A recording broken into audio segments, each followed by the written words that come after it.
Here it is. Here we go. Roll up, ladies and gentlemen. One man went to mow. Here it is. Here we go. Here I am. Here I go. Hope you're there and coming along. The session has commenced and your company is required. That thing that happens twice a day. The second installment of the day. One man went to mow. The eagle has landed. Another Savior. Holy, holy, holy, holy, Adimebujuku. Another Savior. Another Savior. Holy, holy, holy, holy, Adimebujuku. Another Savior. Well, this is Mobien. This is dedicated to the gallant heroes of the Nigerian Biafra War and IPO families all over the world. I remember the Nigerian Biafran War, in the thickness of the Biafra genocide. Hey, one man revived the vanishing hope to life. Let the great Biafran army to fight, and they were singing out, holy, holy, holy, holy, is another Savior. They were singing out, holy, holy, holy, holy, is another Savior. Holy, holy, holy, holy, is another Savior. Many years after the genocide, whoa, yet another great leader has risen up now. Oh, and he's leading the Biafrans to victory. In your madika, yabika kokwa namno wow. Hey, ana mekele mazuche mefo. Manemo, it's an honor having you on board. When I'm singing along, holy, holy, holy, holy, Nandekano is another Savior. Sing along, holy, holy, holy, holy, Nandekano is another Savior. When I sing along, holy, holy, holy, holy, holy, holy, holy, is another Savior. Getting moving right and getting moving fast now. Holy, holy, holy, holy, is another Savior. Holy, holy, getting moving right, moving faster, for freedom. Is another Savior. Yeah, for freedom. Holy, holy, holy, holy, Nandekano is another Savior. Another Savior. Holy, holy, holy, holy, Adimebujuku. Another Savior. Another Savior. Holy, holy, holy, holy, Adimebujuku. Another Savior. Well, this is Mobien. This is dedicated to the gallant heroes of the Nigerian Biafra War and IPO families all over the world. I remember the Nigerian Biafran War, in the thickness of the Biafra genocide. Hey, one man revived the vanishing hope to life. Let the great Biafran army to fight, and they were singing out, holy, holy, holy, holy, is another Savior. They were singing out, holy, holy, holy, holy, is another Savior. Holy, holy, holy, holy, is another Savior. Many years after the genocide, whoa, yet another great leader has risen up now. Oh, and he's leading the Biafrans to victory. In your madika, yabika kokwa namno wow. Hey, ana mekele mazuche mefo. And there it is, the holy, holy song from the farmyard singers from the eastern part of Nigeria. So holy, holy, as guys, I bring you this. Ganduje 2023 Ganduje speaks on Tinubu being an experimental president. So, quite what an experimental president is and how Tinubu is one, we'll find that out shortly. So, a curious expression, an experimental president, and how does that apply to Tinubu? Quite mysterious. Ganduje speaks on 2023. Ganduje speaks on Tinubu being an experimental president. So, quite what that means, we'll find out shortly. And this is now the headline. After realizing Akpabio forged primaries result, APC chairman Adamu pulls out of suit to compel electoral body Inec to publish Akwa Ibom ex-governor's name as senatorial candidate. So there it is right there. So I'm not sure what sort of thing we are practicing in Nigeria, but it has no semblance to anything that purports to be a democracy. So this is just some car-handed, hips my jowl from the Sahel bitter nonsense. After realizing Akpabio forged primaries result, APC chairman Adamu pulls out of suit to compel electoral body INEC to publish Akwa Ibom governor's name as senatorial candidate. So I may well have misread that headline with the title that I've put up. So we see what the headline says, the body of the story says, and I might well have to change the title of the piece. Buhari welcomes birthing of first ship at Lekki Deep Sea Port. So a bit of good news at last coming out of the Nigerian space. Nothing, of course, to do with Malam Buhari. Absolutely, categorically not a single thing. This was a project that's part Tinubu and part Dangote. So this project ongoing long before Buhari came into being, and he had no participation in it. The only contribution, of course, that is made is not to stop it or to put obstacles in his way, which is what he traditionally does to try and impede progress in the south. Buhari welcomes birthing of first ship at Lekki Deep Sea Port. So a bit of good news, and these are the landmark things that are going to transform Nigeria. So the birthing of that deep sea port, it then gives the Nigerian economy the market to all of the sub-African regions within that space. Because all the heavy goods now will necessarily come into that deep sea port, because nobody along that coastal line has a deep sea port. So goods intended for Cameroon, for Benin, for Cotonou, for Ghana, etc., they birth first in Nigeria, and then they are put onto either a smaller ship or by road to their final destination. So that deep sea port, if it's managed properly, a real cash cow for the Nigerian space. And when Dangote's refinery, if ever it comes on stream, and then we open up the seaports in the southern part, then you see suddenly then why some people are still hopeful that there's a future for Nigeria. But who points to that future? 2023, nothing wrong with Muslim ticket. Omokri breaking ranks and going beyond party in this instance. Well, I wonder if there's some sort of spice that will put to this, because of course the Muslim ticket speaks to the APC politics. 2023, nothing wrong with Muslim ticket. Renault Omokri. So quite what Renault is playing at, we'll find out shortly. 6 PDP governors move against presidential candidate Atiku may sabotage party's chances. So Atiku is not the popular choice of that party, certainly not. A lot of people feel aggrieved. Some the southerners that power must transit to the southerners, and that rotation system that they have within the PDP, and the fact that Atiku has tried so many times and has failed, and the last time that he failed, he ran off to Dubai to go and be chilling out with his Arab friends, only to come back and pick up that ticket. So a lot of people quite aggrieved by that. 6 PDP governors move against presidential candidate Atiku may sabotage party's chances in 2023. So quite what that means and what is in play, we'll find out shortly. So, of course, we try to escape the Peter Obi space, but there's no escaping it. 2023, why youth need to question Peter Obi's presidential bid.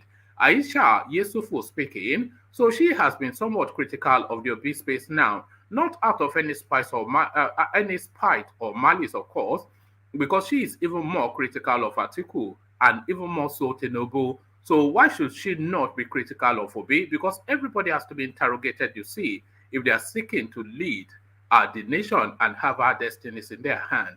And she queries 2023, why youth need to question Peter Obi's presidential bid, Aisha Yesufu. So quite why she's saying that we'll find out shortly. So a rich and diverse menu, so plenty to chew. So lean back, kick back, take it easy, relax into it.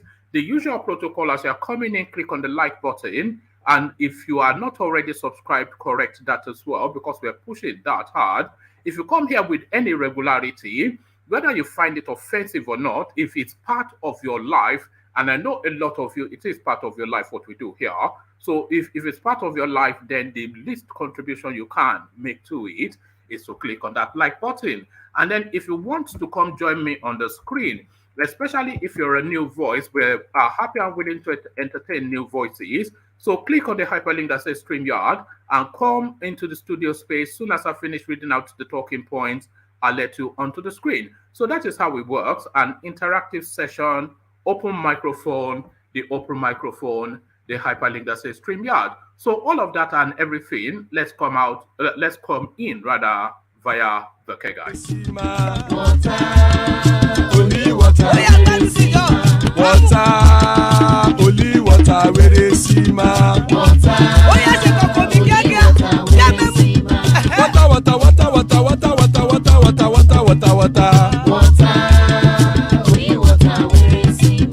Hapa o naido.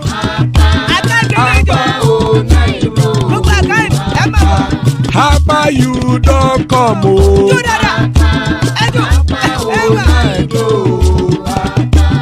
Hapa o naido.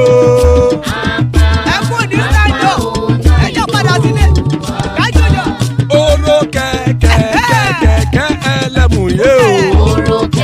Ilé sọ́dí kẹ̀kẹ́ rẹ̀ ẹlẹ́mù rẹ̀ o. Bobby master kẹ̀kẹ́ rẹ̀ ẹlẹ́mù rẹ̀ o. Chief Faila ti kẹ̀kẹ́ rẹ̀ ẹlẹ́mù rẹ̀ o. Eruku lẹ̀lẹ̀ ẹlẹ́mù dé. Eruku lẹ̀lẹ̀ ẹgbẹ́ ẹlẹ́mù dòde ojàre o. Eruku lẹ̀lẹ̀ Ghana ti dé ẹgbẹ́ bọ́dì o. Ọmọ ẹlẹ́yẹ ẹyẹ o ó dilé o. Odúyẹ̀lá ẹyẹ o ó dilé o. Petrosoname ẹyẹ o ó dilé o. Petrosodunke ẹyẹ rẹ̀ ó dilé o. Ẹlẹ́kọ̀ ọ̀run mú ìní o.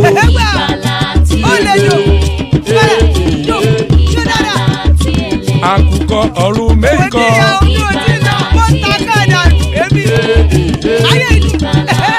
Ikú kò ní ríwà gbéṣe o.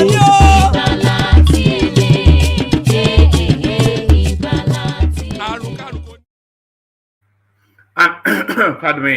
And there it is right there. Iku koneru agweshe, may death have nothing to do with us. So powerful prayer by the K guys. So this one somewhat of a curiosity. This, oh goodness me, what have I clicked on? So this one somewhat of a hold on, something just popped up on my screen. So this one somewhat of a curiosity. This one, Ganduje speaks on Tinubu being an experimental president. So what does this mean? The governor of Kano State, Abdullahi Ganduje, on Saturday said that the presidential candidate of the All Progressives Congress APC, Asiwaju Bola Tinubu, is not an experimental president, given his dexterity and strong routine in politics and administration in the Nigerian project. So there it is right there. He's not an experimental president. So by saying that, of course, you know where he's pointing the finger, of course. So if he's claiming that Tinubu is not a novice, then who on the field is exactly the novice? Is really, so this is this is what they call a double entendre. This is a double entendre in third meaning. The governor of Kano State, Abdullahi Ganduje, on Saturday said that the presidential candidate of the All Progressives Congress APC, Asiwaju Bola Tinubu, is not an experimental president, given his dexterity and strong rooting in politics and administration in the Nigerian project. Governor Ganduje made the assertion when he received an award from the National Coalition of Tinubu Support Groups Worldwide, the National Directorate, comprising Nigeria, United States, United Kingdom, Canada, Ireland, Germany, South Africa, Saudi Arabia, Brazil, Oman, and the United Arab Emirates chapter for his leading role in Tinubu's victory at the party's primary election. Speaking at the occasion, the governor's pardon me.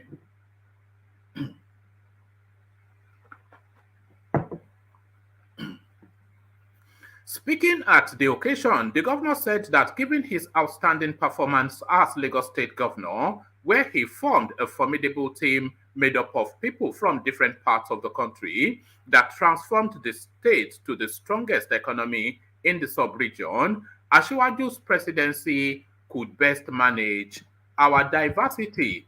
He pointed out that Asiwaju's emergence at the primary election gave hope and encouragement that the party was set to win the 2023 election. He, however, expressed appreciation for the recognition by the coalition and promised to work harder for the success of Asiwaju's presidential candidature in the 2023 general elections. The convener and global director general of the coalition, Dr. Doyi Johnson, earlier in his address, has said the award was presented to him as a way of saying thank you for the strategic role he played in the actualization of Asiwaju's presidency. So Asiwaju or Bola Tinubu, to give him his real name, is not a president. So for the strategic role he played, but that would be he is playing, because unless they are telling us something we don't already know, we know that elections is never about the ballot in Nigeria, but are they somewhat giving something away there? The convener and global director general of the coalition, Dr. Doyi Johnson, earlier in his address had said the award was presented to him as a way of saying thank you for the strategic role he played in the actualization of Asiwaju presidency. He charged the governor to continue to use his intellectual capacity and strong mobilization prowess to ensure the success of the APC presidential candidate at the polls. Correspondingly, the Imo State Governor, Hope Uzodinma, who was part of the delegation, urged the governor, whom he described as a man of honor, that is Ganduje, by the way, a man of honor. So I'll bring you the clip. I think I'm going to have to look for that clip of Ganduje. Let me just hold on. I must do this because that irritated me somewhat. Let me see. Hold on. Because we have to know what constitutes a man of honor within the Nigerian understanding. So let's just let's be clear on what we're talking about. So hold on. Let me just do this quickly and I'll get back to that, please. A man of honor, Abdullahi Ganduje. So we'll see what a man of honor. Well, but then of course we have to look at the person calling him a man of honor. Hope Uzodinma, of course, not from number 4 to number 1. So honor amongst thieves is essentially what is being spoken of there. So I'm just trying to do something because that man of honor that he called Ganduje, it irritated me somewhat. So we must now see what a man of honor looks like within the Nigerian space. So let me just let me pop this into the studio and then I'll get back to the reading. It's a man of honor, Abdullahi Ganduje, Lobaton, a man of honor. And integrity, he forgot the integrity, a man of honor and integrity.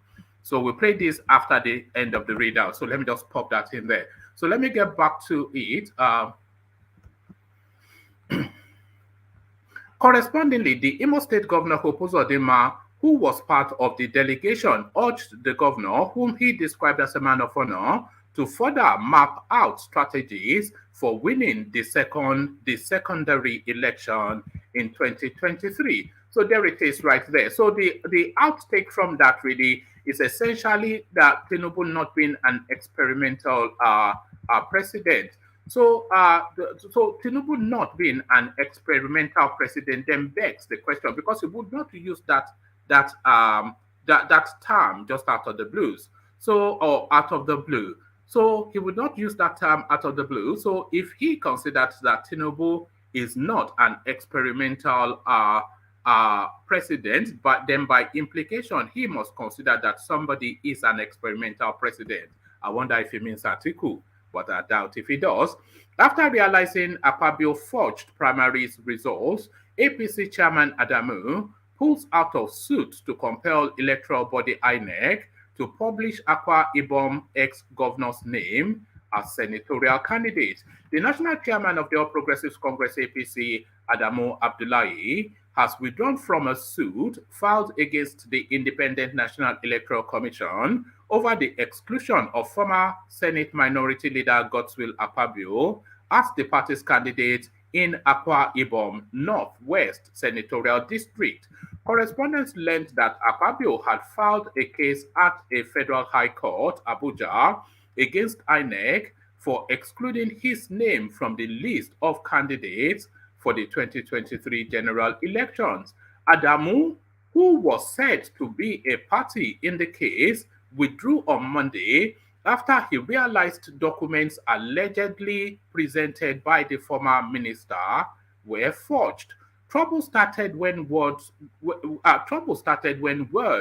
got to Senator Adamu Abdullahi that the documents filed in court were forged and that the chairman was in for an embarrassment of monumental proportion that will expose both the national chairman and the party to ridicule.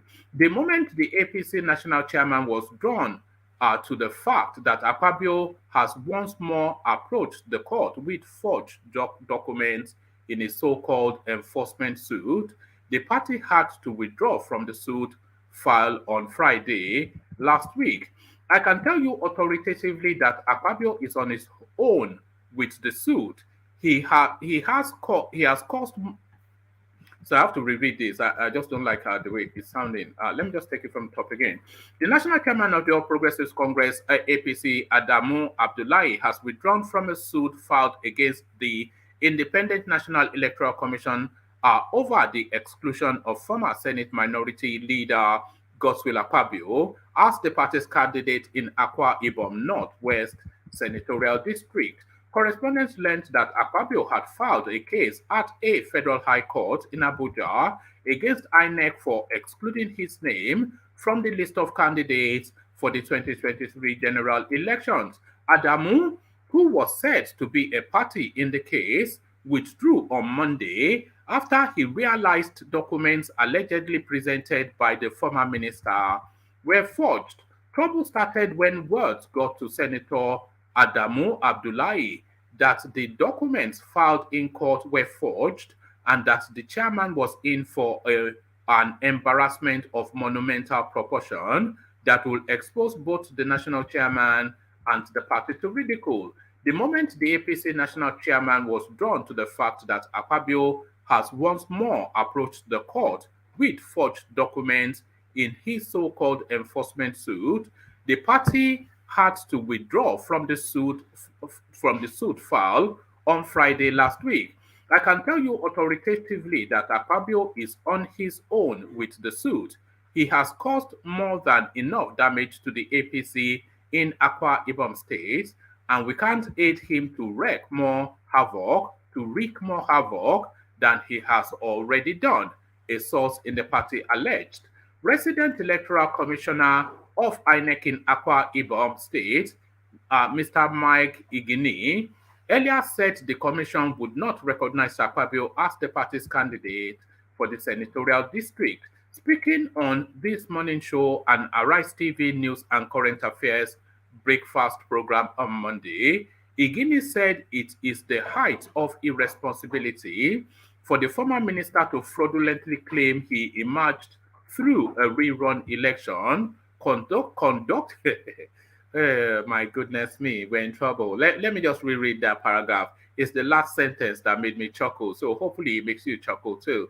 Uh, Speaking on the morning show and Arise TV News and Current Affairs breakfast program on Monday, Igini said it is the height of irresponsibility for the former minister to fraudulently claim he emerged through a rerun election conducted by himself for himself in which he won. So this is the basis of the lawsuit that Akpabio is filing in court. That forget the primaries that the party ran. He's run a primary for himself by himself, which he won, and therefore INEC must accept that. It's unbelievable. According to him, it is a shame that Akpabio can parade himself as a senatorial candidate in an election that was successfully conducted and concluded on May the 27th, 2022, where one Udom Akpodam emerged. Igini accused the former Senate minority leader of taking his impunity a step further by tagging his illegality as a rerun. Look, we are election managers. We know the meaning of rerun. A rerun election presupposes a previous election. And in a rerun election, the Supreme Court is very clear. It can only take place amongst those who were a part of the first exercise, and Akpabio was never part of the exercise, but at all material times, a presidential aspirant is stated.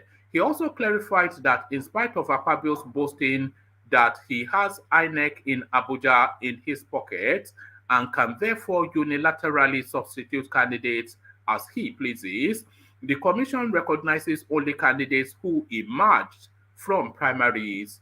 It monitored on the crisis engulfing the state chapter of the APC, which has resulted in the emergence of two factions. Igini said that based on the outcome of the APC State Congress held on October the 16th, 2021, INEC recognizes Austin Ekenem as the authentic chairman of the party, who won with 1,278 votes, whilst the candidate backed by the former minister scored 6. He alleged that Akpabio forged the original results and altered the result so that the candidate who scored 6 later scored 1,006, whilst that of Akanem was falsified to read 278 instead of 1,278. And with the forged document, the criminality was taken to court. Pardon me, bear with me one moment. Let me pause for a moment. I'm just going to come off the screen.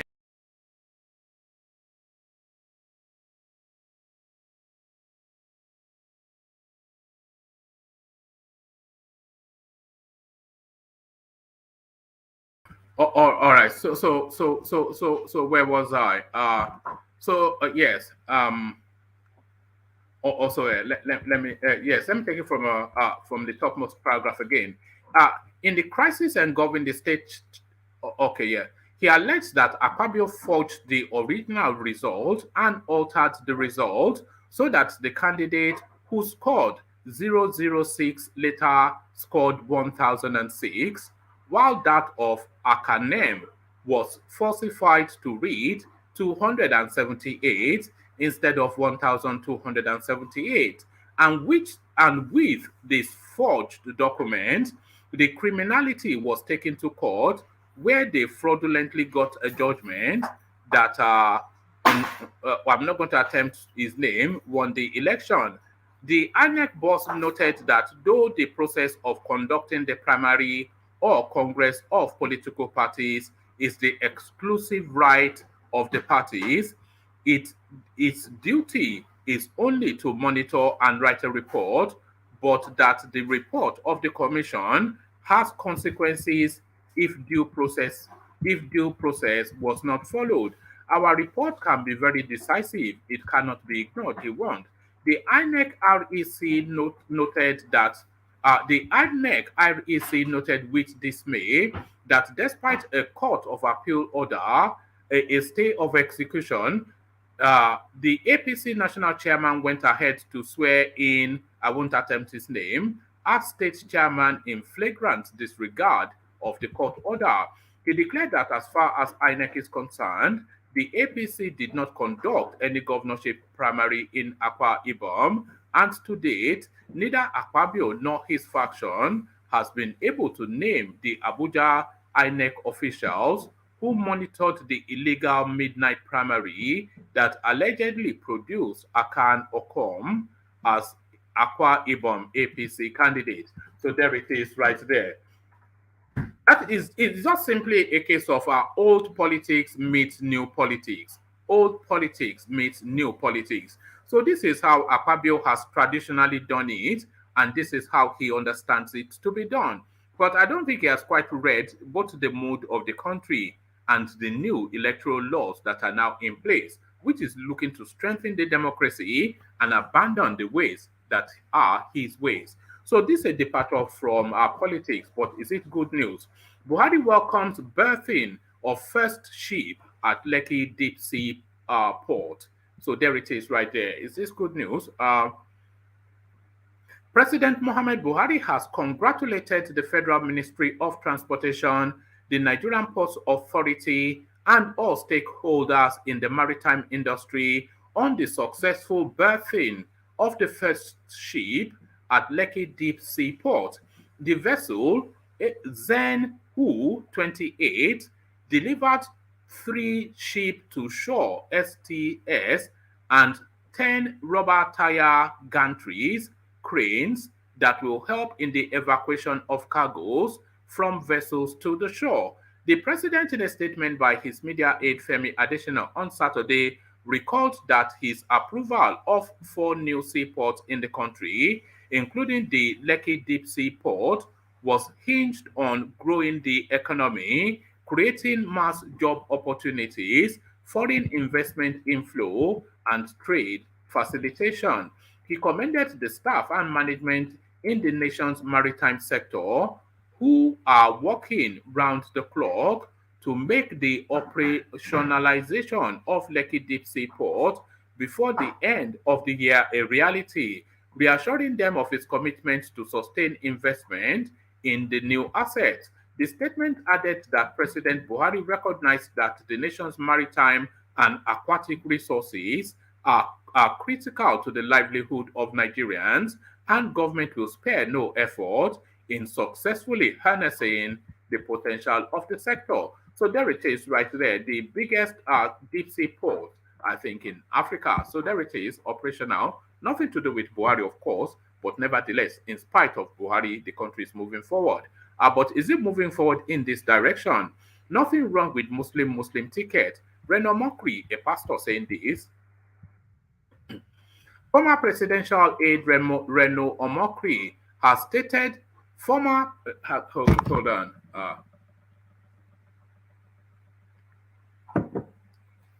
Former presidential aide Reno Omokri has stated that there is nothing wrong with the Muslim presidential ticket. There have been speculations that the presidential candidate of the All Progressives Congress, Bola Tinubu, may pick a Muslim as his running mate ahead of the 2023 general elections. The political activist said if the Muslim ticket is credible, the political activist said if the Muslim ticket is credible people, he does not have an issue with it. Omokri further stated that he is not against the ruling party's plan to fill the ticket. He, however, said the former governor of Lagos State is not credible, adding that we should focus on credibility and not religion. Omokri tweeted, I said this before and I'll say it again. There is nothing wrong with a Muslim ticket if it is a good ticket of credible people.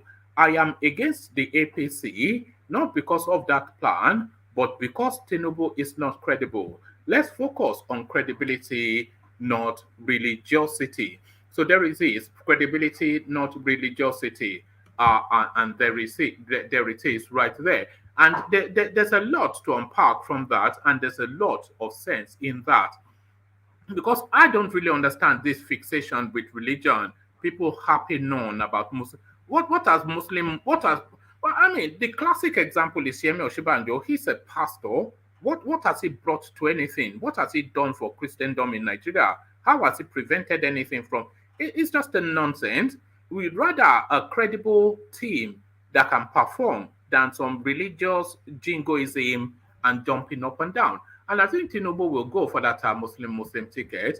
And if heaven falls, let it fall. Six PDP governors move against presidential candidate Atiku. Six PDP governors move against presidential candidate Atiku may sabotage party's chances in 2023. The crisis rocking the People's Democratic Party (PDP) appears far from over ahead of the constitution of the campaign organization of its presidential candidate, Atiku Abubakar. The festering crisis, which assumed a new dimension last month, following the announcement of Delta State Governor Ifeanyi Okowa as the running mate to Atiku, started a few weeks after Iyorchia Ayu was elected national chairman of the PDP. According to correspondents, sources said that the widening gulf has now pitted six PDP governors, predominantly from the south, against Atiku's presidential bid. And by the way, I will show you a photograph that will add to this conspiracy. I'll show you a photograph in a moment. Uh, the sources listed some of the governors as Yemsen Wike, of course. That doesn't come as a surprise. So Yemsen Wike, Samuel Otom of Benue State, so he will be a mole on the inside. Nobody should ever trust Samuel Otom. Ifeanyi, something or the other of Enugu, Sheyi Makinde of Oyo State, Ishaka Darius of Taraba, and Okozie of Okozie Ikpazu of Abia State as governors unwilling to support Atiku's bid, confirming the bad blood in the ranks and file of the party. Otom had, during the week, said he might not work for the actualization of Atiku's presidential bid. The governor had said, all that was needed even before the pronouncement, after we did our recommendation, Wike would have been reached out to. He is a human being. This is a man who has built the party today in PDP. He has fought. He has fought all night and all day to see that this party remains together. So he would have been reached out to say that this is the decision we are taking, and this is the reason we are taking this decision. And I think he would have understood. According to the PDP source, trouble started when Ayu was elected national chairman of the PDP. The source said leaders of the party had agreed to zone the chairmanship of the PDP to the north, whilst to the south, like the All Progressives Congress APC, would produce the presidential candidate. He said as soon as Ayu assumed office, he jettisoned the arrangement he inherited and started working for the emergence of Atiku, who is seen as his close political ally, to emerge as the candidate. The source, who did not want to be named, said that despite attempts by governors and other leaders of the party to prevail on Ayu to respect the agreement that he inherited, the former Senate president remained adamant. When it was obvious that Ayu wasn't ready to listen and zone the presidential tickets to the south, governors and other leaders decided to leave the contest open, but they agreed to support a southern aspirant. But people like Okowa, Godwin Obaseki of Edo, and others, especially from the South-South, started working to ensure that a northern candidate emerged, he narrated. Revealing further, the source said when Wike lost the primary election to Atiku, party leaders agreed that it would be best to pick him as the running mate to Atiku. He revealed that the aforementioned governors met with Wike and other leaders to pick. He revealed that the aforementioned governors met with Atiku and other leaders to pick Wike as a popular choice, but were ignored by Ayu and Atiku, who are believed to be micromanaged by some powerful northern leaders. Unable to have their way, He said the six governors decided not to play any active role during the presidential campaign of Atiku. He said though they may not defect to the APC, they are likely to sabotage the chances of the PDP from within. The governors can't and won't defect. They understand that clearly. If they defect now, their candidates can't win elections. Some of them are gunning for a second term, but they'll sabotage Atiku the same way PDP governors sabotaged Goodluck Jonathan in 2015. If you recall, many governors of the PDP, especially from the north, worked for the emergence of Buhari. They didn't leave the PDP, but they sabotaged it from within. That is what may play out in the case of Atiku. So everything seems to be conspiring against Atiku, of course, and there it is right there. So here now the final readout. 2023, 2023, why youth need to question Peter Obi's presidential bid. So this is Aisha Yesufu, political activist and co-convener of Bring Back Our Girls, Aisha Yesufu on Saturday, charged Nigerian youth to organize genuine conversations with the presidential candidate of the Labour Party, LP Peter Obi, on his presidential bid. Correspondents understand that a lot of Nigerians, especially the youth, appeared to have shown keen interest in the candidacy and ability of Obi to pull the country back from the brink. Obi, who has always condemned the extravagant tendencies of both the past and current administrations, lamented the existential problems in the country, saying Nigeria must be transformed from consumption to a production company. Against that backdrop, Aisha took to her Twitter page in a series of tweets. Against that backdrop, Aisha, who took to her Twitter page in a series of tweets, spoke in the context of wobbling consequential errors evident in the President Buhari-led administration, asking the youth to stop making mere assumptions about the Labour Party candidate. According to her, town hall meetings with the former Anambra State governor would further avail Nigerians the opportunity to interrogate his candidacy and plans for the country. The tweet reads, "Time for the Nigerian youths and women to meet with Peter Obi and lock things down. Uh, what will his government look like if he wins? What percentage will be for the youth? What percentage will be for the women? With competence top, is Peter Obi going to have an inclusive government where every component person, whether young man or woman, has a chance? Or is it a government of we joined political party since 1999?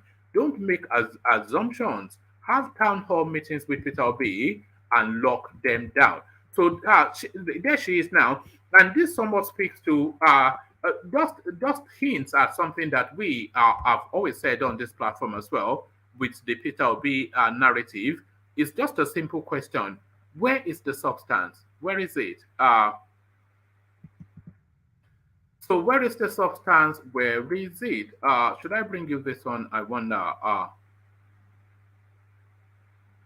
It looks as though Atuku might be under pressure to get rid of Okowa. So let's just see. Let me just bring you this quickly, and then I'll come into the room to see because the headline just caught my eye. 2023, despite calls for replacement, Atuku vows to stick with Okowa. The presidential candidate of the People's Democratic Party (PDP), Atiku Abubakar, has reiterated his decision to stick with Delta State Governor Ifeanyi Okowa despite pressure to replace him. Correspondents gathered in Abuja on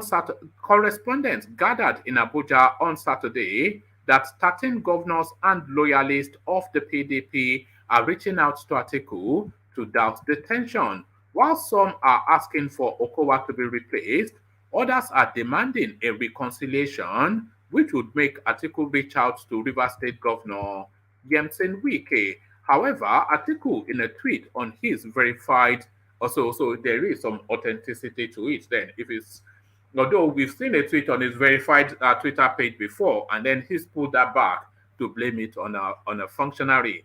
However, Atiku in a tweet on his verified Twitter handle at Atiku on Saturday, getting this country back on track will require all hands on deck. And I am excited to go on this journey with my vice presidential candidate, His Excellency Dr. Okowa.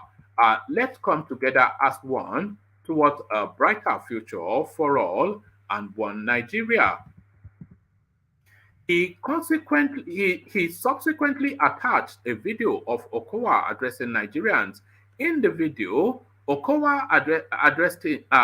he subsequently attached a video of Okowa addressing Nigerians. In the video, Okowa described himself as an incurable optimist, ready to work towards the insecurity plaguing the country.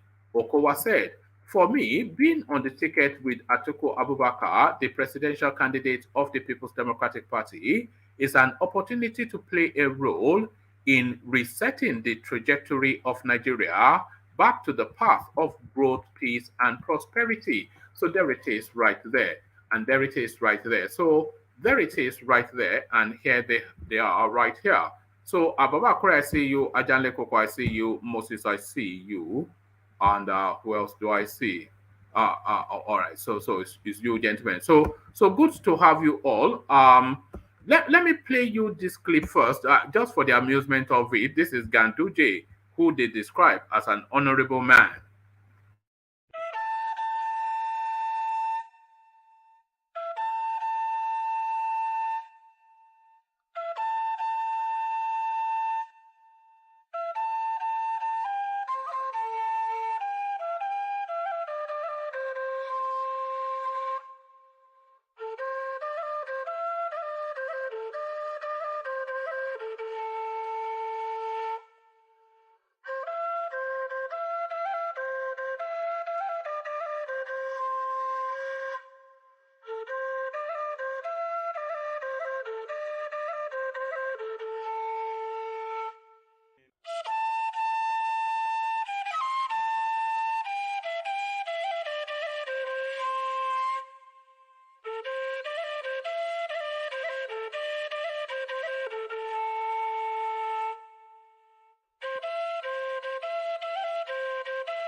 And there it is right there, an honorable man. So that's it's unbelievable. Baba Ajale Koko is this is where we are, and this is who we are, and that is they are promoting him quite aggressively to be the running mate for Tinubu. Can you imagine that? You know, who will wear the biggest agbada, because if as Tinubu is stuffing 10 billion, he's stuffing his own. Wow, you know.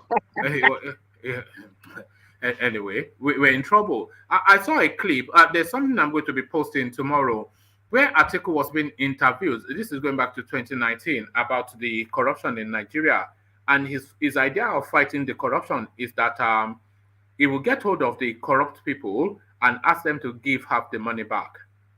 So this is just I don't know, man. That country is effed up. How would he be able to do that?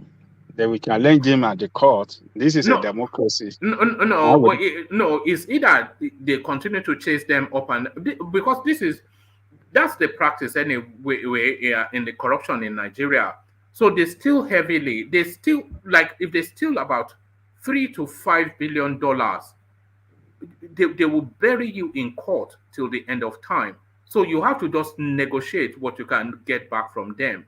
You're not going to chase them with law. You're not going to imprison them. Somebody that has that, so they'll steal that much, knowing that they'll give some back, but they have enough to fight it. So this is what they do. They steal enough to insulate themselves, essentially. But Ajahn Lekoko, let's stay with you since we have you up already. Ganduje speaks on Tinubu being an experimental president. So quite what an experimental president is, I think he was throwing acerbic remarks in the direction of Peter Obi. But what are you then making of Ganduje just championing his man? Did he explain what experimental president means? Yes, he said it in the first paragraph. So let me just give you that first paragraph again. Ganduje made the assertion, the governor of Kano State, Abdullahi Ganduje, on Saturday said that the presidential candidate of the All Progressives Congress, Asiwaju Bola Tinubu, is not an experimental president, given his dexterity and strong routine in politics and administration in the Nigerian project. So he essentially saying that he's long and deep within the Nigerian political space, and that then makes him ready that makes him ready to hit the ground running. So that's the reading of that. Well, let me first of all call on our listeners around the world to please click on the like button, share, and subscribe if you have not done so. It is time for politics. So what is simply doing there is to market the candidate of the party, to sell him to Nigerians that yes, he's an experienced man, he's an achiever. As a former governor of Lagos State,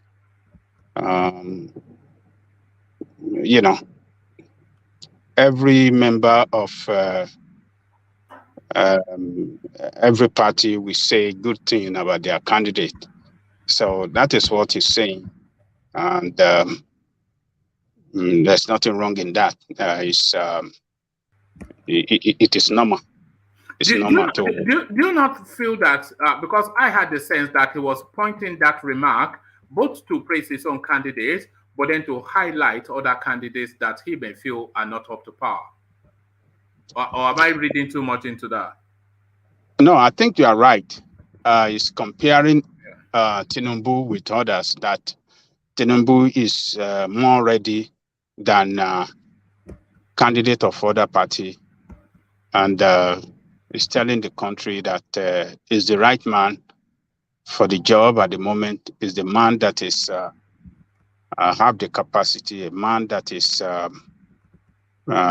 with vast experience in politics and the management of resources, that we hit the ground running from day one in office.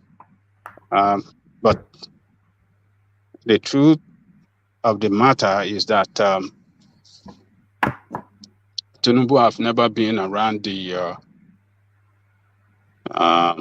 corridor of power at the national level, particularly presidency. There is no way that he will assume office that he won't be on the job training for some weeks or months before he will get stabilized and then take full control. He's just trying to market him, but that is not true. Tinubu cannot hit the ground running from day one. The only person that will have been no other candidate among all of them except Atiku. Atiku could do it because he has been there before. And Oshibajo will have been another candidate that will have been in such, battle ready as well to hit the ground running from day one because it's around it's been there for almost 8 years now, but unfortunately it's not the candidate of the party. So I will say that Atiku is, by my own assessment, I think because he was vice president, he knows how that place is structured. He knows how things work in the presidency. So Atiku is, I think, is more ready than Tinubu. So, but Ganduje is doing what he got to do as a member of the party, and Tinubu being his leader, he has to market him to Nigerians as the best candidate. All right, let's take this. Let's take this, as news, Ajan Lekoko, because this rare. They say we don't bring good news about Nigeria, but for me, this is good news. Buhari welcomes birthing of first ship at Lekki Deep Seaport. So this deep sea port is certainly the first and the biggest in the West African sub-coast, and probably the biggest in Africa in terms of uh, us being. I'm not sure what the Egyptians have, but I suspect the biggest in Africa. But what are you making of this development? Because there's some game changer landmark projects that are coming to completion in Nigeria that could pivot the economy of that country and shoot it up to the world stage. So this deep sea port, of course, it will serve both the Nigerian space, and every heavy good now will just point internationally to that deep sea port, only then for them to then sub-ferry it to other satellite African countries. This is good news for Nigeria. I will suggest that, Janle Koko. Oh yes, that is that's an economic that we add an economic value to our economy because we have Tinkan land, we have wharf, and this particular one again is an added advantage to the infrastructure that we have on the ground. And when you build, the more port facility you have, it shows to the world that you are ready for Business. you are ready for business, and your economy is. It shows that our economy is doing good. It shows that our economy is an economy that is open to the world, and those those infrastructure is some of those infrastructure that can attract international investors, particularly bringing goods and other things to Nigeria. What we don't know in that report, if I don't know if you have details about it, is it bigger than Papa Wolf? Is it bigger than Tinkerland Land? Does it have? I believe it should have more facilities, modern It has more facilities. The facilities. uh, Yeah. the, the ship the ship that birthed is not actually a cargo ship. It's more a ship delivering things that they would need for that seaport. So that is what that ship delivered. So yeah, it's a ship. It's delivered three ship to shore. So ship to shore is essentially those wrenches that they use to reach from the shore to pull things out of the ships and then land it wherever they are landing it. And 10 rubber tire gantries, so gantry cranes. So essentially, what they would need for the evacuation of cargoes from vessels. So this is what's been delivered. But this deep sea, this deep seaport is better by far than Tinkan Island, because the deeper the seaport is, the bigger and wider the ships that can come in. So all those juggernaut Chinese ships that cannot berth in so many of the ports globally, they are able to come to spaces like that. So with those huge ships, they can carry all the cargoes for the West Africa sub-region, deliver it to Lekki Seaport, and then from that Lekki Seaport, they will wrench it from the juggernaut ships into smaller ships to then ferry them to all these sub-African countries, sub-West African countries. So this, I think, is how that would work out. Yeah,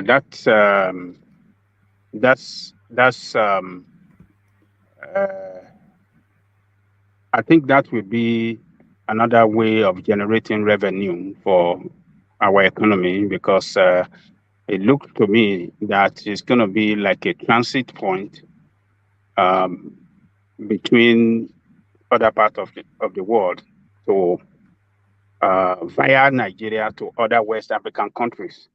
So if, as you describe it, it's a bigger port with modern facilities, and they can facilitate um,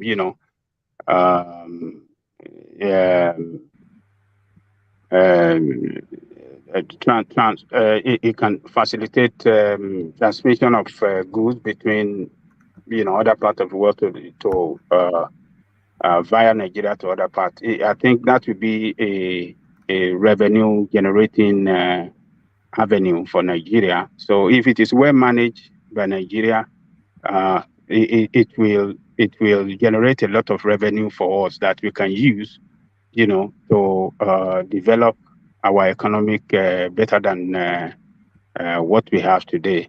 But the disadvantageous aspect of it is that it's unfortunate that Nigeria is not a productive economy. It will have been an advantage for us as well to export, our product to outside world, and that will have helped our economy on the other side, to develop better. But if, as we have it now, we can use it better. If we can use it better with, if we have people that are competent to manage it, people that are trustworthy to manage it, people that are not corrupt to manage it, it will help us at this point where we have less revenue. When we have more of our revenue servicing our debt, to generate more revenue that we can use for other sectors of our economy, to develop other sectors of our economy. It's a good thing. It's we have to commend them for You that see, initiative. Adane Koko, you see, I'm seeing that there's a prospect for Nigeria to turn around within 3 to 5 years, because with this deep sea port, with the expansion of the airports, and if Tinubu comes in, you can be certain that just a brand new world standard airport will be built in Lagos, with Dangote coming on stream, with the train networks interlinking. Look, the country is coming together. If you want to look at it from that point of view, it is coming together. Yeah, I will agree with you, but we have other parts of Nigeria that should be opened up as well. The Calabar port, the river ports, and the Warri port, everywhere should be opened up. That is what we, energize, stimulate the economy and help a fast economic growth, and that will, a lot of job will be created. A lot of job will be created. So this problem of unemployment that we're going through now with our youth that are graduated from colleges and couldn't have work, there'll be a lot of work for them. A lot of investment will come in. A lot of revenue will be available as well for state and the federal government, and businesses will move into Nigeria. A lot of Nigerians in diaspora, we And then if they begin pull to see, the electricity together, and which the some people, electricity. yeah, which some people are reporting minor gains, and the country identifies that that is where they should have the most push. So I Yeah. don't see, you know, there's reasons to be optimistic if all these things come together, and there's no reason to say they should not or they would not. Yes, if electricity is added to it, that would be a game changer. Everything will turn around within a short period of time, because that is what energizes the economy. Is the backbone of every productive economy. So if we have electricity, Because they we are have already this. saying that they are already in the motions of unbundling or unbundling the electricity from the exclusive list, to let the regions take charge of it. So I mean, if they do that, it won't take 3 to 5 years for Nigeria to turn around. I suspect, if they are able to do all of these things. But we Yes, continue. yes, I agree with you. But at the same time, we must have the right people in charge of power, in charge of political position in our country to effect this change. If you still have these corrupt people there, you're not going to see anything, because corrupt people will surely be corrupt. There's nothing you will give to them that they will do well, because they will always be thinking about their own. What are they going to make out of it? And when you see a situation where everybody at every level of government, at every position of government, are thinking of what are they going to make out of it, nothing is going to work. Nothing will work. So, but that port, that new port, is a good infrastructure for our economic growth that will, help.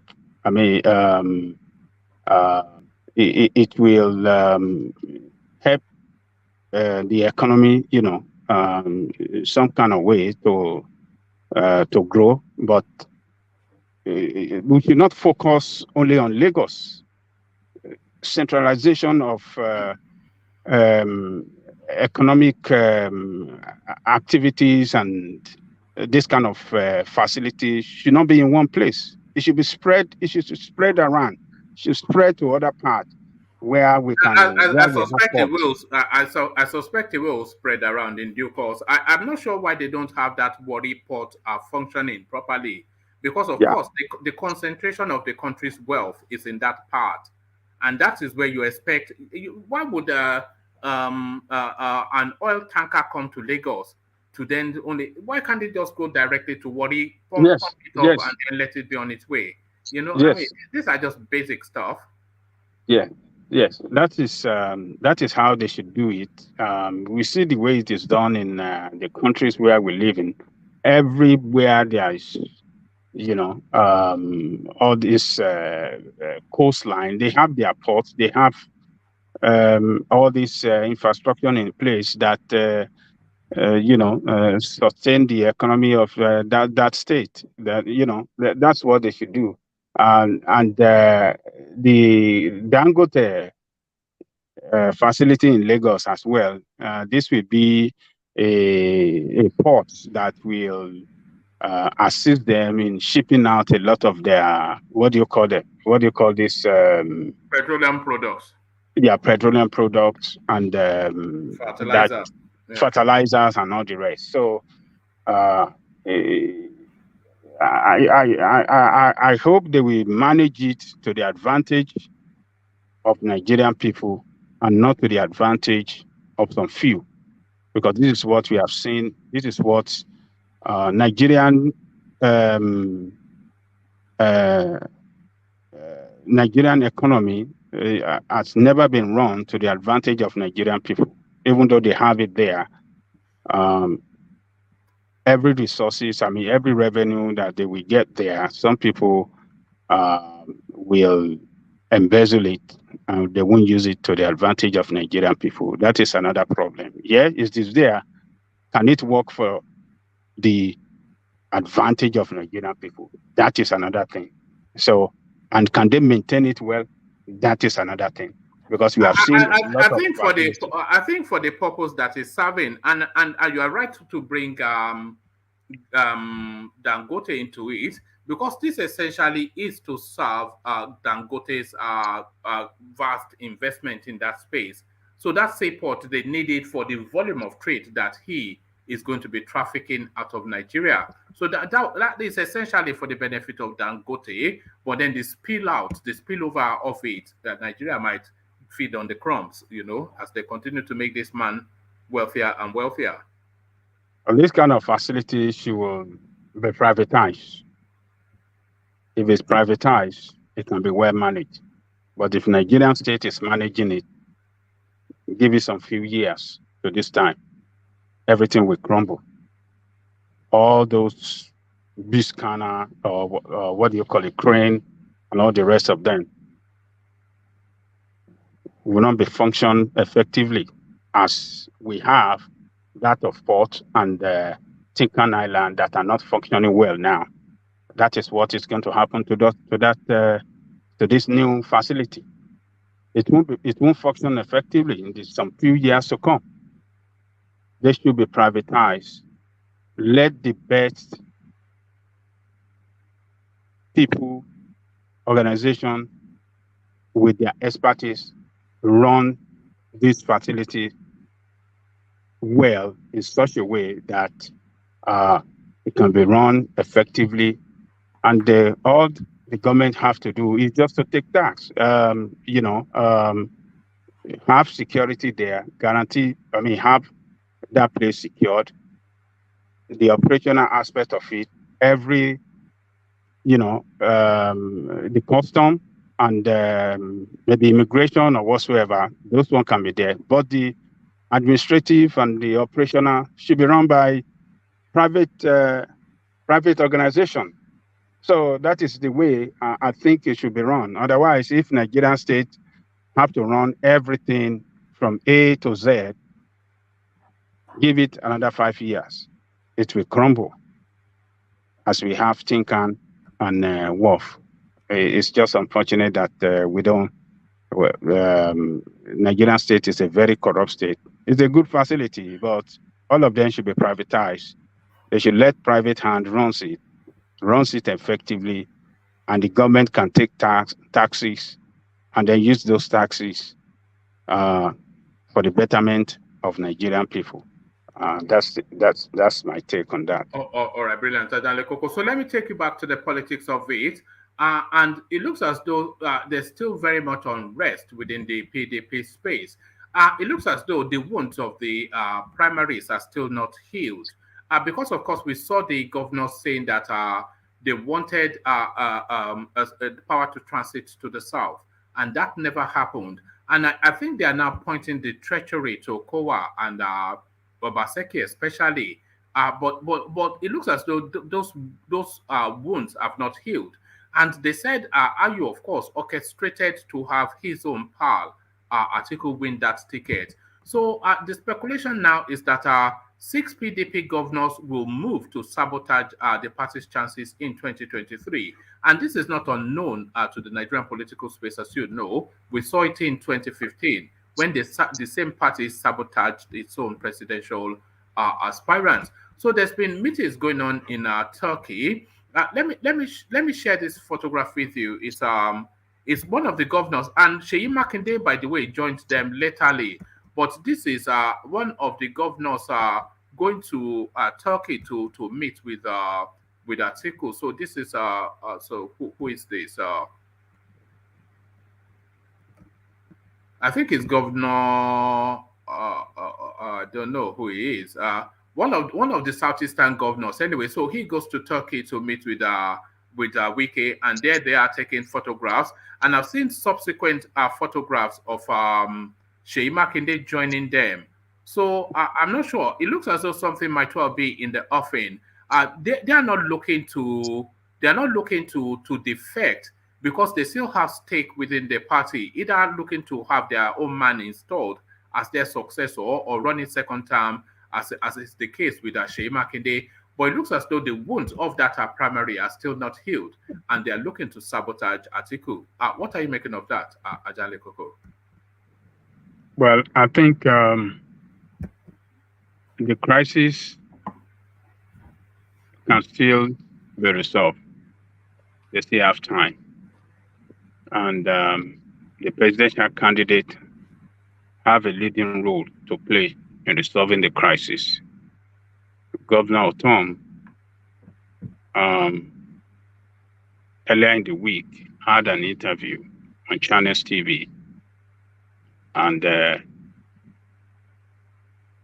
he advised the presidential candidate, Atiku Abubakar, to visit Wike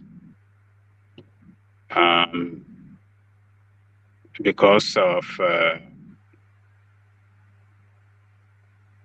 the way Atiku jettisoned the committee's choice, the committee that was set up by the party to look for the vice president. And that committee overwhelmingly chose Wike with 14 votes out of 17 votes, but Atiku turned around to pick Opowa, and that is causing this crisis. And he said after choosing Okowa, instead of him to reach out to pick Wike, to let Wike know why he chose Okowa, and then one thing or the other to pacify Wike, he didn't do it, but instead he traveled out. But in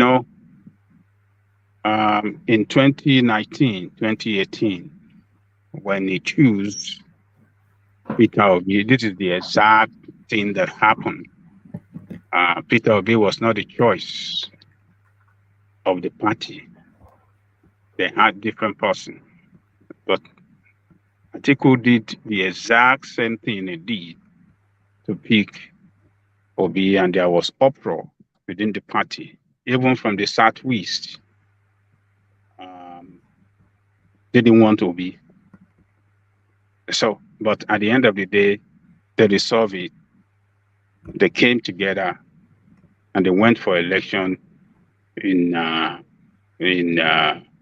with a strong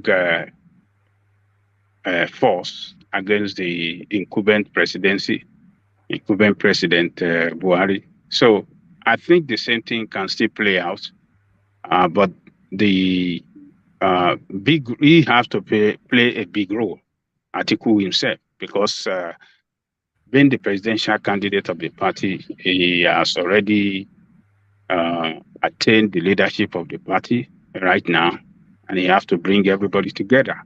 So if he failed to do so, all of them are going to lose. All of them will lose.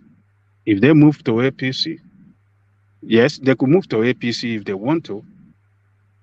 We have an history of what happened to them in 2015 when they all moved to APC.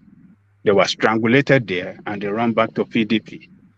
So the same thing might happen to them, because those in APC that labor hard to build their party, to work hard for their candidate, already established themselves and their structure around the country, will never give them chance to come and take over the party from them.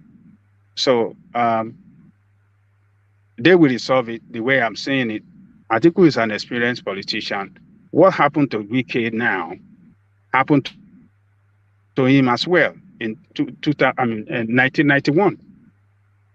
He stepped down. In his own case, he stepped down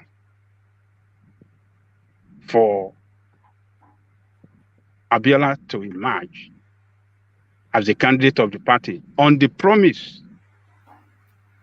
that Abiola will make him the vice president. But Abiola turned around and didn't make him the president, but instead choose Babagana Kingibe. There was uproar in the party, but they settled it. They went ahead and they won the presidency. I mean, they won the election rather. That was annulled. That was later annulled.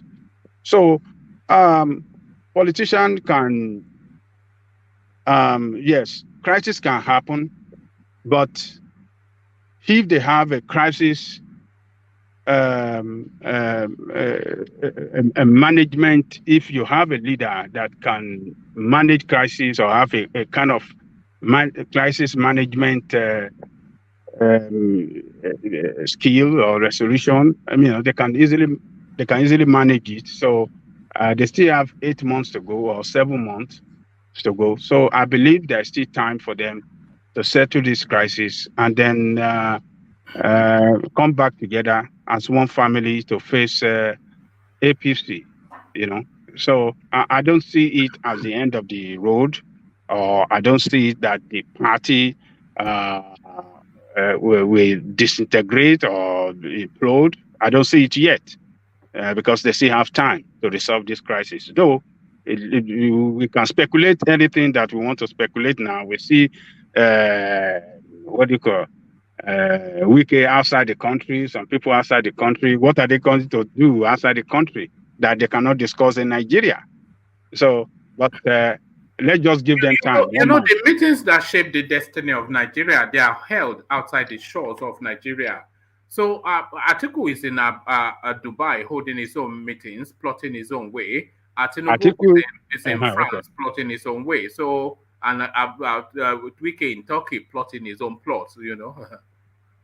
Well, let's wait what whether they like it or not. They can go and do their meeting outside the country. They will come to Nigeria to effect the implementation of what they draw out to do is in Nigeria. They will come and implement it. We wait for them and see what they want to do. But as far as I know that PDP is a big party. It's a party that went through experiences, time that was good, time that was bad for them, and I believe they have learned their lessons in different ways, in different experiences, and they can. Yes. The PDP, they've not learned any lesson. The PDP is the most stupid party in Nigeria today. The PDP are the people, are the governors that were clamoring for a southern presidency. I ask a question, why did they put forward a northern candidate to lead their party? See, that is the beginning of the downfall of PDP. PDP will not win election in this country again. PDP should pack their load and look for a village and stay. Without Peter Obi, Tinubu will win the next election in this country. It's only Peter Obi that is the threat, not Atiku. Forget about Atiku. Atiku is not going anywhere. Thank you. Igor, are you hearing of crisis looming in the PDP? Is that being talked about, especially how Wike is being treated? Are they talking about crisis? A lot of it, even in the street, a lot of it. That's why I'm telling you that PDP has no voice in this country. They are just running around. They have no seat in this. No PDP member will soon be defecting to Labour. All of them will be going to Labour very soon. Just watch, the election is getting closer. Who wants to vote for Atiku in this country? Nobody. Forget all these things you are seeing in all those people that are paid to come and talk rubbish. Nobody wants to vote Atiku in this country. They need a southern presidency. It's either Tinubu or Peter Obi. Forget about Atiku. Atiku is not existing in this country. This is the decision of the South and the entire country. So that is it, brother. How deeply held are these views? Is this what people are angry about? Because Atiku seems confident, and PDP, they are not a joke party. They must know. They must know the mood of the nation to put Atiku forward. See, they made a wrong decision. The nation, they are very angry. See, Nigerian youths are very angry in this country. You are not watching the opinion poll. You are not calling people. You are not talking to friends. If you talk to 10 people in Lagos today, they will not call Atiku's name. 10, for example. None of these people will mention Atiku's name. So PDP has no stake in Nigeria again. As of today, PDP has no stake. Even as worst as APC, people still believe in the APC than a person of Atiku in Nigeria. Today, here as I speak to you in Lagos, nothing like Atiku in Lagos. When you talk of Obi, they want to listen. Okay, some want to listen to, but Atiku, nobody wants to hear his story. How can you come out as a Southern governor, you come at home meeting, begin to tell the whole South that you want power here, then the next thing your party went and bring a northerner to the front stage, and you expect one person to come and support you? I was sat local. That is the message from a PDP governor, ex-governor. So nothing for PDP in this country. No matter what will happen, PDP will not see that seat. They've already made their blunder by bringing up Atiku as their headman or whatever candidate. So that is it. All right. So, Ajale Koko, it looks as though the crisis is a lot more than just, something that can be settled easily. Let me tell you one man. Both parties have crisis. APC have crisis too. We have seen some senators moving to PDP from APC, and a lot more of them have indicated to move to APC to PDP. We got the information. What's the name of Fani Kayode said that 2022 have indicated to move to PDP.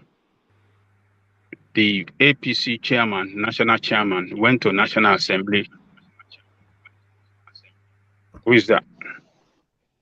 APC national chairman ran to Assembly, National Assembly. Sorry, can everybody else, apart from Ajale Koko, mute yourself unless you're intending to interject, because we can hear the feedback. Carry on, Ajale Koko. So, APC national chairman recently, maybe a week ago, went to National Assembly to talk to senators and House of Rep not to move, because a lot of them have indicated that they're going to move to PDP. They didn't say they're going to move to Labour. They didn't say they're going to move to any other party, because PDP is a party that has structure around the country, and they know that structure can help them in winning election. So both parties have their crises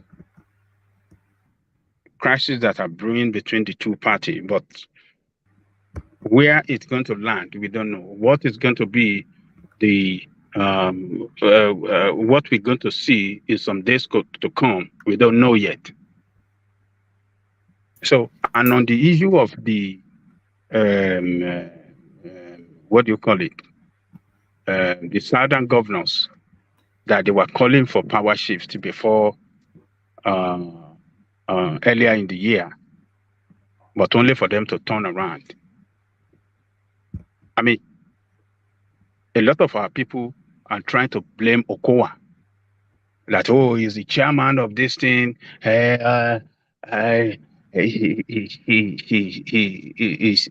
changed the chances of Sana to be president, to be presidential candidate. It's all just nonsense. It's all nonsense. All of them should be blamed for the failure of Sadana to get the PDP ticket. Okowa, what is the name of that one from Rivers? Wike. Peter Obi, all of them that contested, and Fayoshe, all of them are guilty of this thing. They are the one that killed that idea of power shift. They kill it. All of them participated in killing that power shift proposal that they were fighting for. How? Earlier this year. Okay, I will tell you how. When PDP decided that there's no more power shift, that was when they should have threatened that party that they are moving out of that party. But they didn't.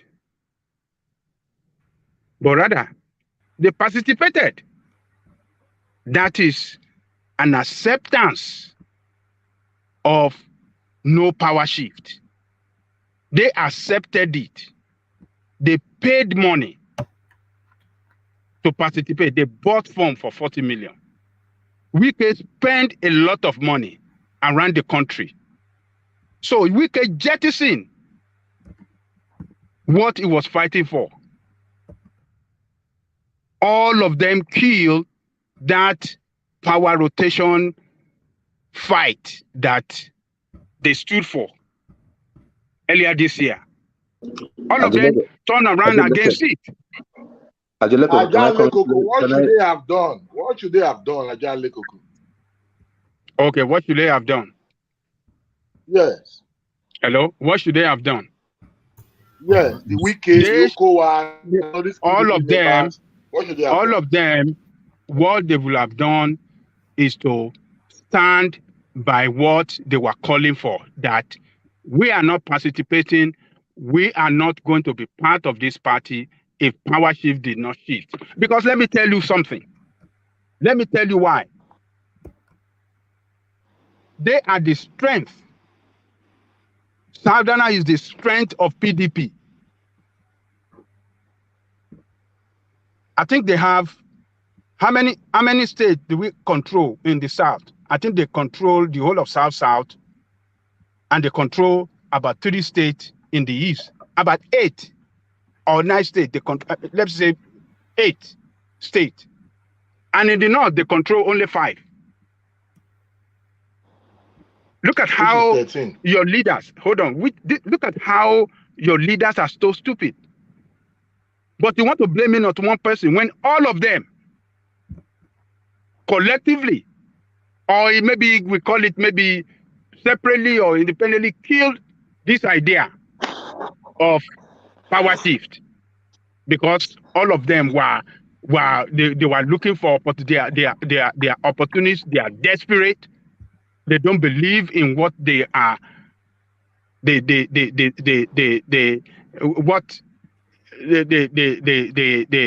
are telling us that they stood for. They don't believe in it. They are the strength of PDP. They should have stood by what they were calling for what they were championing, that forget about us, we are no more part of this party. And what will have happened? The leadership of PDP at national level will have surrendered and give it to them. But they participated and they lost the election, and then they cried. Peter Obi, let me tell you, Peter Obi was saying at that time that, oh, if power shift does not come to the East, I'm not going to participate. What did he do? They did shift it to the Southeast. He participated. Wike that was leading was shouting all over the No, Peter Obi did not participate. He left. Hold on. Peter Obi paid, right? He bought form in order to participate. But because he saw that he's going to lose, he ran away.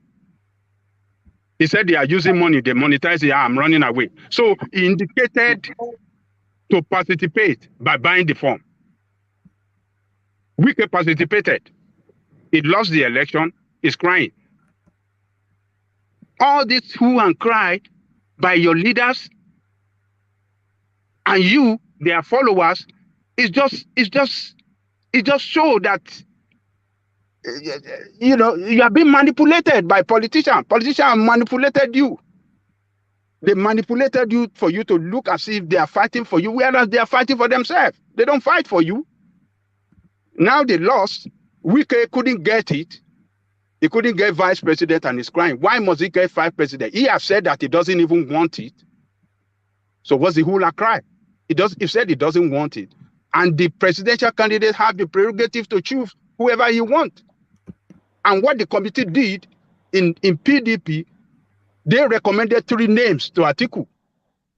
They recommended Wike, they recommended Okowa, and that of Akwa Ibom State Governor. Though they voted for Wike, that Wike is the one they want, but they gave him 2 other options.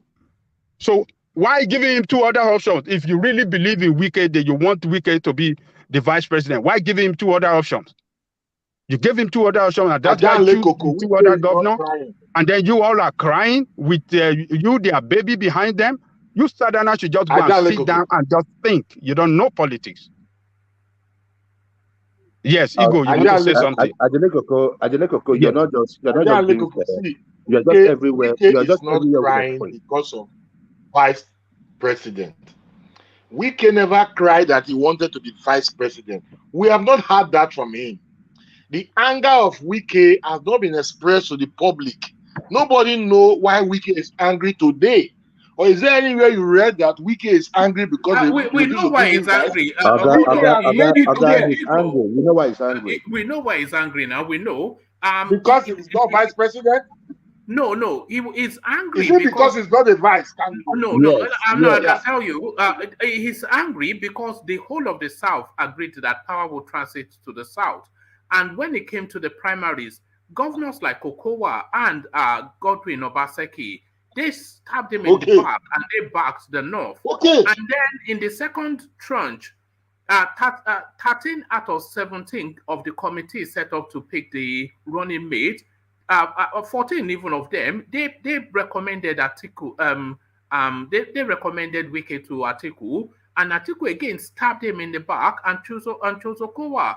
So he's angry about all that. Okay. Now, where is his anger particularly? Is it for a vice president or for the betrayer that they betrayed for not giving him the ticket? Where is his anger? For both. Drake, the issue is this, right? It's for both, right? It's for both, right? The issue is this, right? When they went for the presidential, Tambawa stepped down for Atiku, right? That was a short change. They just changed him on that one. So he was like, okay, everything is good. Now, they were now looking for a vice president candidate. They initiated a 17-man committee. And that 17-man committee was initiated by Atiku. Now, what now happened was that the 14 of the 17 chose Wike. But they still had to say, okay, this is someone we choose, but the final pick will be from you. He still went ahead and he chose Okowa. On a normal way, you want to look at, if you were a presidential candidate and you look at Okowa and Wike, I will go for Okowa. And the reason why is that Wike is too ambitious. I would not like someone like that to be my vice. So that is it. Peter Obi is not too ambitious. Peter Obi is not too ambitious. Peter Obi, sorry. How did Peter Obi get into it? Every politician. Joe, I respect your narrative ever since every day you come here, but this one is wrong. No, he's talking about why Wike is angry. I don't think it's anything to do with Peter Obi. But if Atiku knew we wanted, what was the point of the committee in the first place? If you knew that was we wanted, what was the point of the committee that he asked them to go set up? Thank you, Babati. If you say go and give me bring me a VP, and they gave you 3 people and they voted for 14 out of 13 voted for Wike, and you see went for Okowa, that means you knew that's the guy you wanted in the first place. So what was the point of the committee? Babati, they all playing game. Why are they recommending 3 names to him? Why not one? Yeah, but that's my question. Why not one? They want to give him the courtesy of choice, already pointed him in the direction that he should choose. So that courtesy that they extended to him, he should have extended it back in the way that they've indicated they wanted him to go. Yes, but that's my point. Like, if you knew that's who you wanted in the first place, you would have saved them the time and the trouble and said, guys, this is who I want. 14 to 17, 14 out of 30. That's huge. That is huge, a huge margin. But it's not only 14. The BOT recommended Atiku. Come on, man. That was too much. The nation was too much.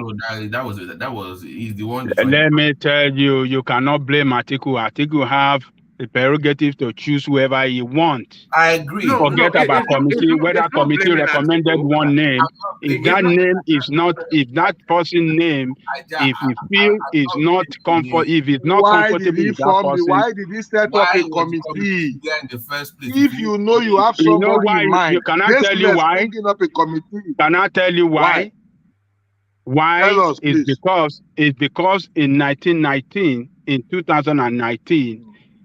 he didn't set up committee. He picked Peter Obi unilaterally, and he faced a backlash.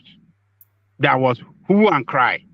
Okay, in the party back then. So to this time, he said, "Help me suggest names. Okay. Help look for names that I could pick." And they recommended 3 names, but they pick Wike for him. They suggested Wike. It's a suggestion. Look, they don't have to. They cannot force a candidate on him. They could suggest. And that is what they did. So what's the point of the committee there? And he doesn't want that suggestion. He doesn't want that person. He picked a different. He picked among the 3 names that they suggested for him. Yeah, I mean, you're missing the point. You're missing the point here. This is my point. You see the last time that they ran, that he picked without consulting them, right? And this time he wanted to involve them. If the majority of the people that you're involving pick somebody else, and you still went for Okowa that they didn't want, majority, what was the point of the committee in the first place? Because you knew that was who you wanted. You never wanted to get in the first place. So there was no difference. Babati. There was no difference. 1 plus 1 is politics is not 2, it's 11. But it's made. That is the game. That is the way it is played in politics. Okay. Politics is different from governance. In governance, you have to be straightforward and do things right. But when you play the politics, you can put 1 and 1 together. It will not necessarily give you 2. And that was what happened with what they did. And they know that as well.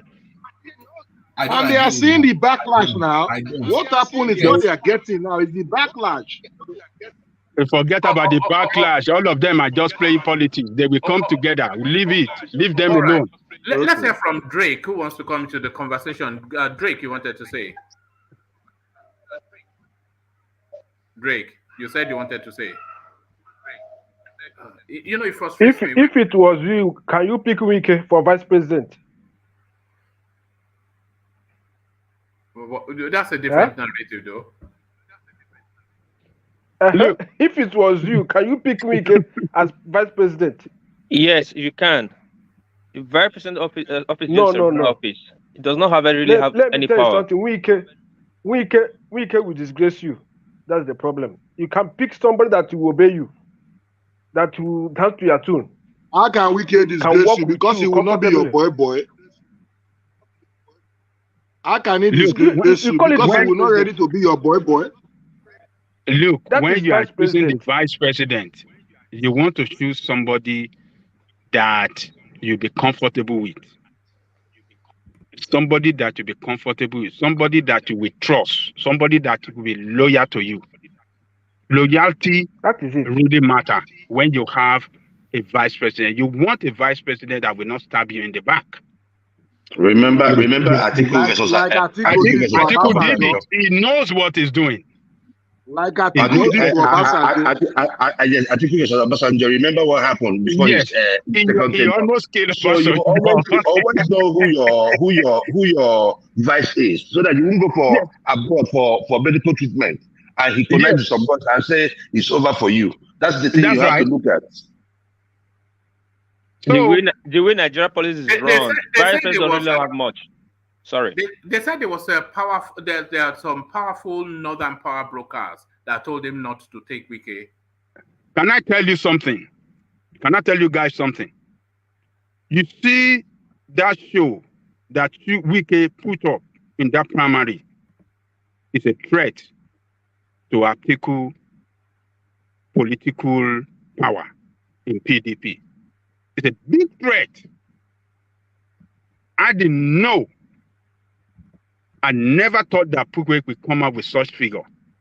That's a big If not threat. for Tambo, Wike would take that ticket straight. That's a big threat to Atiku political power in the party presently and in the future. You don't want that. You don't want that if you're a political leader. You don't want that to happen. You don't want somebody to another power to be so close to you. You want a distant. You want a person that is coming far behind, not somebody that is very close to you, particularly to come and be your vice president. He will kill you politically one day. Like he will kill you politically. Like he did OBJ. So like he knows. He almost did to OBJ. So he knows that. Okay, I get what you're saying. So he's fearful of his old self. Because what happened in the time of OBJ, Atiku was the one controlling the structure of the party. Because the structure of the party was Yaradua Group, and he was the leader of Yaradua Group in PDP. So to avoid that, he doesn't want. Avoid that. Okay. So Wike has put up a very good fight, and the performance of Wike. I could agree with you, but now they have appointed too many power through the constitution to Buhari. Nigeria president right now, the vice cannot really do anything. You don't know anything. You are just talking like this because you are outside. You don't know how the internal politics play. It's only because Al-Shebando is docile. That's why you think that. No. They appoint so many office power to the. Hold on. They appoint so many power to Hold Buhari. on. You are mixing things up. You see, the governmental power is different from political power within the party. The power within the party is a different power entirely from that governmental power. The governmental power is guided by the constitution of the country. It gives the vice president the limit it can play in the governance. But when it comes to politics, how to shake politics and how to maneuver the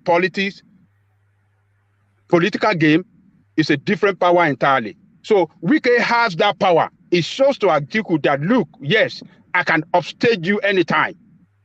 I have a structure around the country as you do. And my structure is getting closer to you. Look, Atiku is, you can say whatever you want to say. You can cry to Al Ivan. He knows what he's doing. For his political survivor, he would not choose person like Wike that is as strong as him in that party. Okay. But he's more. I'm saying that in terms of politics, who is more beneficial to his campaign, Wike or Okowa? Because it's about winning, right? So if you care about winning, who is more beneficial to you, Okowa or Wike, to win that block? To win, let me tell you. No. Just answer now. Who is more valuable to help you win, Wike or Okowa? Because it's about winning, right? So who is more valuable to you winning, Wike or Okowa? If Wike leave the party today, you think every member of the party will leave with him? You think other parties? The question now is asking you who the party will fall. The party will fall in Rivers State. I know. I'm saying that, but in terms of, because you gave the example of him with OBJ in 1999 that it was powerful. He had a yard grab that helped OBJ win. I'm saying that right now. Forget the power blood that Wike has. We all know you are right. Wike is more stronger than Okowa. Wike is stronger than Okowa. You're right. If you care about winning, why not go with someone that is stronger, that can help you win? Then deal with the power tussle issue later when you win. Can I come in? He have a responsibility now as the leader of the party to manage the crisis, to pacify Wike and some others and bring them together, and then forge ahead in their fight against APC. That is possible. That is possible. It is not over. It is not over yet. It's just a crisis after primary, and it normally happens like that within every political party. So basically, he picked the weaker candidate because of his own ego. All right. Let's hear from Drake. I think Drake wants to come in. So Drake, you wanted to say? What's going on, man? Drake, are you there? Hello, can you hear me? Is that Drake? Yes, we can No. hear you. Yeah. Oh, is that Drake? Okay. No, this is Middleman. Oh, yes, Middleman. There's this character Drake. He's been coming in as he's typing in the private chat that can I say something? I'm saying say something. It discombobulates me when people do that. But Middleman, yeah, come in, please. Yeah, I just wanted to remind Babati. You see, you have to remember that Atiku made an agreement with the Southern PDP stakeholders that he's going to do. He's looking to do only one term. Now imagine between Wike and Okowa, who is likely to come to stand up and tell that to Atiku's face after the end of the first term? Do you So believe that that? is No, do you those are believe the in that? things. No. Do you believe in that? That was the promise Buhari made, by the way. Don't mind me, man. Why would you? Look, Come on now. listen. I don't believe that, and that is why I'm telling you that Wike will likely bring it and throw it at Atiku's face after the first term. That's what I'm trying to say. I'm not saying he meant it. I'm saying that Wike we go for that we make that call when the time comes. So And Wike we will make be a big another. issue out of it. Huh? And Wike will make a big issue, we bring up crisis. Exactly. Wike will become another Atiku to OBJ. That is what he tried to. So he's avoiding that. I get it. But do you see him leaving the PDP then? Do you see him leaving the PDP to go support somebody else? If he's not he's not. He's not going to leave PDP. He's not going to leave. All he's doing right now is a long shot to see if this vice presidential pick would be reversed. But I don't think that will either happen. But he wants respect.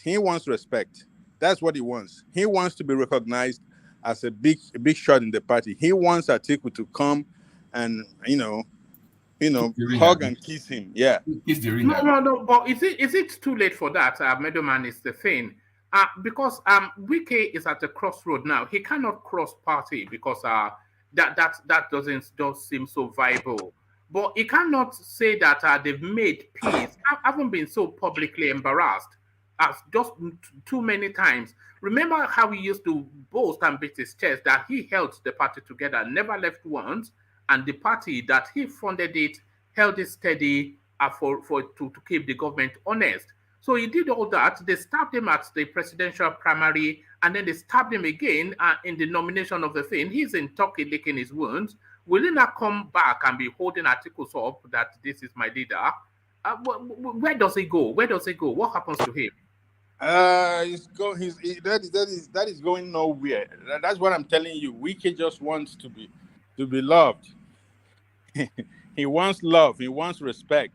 That is according to you, Middleman. There is nothing else he can do right now. There is nothing else. But I understand, but that is according to you. That's your own opinion. Yeah, of course. Okay. They are suggesting that he will abstain from the presidential primaries, from the presidential campaign of his party. Yes, one man. That's what's going to happen, and not only in one. About 14 governors will do that, and a lot of top stakeholders in PDP will do that. I'm speaking from a fact because my uncle is one of the biggest chairman in Edo State. They are all going to abstain. PDP are different from APC. People don't understand. The day he picked Okowa, I said it here. I said it's a very big mistake for Atiku. That move he made. If they have gone for Emeka Dodioha, that would have settled everything. But he went for Okowa. Okowa is a super lightweight in PDP in Nigeria. One of the people they could have chosen, I didn't think. I thought it would Emeka Ehidioha would have been a better choice even than. And everybody would have agreed. Could give the Eastern that position. And Wike would have understand and continue. Would have been no shame. No, that would be a big loss. But Emeka Ihedioha is not an office holder. That is one thing that played against him. He's not an office holder. He has appeal. He has mass appeal. Though. He doesn't have appeal in the East now. I like him. You know. East is toxic. East is toxic right now. If you pick any candidate from the East that will not bring any votes for you, what is the purpose? One more. Sorry. What make you feel? What make you feel they remove Emeka Adejoha from Imo State? If you're a real true politician, you're supposed to know. What make you feel they remove him? Take us there, War Peace. Take us there. Because Yeah, he tell was us why removed they because remove. America got into the office on the back of IPOB, the support of Igbos, really strong one. That's how he got there. And two, during America time, it must have became its a headquarter for IPOB doing whatever they're going to do. Then their protests and everything, and the Northern saw it as a threat. And America was trying to use that as a leverage because everybody have their own leverage. That's why he was removed, and they brought up. That is not true. That is not true. That is not what played out at the court now. What are you talking about? What are you What is the That population is of not what Biafra played out at the law court. of IPOB? Yeah, now they make you see. That's what they make you feel on the outside. I'm telling you what happened inside. No, brother, Oh, you are a member of those hold inside. on. You are insider. Hold on. Okay. What's led you to that? What's led you there? See, Sorry. Just to be clear, you are suggesting that Emeka Ehidioda was essentially an IPOB. no. He was giving them free hand in Imo State. Though at that time they were not violent. He was only there for about 6 months. Yes, I'm saying. Look at 6 months. How many protests happened in Imo? Openly, but not violently. That was why I'm getting it wrong. At that time, IPOB was they still have focus on everything that was going on. He was removed, but the Northern Cabal saw that as a threat. They saw that as a threat. Please. That's your theory. Okay, that's my theory. That's my theory. I agree. That's the problem we have in Nigeria, right? You always want to make the North look like, they're one big monster. It's not like that, my brother. Where does Wappi get his own news from? I don't sometimes. Listen, hold on. Let me break it down a little bit. Let me break it down a little bit. International news. Wait, hold on. Let me break it down a little bit. Now, they came up on the reason that the petition that Okorocha's in-law filed against Emeka did have against the results, but they really check it out. There was not really a fault. If, according to the law they sue Emeka did for, it was supposed to be Okorocha's in-law who would be the next governor. Yes. So how come they left Okorocha's in-law? They left the APC, the guy that was supposed, the fractional APC guy who was supposed to come third. They went for Hope Uzodinma as a sitting senator then. We had Tanko. That's the reason why they gave him 2.5 billion and naira as severance package. I'm not about 2.5 billion. That's according to your narrative. Stop that. Let's speak things the way you say now. Like we make the North look like a monster. We are saying things for fact as numbers. Numbers don't lie. No, brother.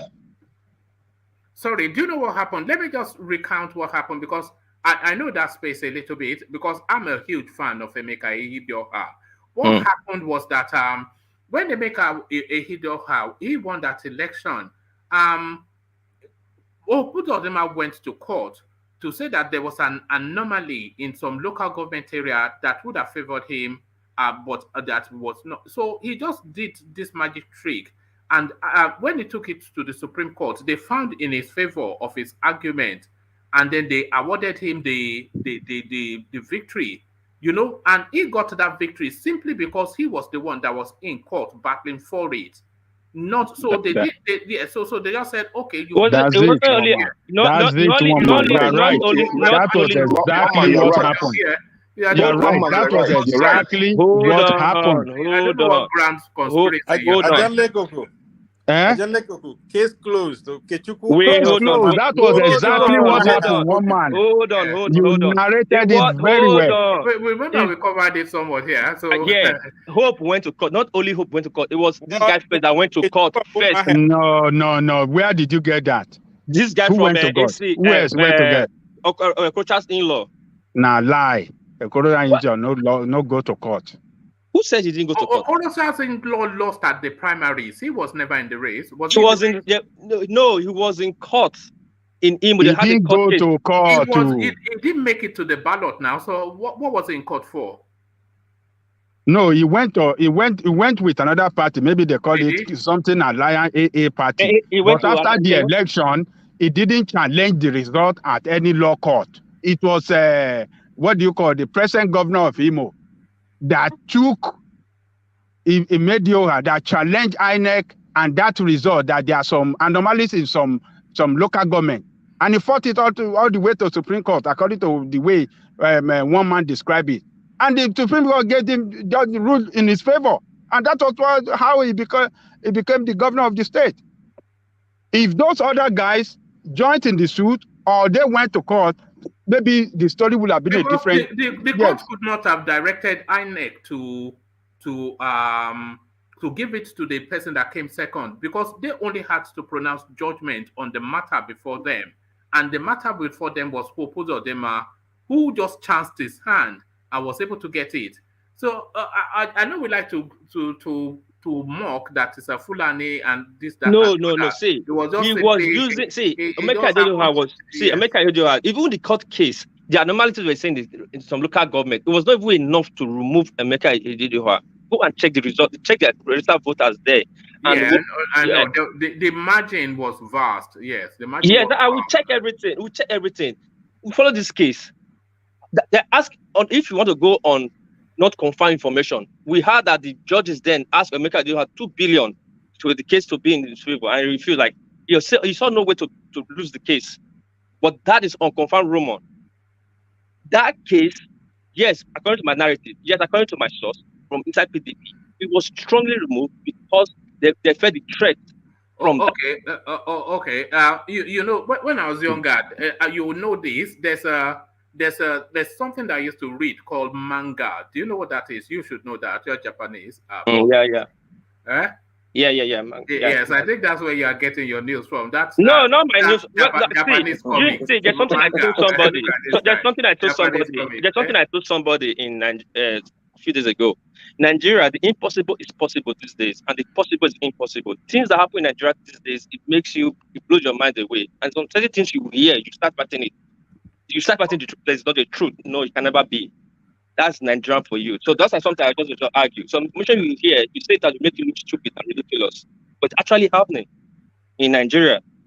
That's how it is in Nigeria. If according to what we explain here, how Nigeria is run, I don't think there will be problem, or it will quickly be solved.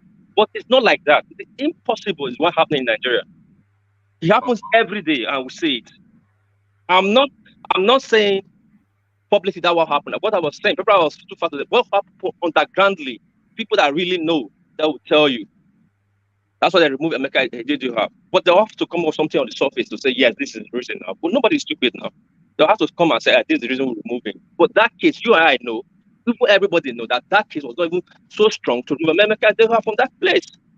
No, it was a real funny thing. It was very funny. All right, thank you.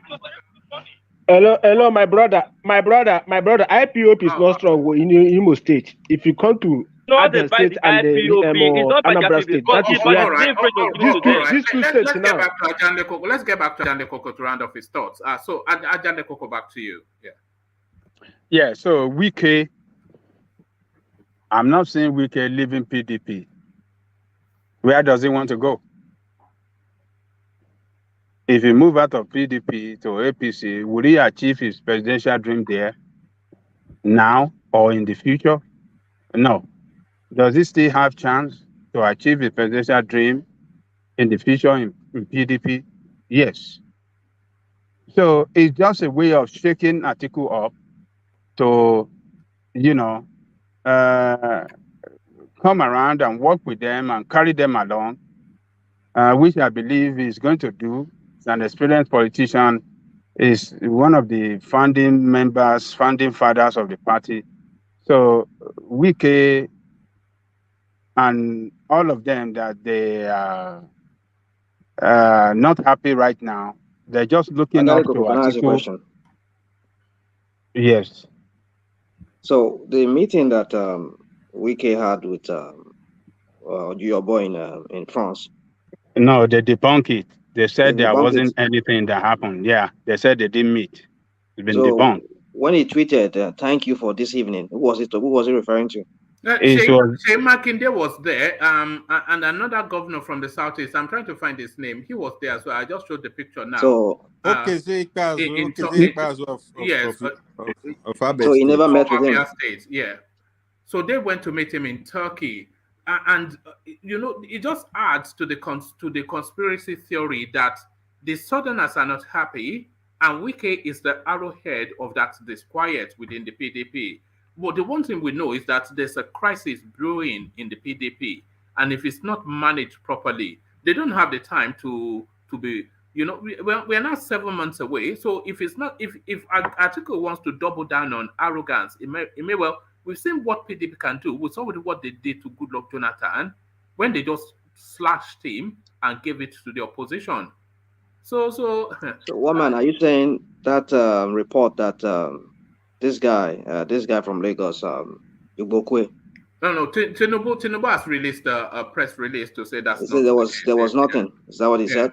Yeah, he said they never met. Okay. Which we have to take on face value. One That's man. not One man. All right, go on. One man, can you people the just truth give is that just one man, give the truth, Joe the truth is that do a passport, please. Don't worry, he's a Yoruba man now. He's an honorary. One man, the truth is, hold on, Moses now. He's an honorary Yoruba man now, because I think he's been excommunicated for life in the East. So he's an honorary Yoruba man now. If he crosses that river Niger, he's not coming back. One man, it will come back. The Igbos will have to give their own. One man, let me quickly speak to Ajele Koko. You see, the permutation that Ajele Koko said about Wike. Well, it stands to reason that, like you said, Ajele Koko, that the only place he can have that political future would be PDP. But I don't think he can. His only relevance is now, and if he doesn't get anything relevant, close to being relevant right now, I don't think he's going to be relevant again. The reason being that the Nigerian politics is very dynamic. The reason why Atiku is relevant is, number one, he has the money. He has the money.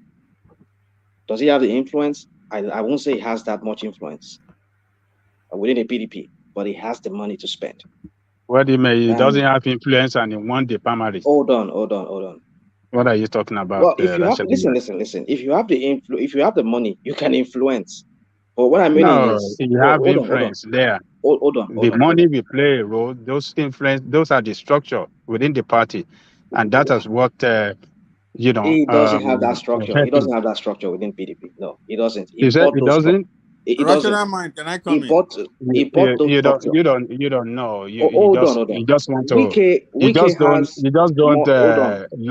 You just don't like him, and you just want to say all sorts of things against him. Not because I don't like him. He has structure. He has structure than Wike, and that is why he beat Wike. If he has structure, you think it's only money. You think if you have the money, you don't have the structure. Let rational mind put it to you. You address it, and then let Middleman come into the conversation as well. But let's one voice at a time. If he has structures, like you said, I mean, he tried so many times to dislodge Jonathan back then when he was kicked away from PDP, and when Obasanjo kicked him out. In fact, when Obasanjo was there, he tried it so many times. He could not grab the ticket from PDP, and then he moved away. And subsequently, he's been acting like a political prostitute, until he finally came back to PDP. So for me, the way I look at it is that he doesn't have that structure, but he has the money to influence people within the party. That was when he came back, he saw that opportunity, and he bought into that opportunity. So you think Atiku commands more money than Wike? Yeah, he does. Yeah, he does. He does. And what Wike needs a bit of immunity or an assurance that he will not be prosecuted if any other government comes in. Can he get it under Atiku? Yes, he can get it under Atiku. That will depend if he doesn't continue fighting Atiku, and maybe if he's in the good book of Atiku. But then where I think he has that more protection is if he joins APC. So he's putting his card on the table right now, looking at which one he's going to do, which one is more plausible for him, which one is more plausible. Let me use the word. Right. Now, the point is, it's looking that the APC has the horsepower right now, and they have more chances of being producing the next president again. So if he is not in the good book of the APC, anybody from the APC, he might find himself having to deal with the EFCC and other financial crisis, financial arrest or whatever that would be placed on him. So he will have no immunity at that time. All right. So for what I see is he would have more relevance if he cross carpet into APC. But the only thing that will fight against that would be an issue with him is Amechi in the River State that will rival him, and his stooge that he put there for PDP governorship. How is that going to play out? We have to. So for me, you see, there's a lot to say about this. Let me just allow Angelico to continue. All right, I have a different theory on what you're saying, but let's hear from Meadowman first. Meadowman, you wanted to chime in. Yeah. I was. You see, rational mind. Atiku has structure and has power in the party. You have to realize that Atiku has not lived in that country forever, like for 8 years. After the 2015 disaster of PDP, it was Wike and former Ekiti State Governor Fayose that held that party together, and that gave them footing in the party, respect amongst the party people that are loyal to the party. So if you consider the fact that Atiku has been in and out of the party, in and out of the country, has not been on ground for the past 8 years in Nigeria, then you will understand how strong his influence has always been. Even though we understand that it shrunk a little from 2018 to today, and it will shrink further into the future. That is normal. So, but he still has more structure and still has more influence than Wike nationwide in that party. Now, about Wike going to APC. Going to APC doesn't guarantee you anything. Take Okorocha, for instance. His house was invaded and he was carried away like a common criminal, and that is days before the primary. So going to APC doesn't mean that it will protect you. And APC looks like he has a better chance today, but you can never say. So listen. You guys say he has structure. If he has structure, why is he jittery about this whole thing? With if he has this firm grip on PDP and the structure, like you people are saying, why is he jittery about Amechi? I mean, what's his name? Wike. Wike. Why do you think it will be? It's jittery right now. Yeah, but why do you think it would be? Because he knows that Wike has influence. He has more influence in PDP. No. Because Wike. No. What is no? How can you even? It's a common rational mind. More influence that cannot win primary for him. What are you talking about? Agreed, because he bought it. We know he bought those influence. He had spended Wike. So I don't know what you people are talking. If he has that stock. Let me tell you why he might be jittery. Let me suggest why he might be jittery if he is, as you've described. It sounds him better if Wike was on board fighting with him than if Wike was on the outside, either not fighting with him or fighting against him. So Atiku stands a better chance of being president if Wike is on board with him fully. And he knows that, and we all know that. So that is really where it is. So I'm not sure if it's jittery or not jittery or anything, but it serves him better to have Wike fully on board than not. So that's just what they're trying to permutate. Yeah, Wama, you are right. Of course, I mean, it's just you are right. Regardless of what he is doing, if people want to be put that what he's doing right. No, we're struggling to hear you, man. Can you hear me? Yeah, but it's like grainy something. Yeah. I think it's StreamYard is having a problem. Can you hear me now? Yeah, we can hear you, but it's somewhat grainy. But carry on, yeah. Yeah, I think you are right. Regardless, if you have his way, too worried if it's going to become cross carpet. But the problem is having, like you just said, you don't want to have Wike on the opposite side. And we can have same followers like him too. Wike journalists are worse than any other thing on this earth. They are worse than Wike. So he don't want to have them in opposition. That's why he's been worried. If not so, he wouldn't have bothered himself. That's just my own perspective. All right. Let me theorize something, and then Ajanle Koko round off your thoughts, and then we move the conversation on to Baba Akure.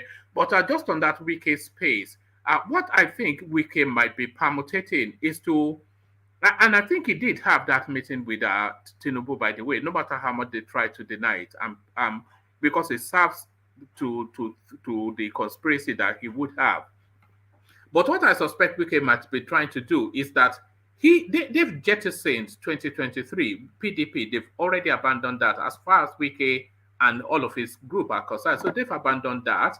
So they're either going to work secretly against Atiku or not fully back him, just make sure that he loses that election. So with that, they will clear out Atiku and Ayach and Ayu, and then they can take the party back. But I think they want to abandon the election in order to get rid of these people and just take their party back. This is what I think they might. That's just my own theory anyway. But Ajanle Koko, you have to find out what that is. Yeah. I agree with your theory. Yes. Yeah, one man, you're not far from the truth. Yeah. You're not far from the truth. They're going to remove Atiku from this election, and even now, Atiku supposed as Mr. Runner, they're supposed to change the chairman. But according to PDP, the president, flag bearer, cannot come from the north, and the party chairman will come from the. I mean, the chairman, federal chairman will come from the north. They're supposed to change the chairman, but he's still there. Yeah, not a guy or something. Warpeace, do you want to dip out and plug back in to see if the connection will latch on better? Because I think that will be better. Yeah, it's very grainy. There's plenty of space, so just do that. So back to you, Ajanle Koko. Well, Wike and other governors, if actually they are planning to move out or work against their party, they will be working against themselves. They're going to be shooting themselves in the foot, and they will sink their political future. Because PDP, people know them with PDP. And whatever they become today, PDP made them what they become today. So if they kill, and working against PDP, like I said, we kill their political future because PDP will be dead. And when PDP is dead, where would they go to resuscitate their political relevance? And no, they can't get it in APC. Is it Labour they want to go? Will you people accept them in Labour? Or will you accept them in another party? It's the same people, same corrupt people. So they will do more harm to themselves than good if they work against PDP or work against Atiku. That's the way I see it politically.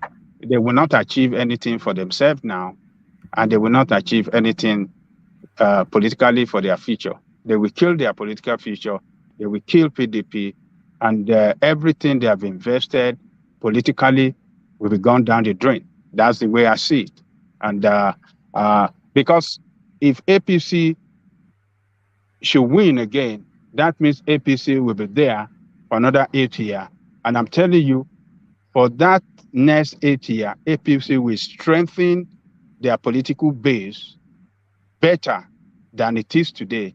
And we might end up having one political party in Nigeria, and that will not be good for all of us. So that's the way I see it, woman. All right, brilliant. Well put. So, Ajanle Koko, for instance of time, let's go on to Baba Akure, who I think may not be with us anymore. But Baba Akure, are you there? Yes, right. I'm hearing you. Yeah. All right, brilliant. All right, good to have you, Baba Akure. So let me take you to a different space, Baba Akure. And this is the sort of politics that hopefully will be wiped away with 2023. But this is politics as has always been played in Nigeria. After realizing Akpabio forged primary results, APC chairman Adamu pulls out of suit to compel Inec to publish Akwa Ibom ex-governor's name as senatorial candidate. So here it is right there. So this guy, Akpabio, he did not even contest in the senatorial primaries of his local ward for reasons that he was pursuing a presidential seat. But then he has gone to do some forgery or some fake primaries that he had a rerun to then remove the guy that won the primaries and replace that with his name. And he has now taken this fake thing to the Inec chairman to the party chairman to sign off, and he has now taken this to court, all from a forgery. And Inec, they are aghast. They say, how can you have a rerun when you are not even, for you to have a rerun, you have to be part of the first running. You were not even part of the first running, and you are claiming you had a rerun that then put you as the party candidate. So this sort of politics, and so alarmed was the party chairman, who seemed to have been co-opted unwittingly, that he has abandoned the lawsuit being filed by Akpabio. But this is Akpabio's politics. It's just forgery, a strong arm, guns, and bullets. So this sort of politics, hopefully, we see the end of it in 2023. Baba Kure. Thank you very much for having me. That is why you have to be obedient. Look at that. So you've adopted the language. So Baba Kure, of all the people, I didn't expect you. What happened? What happened? They captured it. My goodness me. Anyway, what the capture Akure Empire. The only thing that would be more shocking than Baba Akure declaring for obedience would be me declaring for obedience. We don't want you. We don't want you, one man.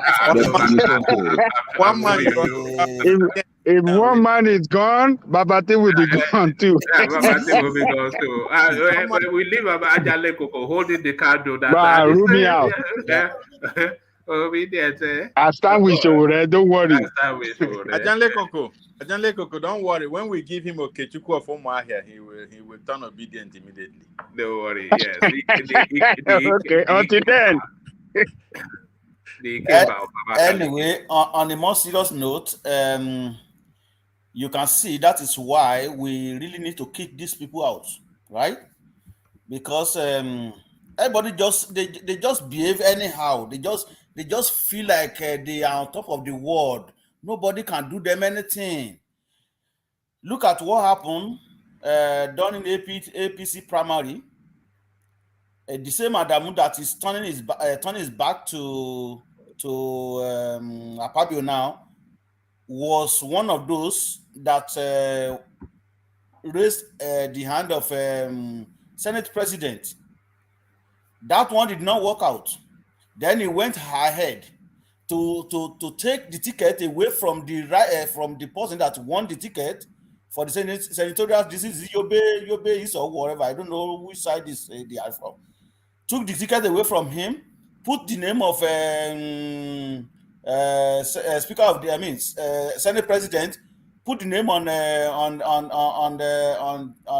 Inec list, and problem started. The same thing this one, though he may turn his back to Akpabio now, but the fact still remains that how are we sure that he does not involve in this issue? Even if he doesn't, one of the APC logo is that once you join us, your sin is being forgiven. So it means you can do anything you want.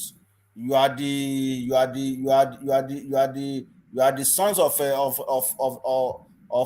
the president. So that is why you are seeing this. Now for Akpabio to go and forge certificates, I think this is what is going to dominate our political space this year. And that is more reason why we have to kick these people out. Like I said this morning. Yes. don't you think that he should even be prosecuted for that? He should go to jail for that. He should, but it's not. But nothing is going to happen. That's the point. That is why we have to kick these people out. I must let you know. It's not that I am one of the supporters of Obi, but we need shocker. Who can shock these people? A disruption, yeah. Exactly, that is all. It's not issue. I'm not Obi fan. I don't care about Nigerian politicians because they are all the same. But we just want shocker that we put a spine in the wheel of APC and PDP. That is all. It's not that maybe because if Obi get there is going to do something. I'm not expecting anything from these people until when we change the fundamental, the foundation of this country. We change the constitution of this country. I don't see anything working. Obi if Obi eventually get there, he may try. But how much can he do? How much? Because if the foundation is faulty, then there's no way you can build your house up. If you build it, then it's going to collapse. That is what we are facing in Nigeria today. So it's not that I'm supporting Obi or whatever, but we need shocker so that he can put spin in the wheel of all this crap, all these thieves that they just do anyhow. Now, every single day now, you know that they will talk about certificate.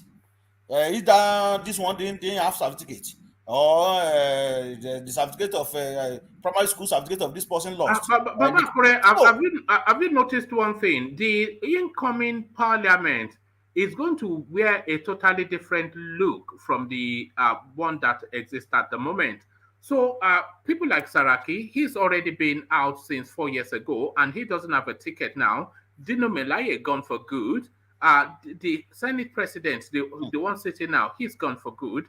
Akpabio never to return. I'm not sure if Rochas has a ticket. So everybody is out. They are all out.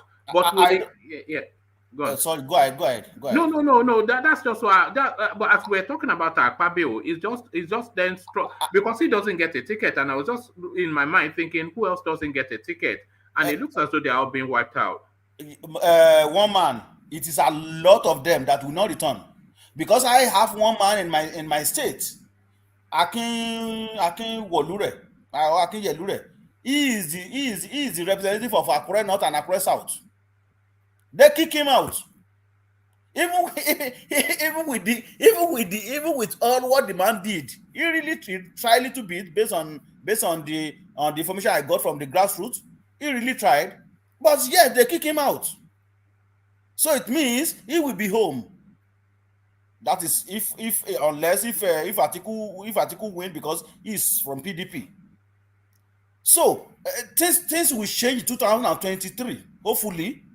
But hopefully, anyway, let me just put it that way. Hopefully, maybe things may be changed in our House of Assembly. But at the same time, that House of Assembly, they really need to work on it and scrap it completely. Either they sit and get sitting allowance or whatever. We have to do away with that. So, let's go back to the main issue. Most of them will not return back, and that is why I'm saying we need a shocker. We need Labour Party. We need what's the name of this party? We need people from AAC, right? We need but if you need a shocker, then AAC is out of the question, because if you are really wanting that change, then I'm not even sure if Labour Party is a change. One man, but the Labour Party is probably more likely than AAC. Do you know the change? Do you know the change I'm looking for? Mm-hmm. You didn't get the change I'm looking for. I want our House of Representatives and our House of Assembly to be dismantled, so it is not controlled by APC or PDP. I want it to. So you're not getting that now in this upcoming election. Well, let's wait and see. No, you don't have to wait and see. There's no other party fielding parliamentarians apart from APC and PDP. Which other party has senatorial candidates? Well, I don't really know, but I don't think Labour. I think Labour Party should have. I think ABGA should have. Yeah, they will have one or two. Well, I think they have to put more effort. But what I'm expecting is just shocker. That is me. And the only shocker you can get is Peter Obi victory, which is far and remote. It's not Peter Obi alone. We want some house of rep. Yeah, but you can't have that now. You don't have candidates vying for position, so how can you have it? How many Senate candidates do Labour Party have? Probably one or two. You know, so what many Senate does they have? Probably none. So the people is going to be APC versus PDP and some local regional politics in specific. It's not going to be. It's not going to. The parliament is not going to look different from how it looks. Baba Kure, if I can interject a little bit, okay? Do not worry about what the House or the Senate and the House of Rep is going to look like. What we need, the Nigerian president is the most powerful president in the world. What I mean is, when you look at the kind of power the president has, you see that constitution was put together by the military, and they made it like the president is going to be very, very powerful. So what I'm just saying is this: Peter Obi is going to win. When he wins, he's going to work with whoever that he has in the Senate and House of Rep. And also remember, we'll be watching. You know, if Peter Obi brings out a bill or says something to the National Assembly, he is going to work with the people. So because it's going to be a shocker. So don't worry if you're going to get Senate or not. Hold on. Let's not go to the land of fairy tales. Can I what are you talking about? Fairy tale land. Robert, I'm just telling you. I know you never agree with me, but the last time he was governor in Anambra State, he was under Abga. His house was mainly PDP. And he was impeached twice. He was impeached, but he still came back and finished. His tenure. So you see, we talk about impeachment. We talk about impeachment like they can just wake up in the morning and say, "I am impeaching." The Constitution also protects the president. That doesn't even matter. First of all, wait. I'm surprised you're saying it because you live in America and you know the importance of the president having his own people in the House and the Senate. You know it's very important. And we talk about Nigeria. Now, Obi in this instance, you said he's coming to change things. And he has to deal with a corrupt Senate and a corrupt House. I know. So he has to have at least 1/3 or 1/4 of his own people in that place. This is why I told you. See, you know, even in the United States, right? You know, even in the United States, the president can override some of the decisions he can put in some executive orders. And it will roll for as long as he wants, right? Sorry, Joe. And I'm just saying, right? I'm just saying that, right? But why he is still there, he can still do it. Now, the president of the United States is not doing what he wants to do with his power so that it doesn't look like, you know, he's being overbearish. In Nigeria, you can use your power the way you want it in Nigeria as a Nigerian president, and the people will not react the way they would have reacted to the United States. Let me tell you guys one. Hold on, Joel, can you have a look in private chat for a moment? But carry on, make that point, whoever that was, and then let me make my point. You see what Joel is saying and what Babati is countering. All those doesn't matter. If by any chance Obi wins and becomes president of Nigeria, the next day the 50% of them will decamp to LP. So don't worry about senators and House of Rep members.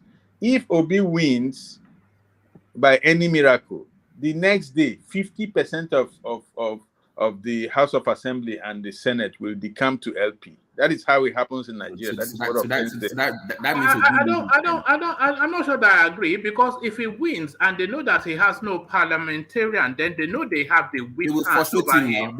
They have the whip hand over him. They have the bigger hand. Then he has to play ball. No. You have to understand that some of these parliamentarians in these parties are, you know, anonymous members. They know that they are weaklings in their party. So what they do is they go to a place that will have relevance. They will have direct contact or connection with the president. Middleman. But look at it this way: Obi, like you tell me that is there to change things, right? So he's fighting the system. Remember, according to you guys, he's going to beat the system and win the system. When he gets there, he's there to fight the system. The system will fight back, and the best way for them to fight back is to use the House of Rep and Senate. They will not decamp to help. In fact, they will hold him hostage. They will hold because him they have nobody. They will not. Look, let me tell you. I know how. They will. Look, they will not hold him hostage because you know why? Because you know why? Look, let me tell you. Because they know that their own political. If Obi eventually wins, which I know he is going to, if he does. What he tells any of those politicians is that I am next. I am next. It's either I step up my game and work for the people, or the people will boot me out. And Obi is going to make whatever electoral law seamless to take out any political officer. Jay will. All right. Jay will. All right. They did it to be in Anambra State. They did it to him in Anambra State. They impeached him. I said they did it to him in Anambra State when he was governor, and another party is controlling the assembly. They impeached him. You remember? Yes. So, and what happened? And what happened? Yeah, he went to court. He went to court. It took him to some years. Man, you think that is? Hold on. And what happened? And what happened? Now we are telling what we are saying. Okay. Hold on. Hold on. The federal government is different from state government. Is different now. Federal and state is different now. No. It's not going to be different. Let me tell you something. Always understand this. The electoral law has been better right from how we had it in 1999. Compared to today, there have been so many improvements. Most of those landmark judgments you saw reshaped our politics. It's a lot of impunity that happened during Obasanjo's time. That cannot happen now. So even Buhari himself, hold on, Joel. It's just this storytelling, not at all vested in reality. That's where the frustration is. It's a reality. Hold on. As powerful as Buhari was, Saraki tamed him when he held the Senate. He tamed him. He frustrated him completely, and they went all hell out to get rid of Saraki because they knew the value of having your own people in the house. Even if it's not majority, you must have at least 1/3. Because with nobody, there's limit to you using your orders as a president. It has a limit. You get my point? Even for budget, it has a limit that you can influence your power. Yes, but you see, quite easily. No. Let me say this, right? You cannot. You see, if P2B came in from the back door, if P2B comes in from the back door, it will be easy to push him out. If he comes in organically, the way he is coming in right now. Look, let me tell you, you cannot tell Nigerian youth that this one that they managed to put in, that you want to come and take them over what? Because with him, he will tell you this is the reason why. When the budget was out, when they impeached him the first time, what was the problem? You budgeted 481 million to build the governor's lodge. No, we don't want to get heavily into the Peter Obi narrative, but let's get back to Baba Akure, who has the floor. Let's get back to Baba Akure. One minute, it might sound clear. Sorry. Let's get back to Baba. No, it might sound clear. Please, let's get back. All right, Baba Akure, back to you. All right. So I've heard I've heard what everybody are debating here and there. There is no. It is not going to be easy. My own. I mean, what I want, it might be different from other people, but to me, I want a shocker. I want our parliamentary system to be not to be controlled by one party, so that there will be it will be very, very difficult. Just like what we have here in Canada. Labour Party cannot do anything. I mean, Liberal Party cannot do anything without the support of conservative, without the support of what's the name of this party again? one of the party, the third largest party in Canada. So they have to march together before they can pass any law. That is exactly what, because when you have PDP dominating the House, that is why we have rubber stamp senators. If APC dominates, that is why we have rubber stamp. Like somebody are arguing here, Peter Obi will not be impeached. This is not going to happen. I'm telling you, I'm very sorry to disappoint you. Peter Obi will be frustrated. And that is when the corruption will, in fact, the corruption that we never see. That is what we are going to see again, because he has to bribe his way before he can get anything done. That is the fact. You can take it. You might not agree with me, but that is just the fact. Anywhere in the world, if you are not controlled House of Rep or House of Senate, then you cook goose. That president cook goose. They will frustrate you. It doesn't really matter. Either you are in America, you are in Canada, you are in UK. If you do not control the House of Assembly, you cook goose. So that Peter Obi will walk his way, and this that's just fallacy. Let's forget about that. What concerns me is some of these narratives. It just sounds so fanciful that that if Peter Obi becomes president, then everybody will cross party because he's so powerful. They are not going to cross it anyway. It's just ludicrous stuff. I really want him to win, so that he can be a shocker and set the brain of all this old cargo. That is all what I want. I'm not expecting anything from him, because I expect something from Tinubu and Buhari, but eventually disappoint. So I'm not really expecting anything, but I want shocker that will shock these people, so that they will have common sense that, okay, life is not like this, like the way they are ruling Nigeria, like, okay, nobody else can take power from them. That is all I'm expecting. So let's move to next chapter. All right, Baba. Can I add this? This is my point to Joel. Sorry, it got rowdy a little bit. But just to acknowledge Alexander Gomez's super chat that is getting increasingly rowdy. I think Baba Kure is even feeling that frustration. Yeah, sorry about that. So if we just try and moderate ourselves, Okay, so let me just add it, and also to add, let's understand that we have 3 tiers of government, and we all know that the judiciary is very corrupt, right?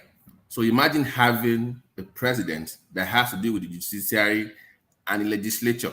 They would choke him to death. They would choke his government, because even if he goes to court to challenge what they say in the House, the court will tell him, "Oh, did you drop over there?" Say, "I didn't drop over there. You must drop here too." So anywhere it goes, he's not going to get anything done, and he's also facing three, 4 parties. What Akure was saying was even one-on-one, right? The prime minister has his own party in the House. Now imagine that you have a Labour Obi party that has nobody in the House, nobody in the Senate. That means he's facing 3, 4 parties that are there to steal money, and you're there in your cabinet. You can't pass any single thing. They can also, by the way, they can also veto your own laws. So unknown to Joel, they have over 75, right? 2/3, right? They can veto the president, right? According to the law. So they have that power too. And if you go to the court, they will also do that too. So let's be careful when we come up with scenarios like this. Okay, that's my point. In addition to that, one man, please. If Obi should win, what I can predict is that PDP members in the House will work with him in the Assembly, in the National Assembly, because it's been part of them. He's been one of them. They know him. He will play game with them too, in order to have their support and run the government successfully. I mean, they have been. It's just what Yoruba says. It's just because of a little crisis among them that turn to stories. You know, they will work with him. He will play ball with them, and bring them closer so that he can run a successful government. I don't see how he will want to, fight or don't want to. He will cooperate. He will compromise some interests. And you will see a lot of corruption fly here and there. It will fly. It will fly. Yes. That one is normal. It will be an ineffectual president because he will not be able to do anything, and he will very quickly discover that he doesn't have the power that he imagines that he has. If you want to I just made dismissal about his candidacy. I think that is so wrong. If you see, there are two ways to fight corruption. You won't be always running after people to see, oh, let me get money from them. You can also prevent money to get into their hands. So the thing there is that even in America, you don't even see money to steal because everything is on electronics. But in Nigeria, you see people, you see some places where you still go and you pay cash, and that is where they make those money. That's where they get those money from. Corruption. Even in the United States today, there is corruption.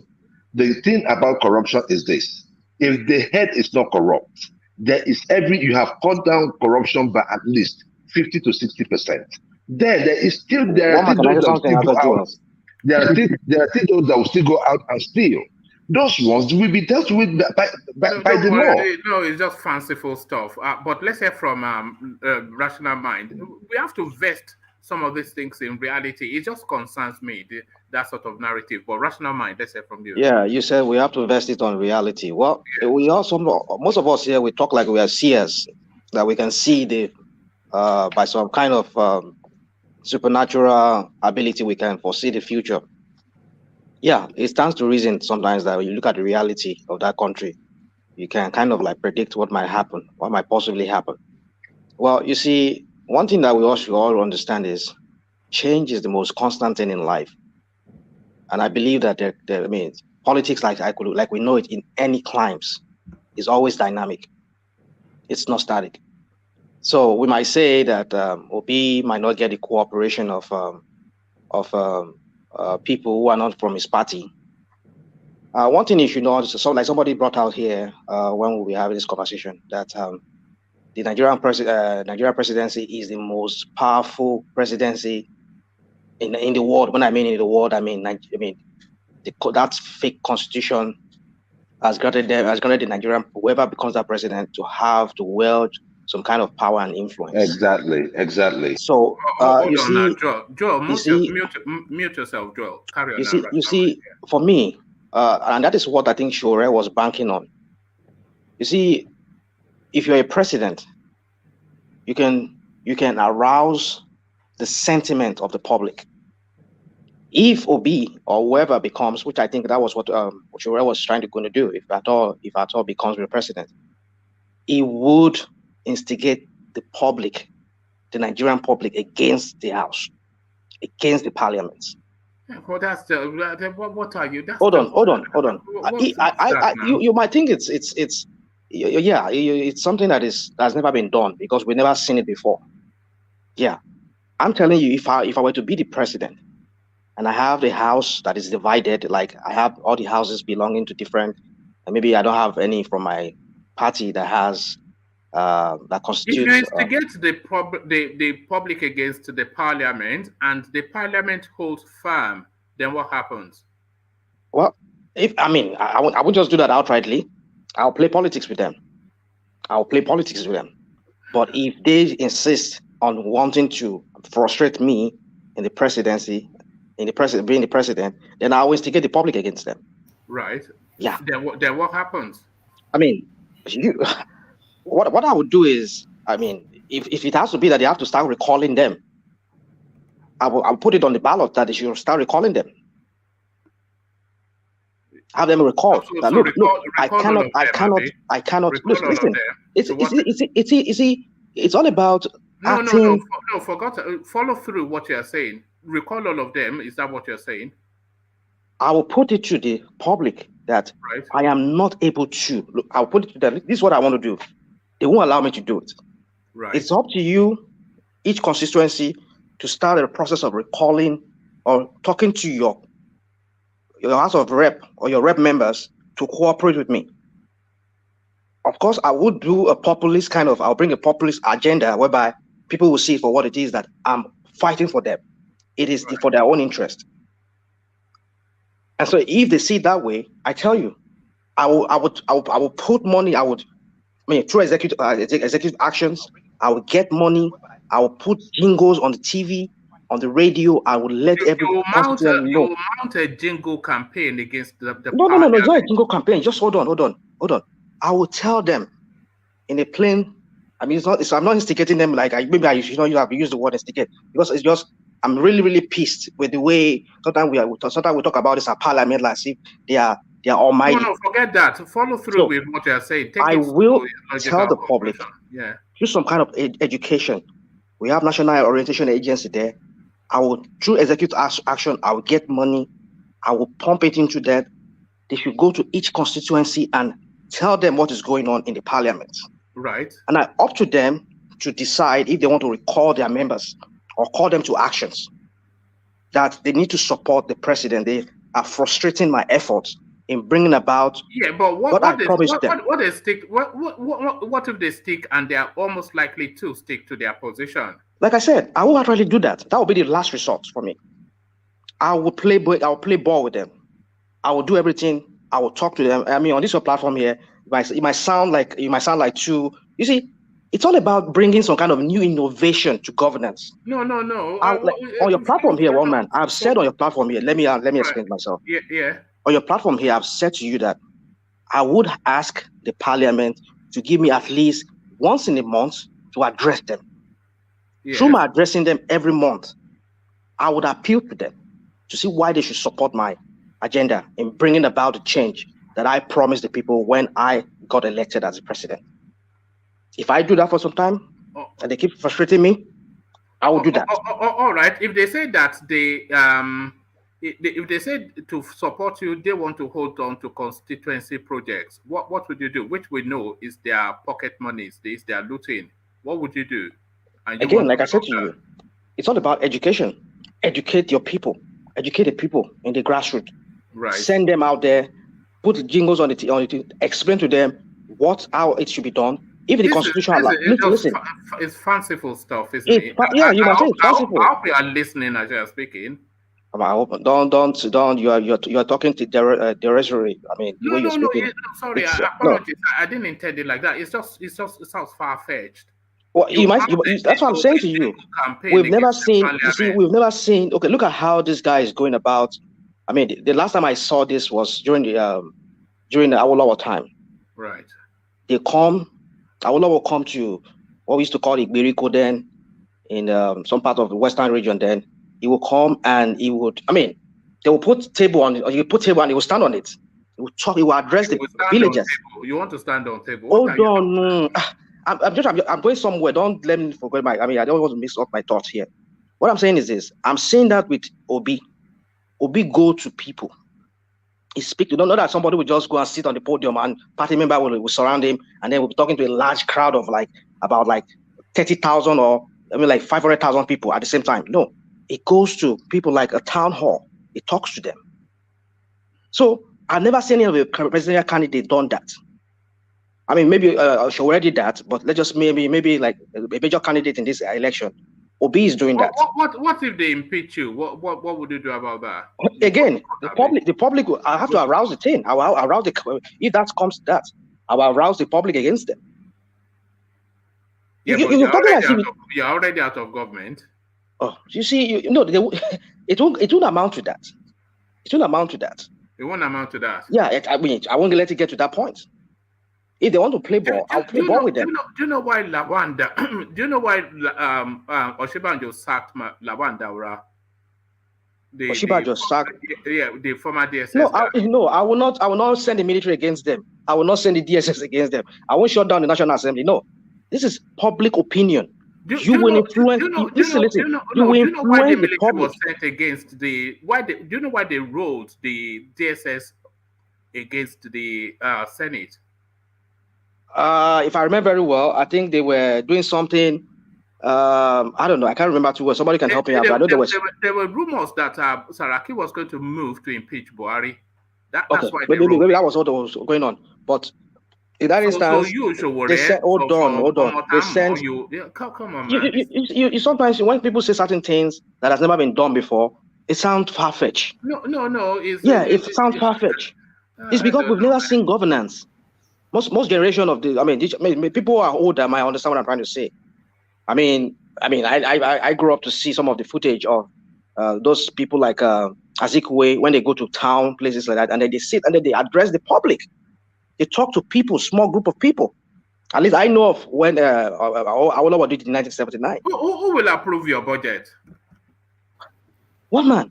I'm not going to play politics. I'm not going to play toxic politics with them. I would. That's also like what I just said to you now. I just explained will be the last thing that I would do. To get them on board, they will involve corruption because they are corrupt. I will play ball with them. I will play ball with them. So you facilitate their corruption. At the same time, they will have to play my own ball. But I won't facilitate. No, I won't facilitate anything.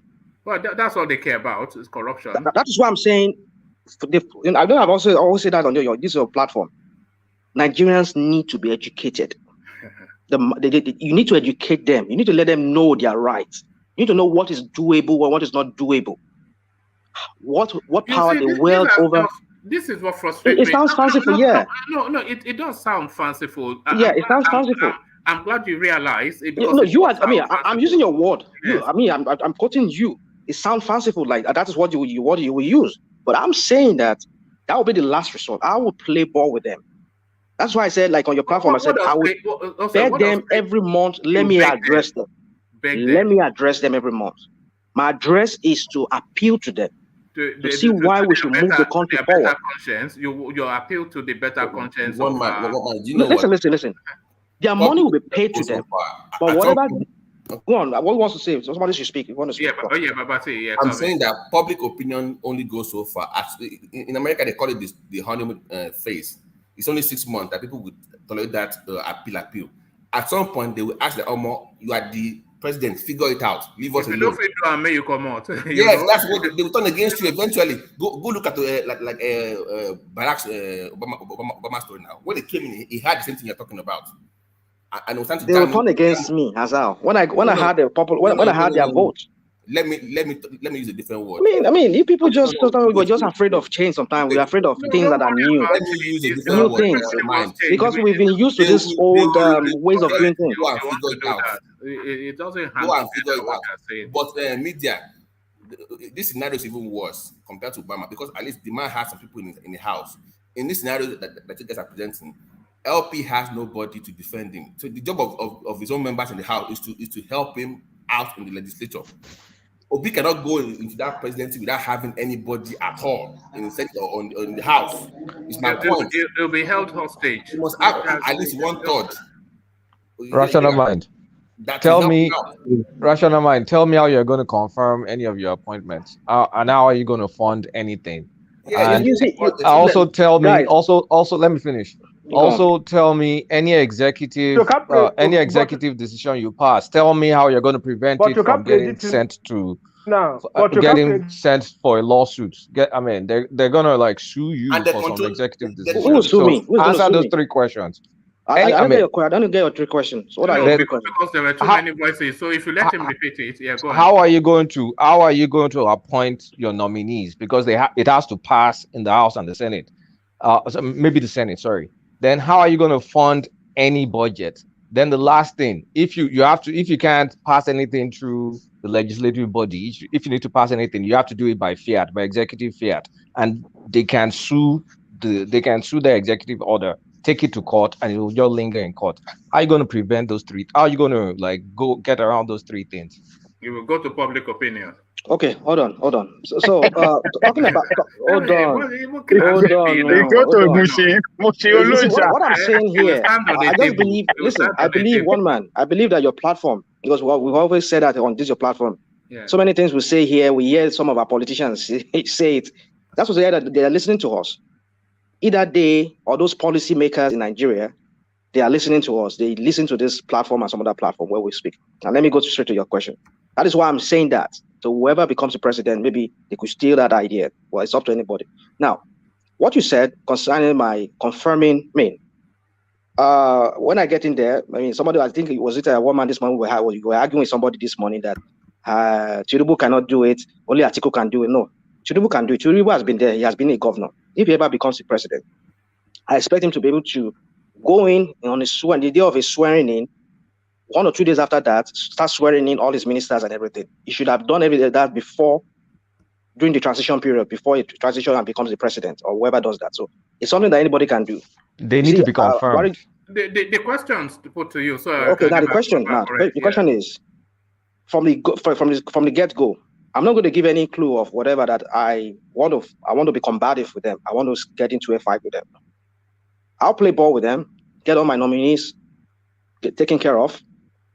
They're all set and good to go with me from the get-go. No problem. What does play ball with them mean? You have to pay for that, right? You have to bribe for that. Pay for what? Pay for what? What am I going to pay? Don't they get money? Don't they get money to pay for this? I'm not listen. Or you play basketball or which ball you want to play? I'm not going to camp. You see why? Listen. But you guys realize that each government that leaves, the budget that they had previously spills over, and the new president that comes in has to go by that budget. Do you know that? Carry on. So if that's the case, then what do I need to give them? We go to by that budget. So the first few 3 months or 2 months, I get all my nominees confirmed. You're good to go with me. You have to bribe, not within the budget parameters. For a sitting president, a sitting president will have to bribe his own party to get his bill in the Senate and in the House. Are you talking about even bill? in Talking this about own my party? nominees first. I'm talking about my nominees. I need to get my nominees. Your nominees, they will kick against your nominees. You have to bribe to get your nominees. That's the way it works in Nigeria. That's the way it works. Even in America, they pay favors. Politics. They get me favors with who? I'm going to pay high. The president will pay the House members or the senators. They deal in America. Maybe it's not cash, but they deal. What are you talking about? What are you talking about? You people just come here and just start talking. I don't even understand what you people are talking about. What is Babati and Kaluta talking about? Right. Where is it done in America? This explanation it has been carried out and tested before on Peter Obi when he won for the first time in Anambra, and he didn't have any legislative power. He was impeached. All this one you were saying, the whole what he was doing, but he was impeached. So how are you going to do it again? But how did he get it? How did he get it back? No, not through the court. So what are we talking about? The court is there. President, you go to court, I mean, we'll fight in the court. And that lasted for like 3 years. That court process lasted for 3 years. Let me explain to you. Just keep trying to be contrarian on this matter. He went to court because he was not the president, he was the governor. There was still upper power, there was still command above him that could change that decision for him. When you come to president and Supreme Court remove you, you can't go nowhere else again. It's Supreme Court. It's not it's not as easy you people. You see, we've so resigned ourselves to this mentality of what has happened in the past. And we base it on that. Because we never see anything so new.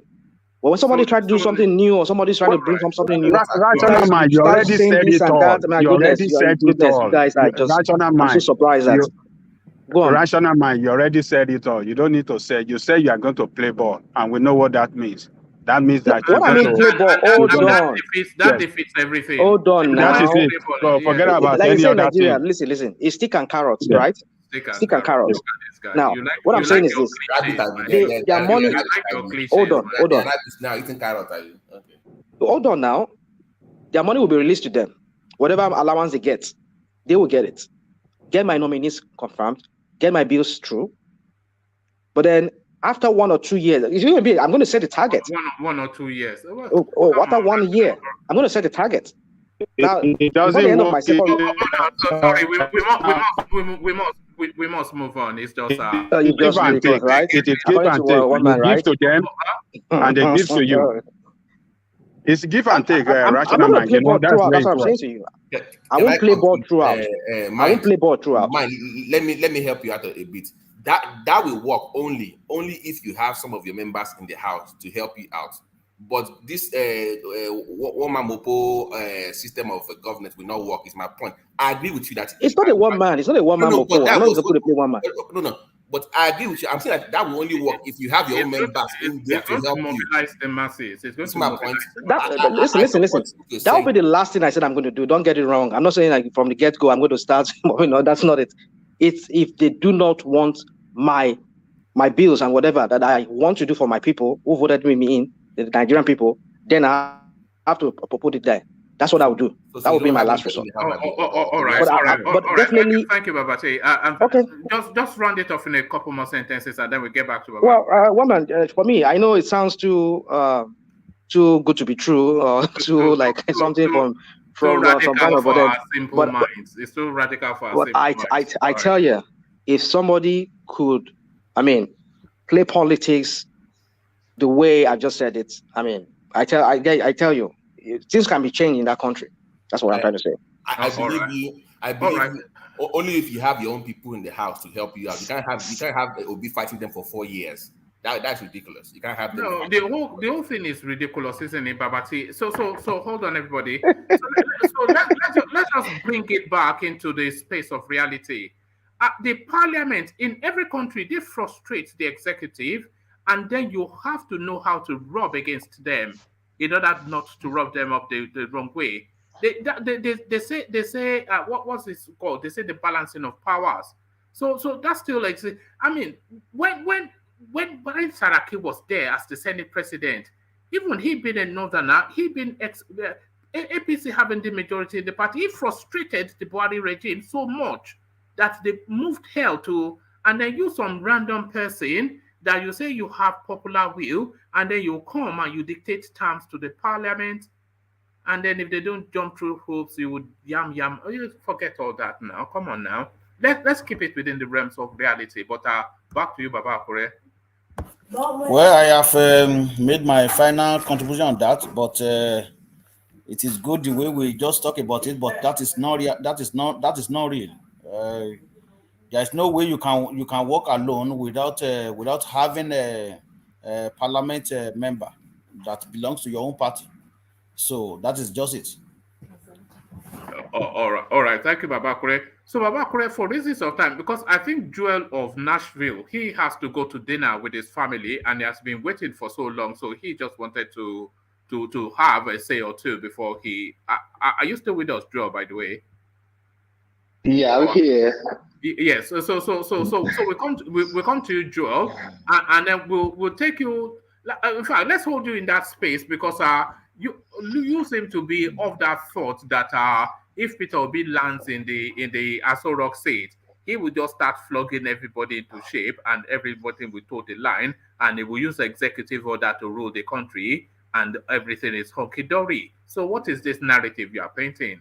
Is this Tales by Moonlight, Joel? Okay, this is where I'm coming from. Good morning, by the way, afternoon and evening, wherever you're residing. The P2B phenomenon is well, I would say it this way: if it's big enough to push out the two major political parties, then that alone shows the political parties that the people are not with them.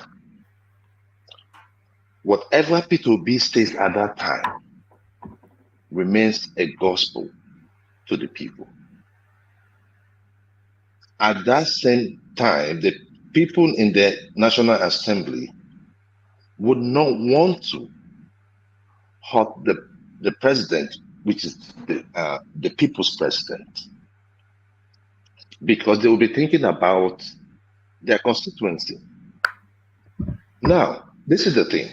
When you present a budget, there was something P2B said. He said that when they asked him how he was going to fight corruption, he said that it is easy, that he was going to cut it down by 60-70%. And how will he do it? Whatever you present to the House, this is not a case of where you say your kitchen is going to go up $3 billion and 3 billion naira. Your to barb your hair is going to cost 100 million. This is not going to happen under P2B.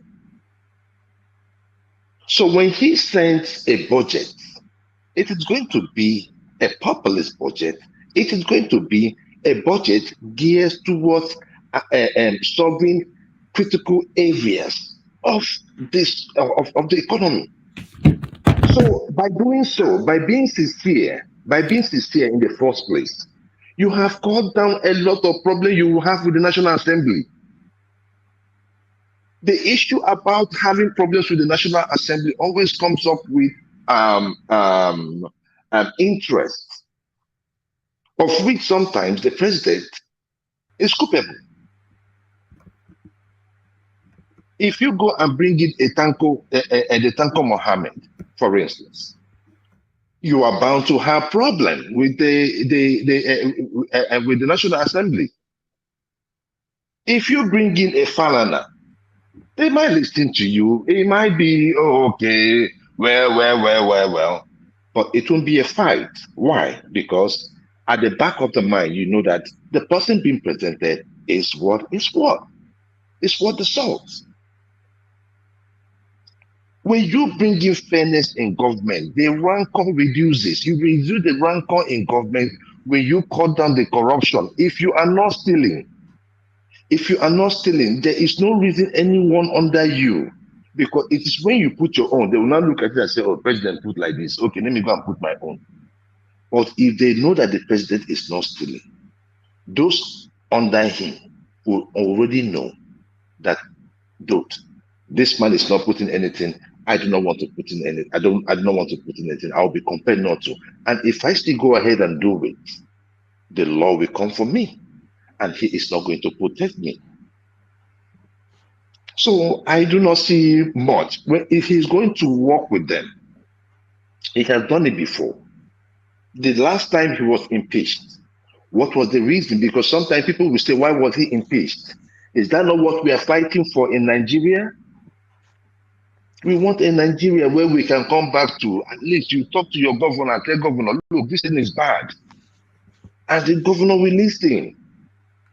He came in and you told him that they've already signed a contract for 481 million to renovate the government house that was burned by the Oba under Ngige. He said, okay.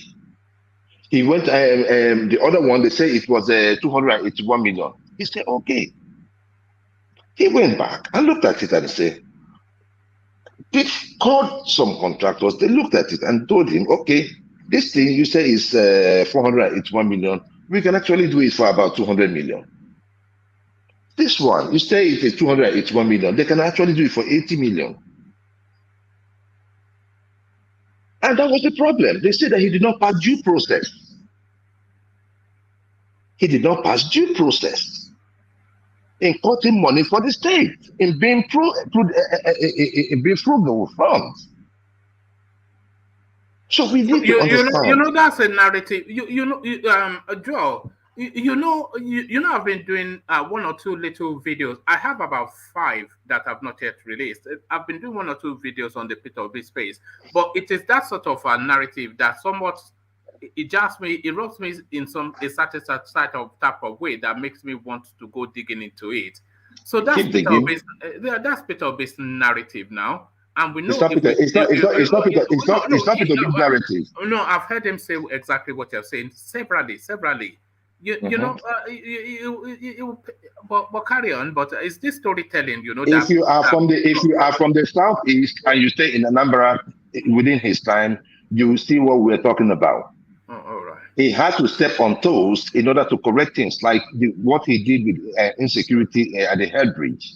He had to step on toes because you see, the Aboro system has its way. There are like the top people that control these people. Those people you see on the street, and those ones are the ones making the collection.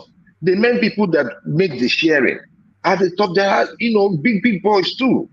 Some of them you see them, they have 2-3-story building. They're driving one of the best cars, but they are feeding off the people. So, Drill, what's your point? You're saying charisma is going to carry the day, or what exactly are you trying to get to? No, what I'm saying is this, right? If you we are talking about rancor with the National Assembly, if you present a budget, which is about one of those times where you have rancor between the executive and the legislature. If you come into budget time, the reason why they always have problem is because there is so much corruption embedded in the budget. If the budget is people focused, economic focused, you won't have much of this problem. That's my point.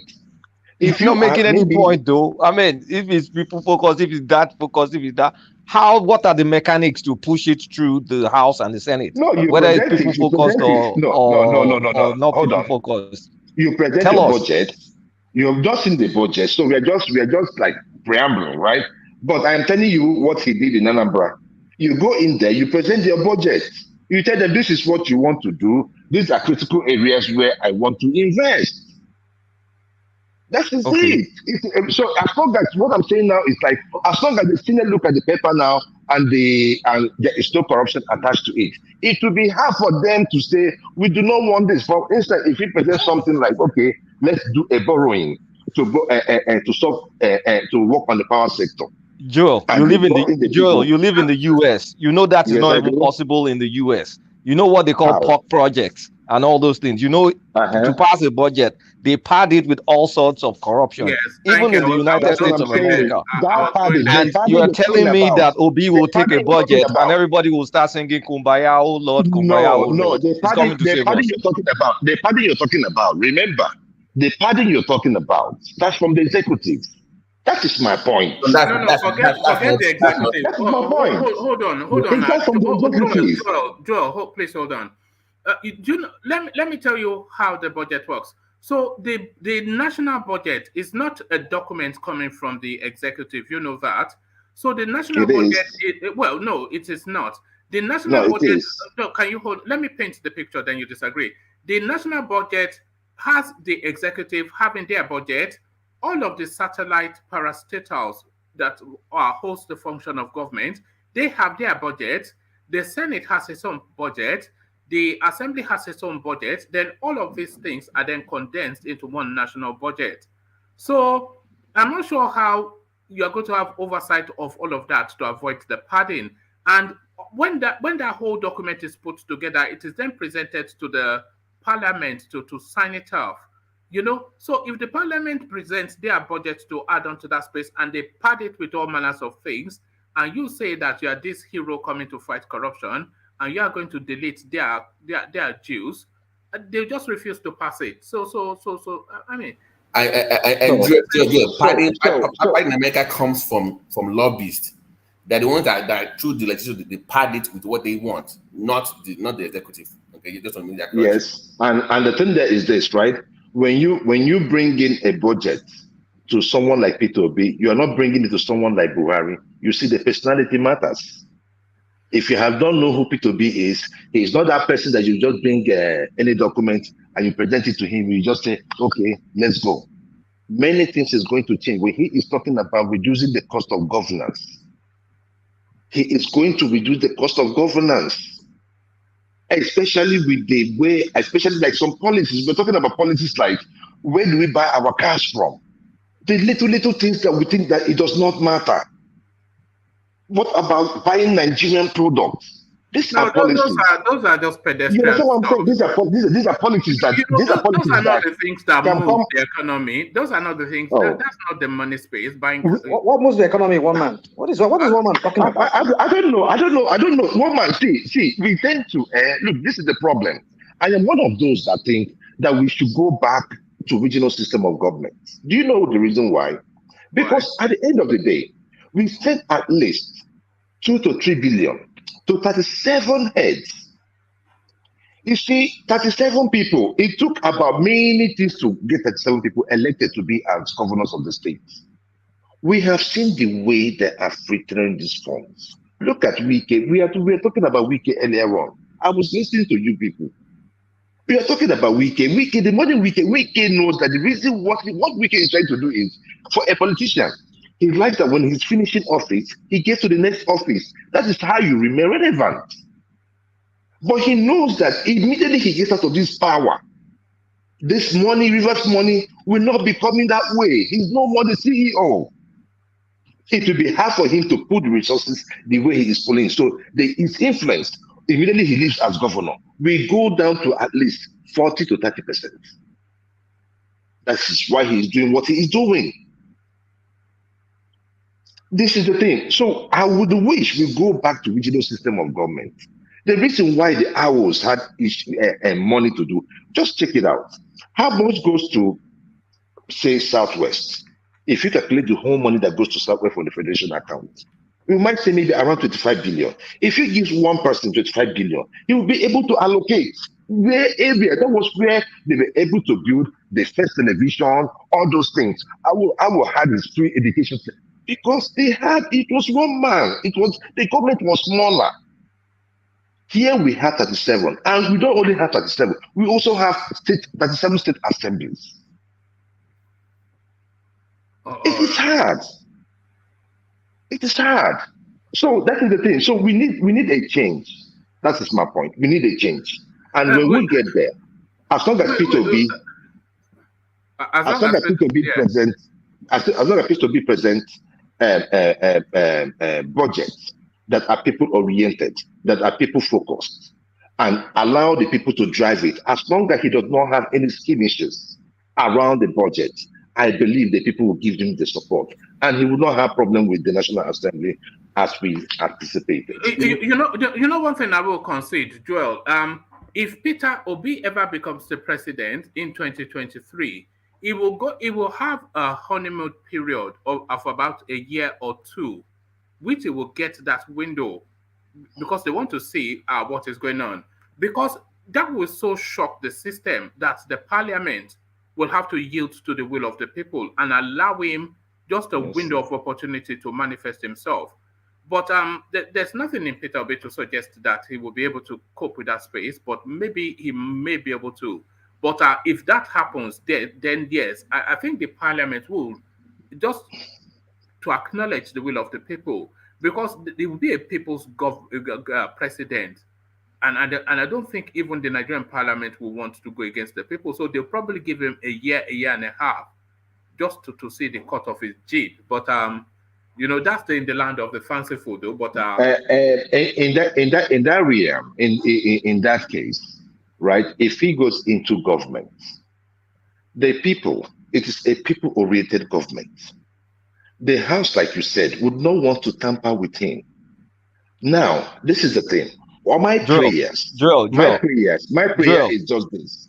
Let him get. Forget the prayer. Forget the prayer now. How will the politicians recoup the investment they made in getting elected?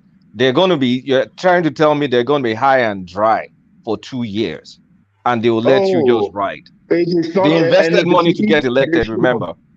They should go and eat from the one that they have stolen in the past. That is not. It's not for me to discuss. What I'm trying to make you understand is this: if you have a government that comes into power and decide to work for the people, I do not care how much the politician make or they may lose. And that's the reason why P2B is saying that there is no way we can be paying 100 million, 40 million for to buy forms in political parties, where in the United States you can get forms for no. That's just hold on. That's just populist mantra chanting. Now that doesn't work in real.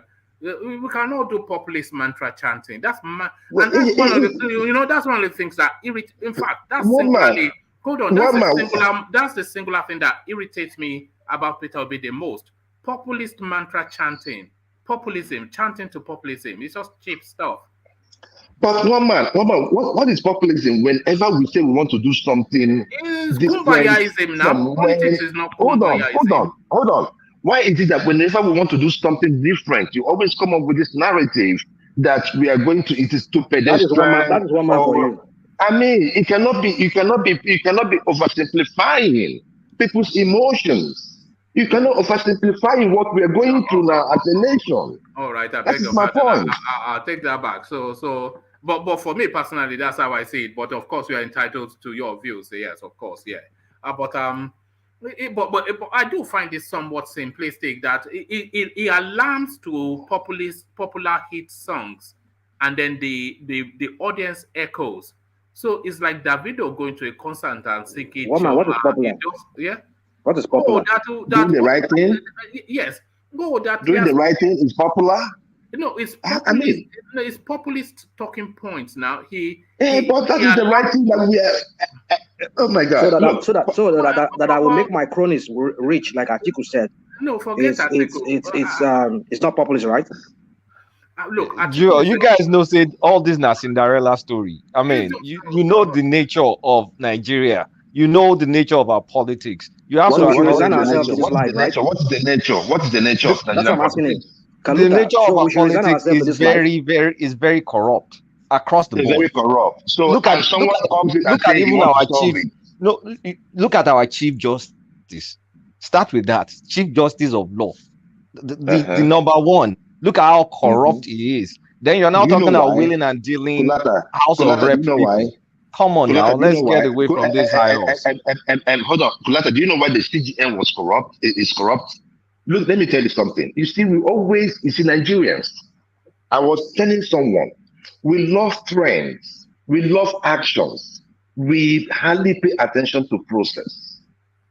What was the process that brought these guys in? If tomorrow, Atiku is not talking to you. The other day, Peter went to Egypt. Everyone was like, why did you go to Egypt? Why did you go? All this while now, Tinubu had been in France and Atiku had been in Spain, and wherever he is.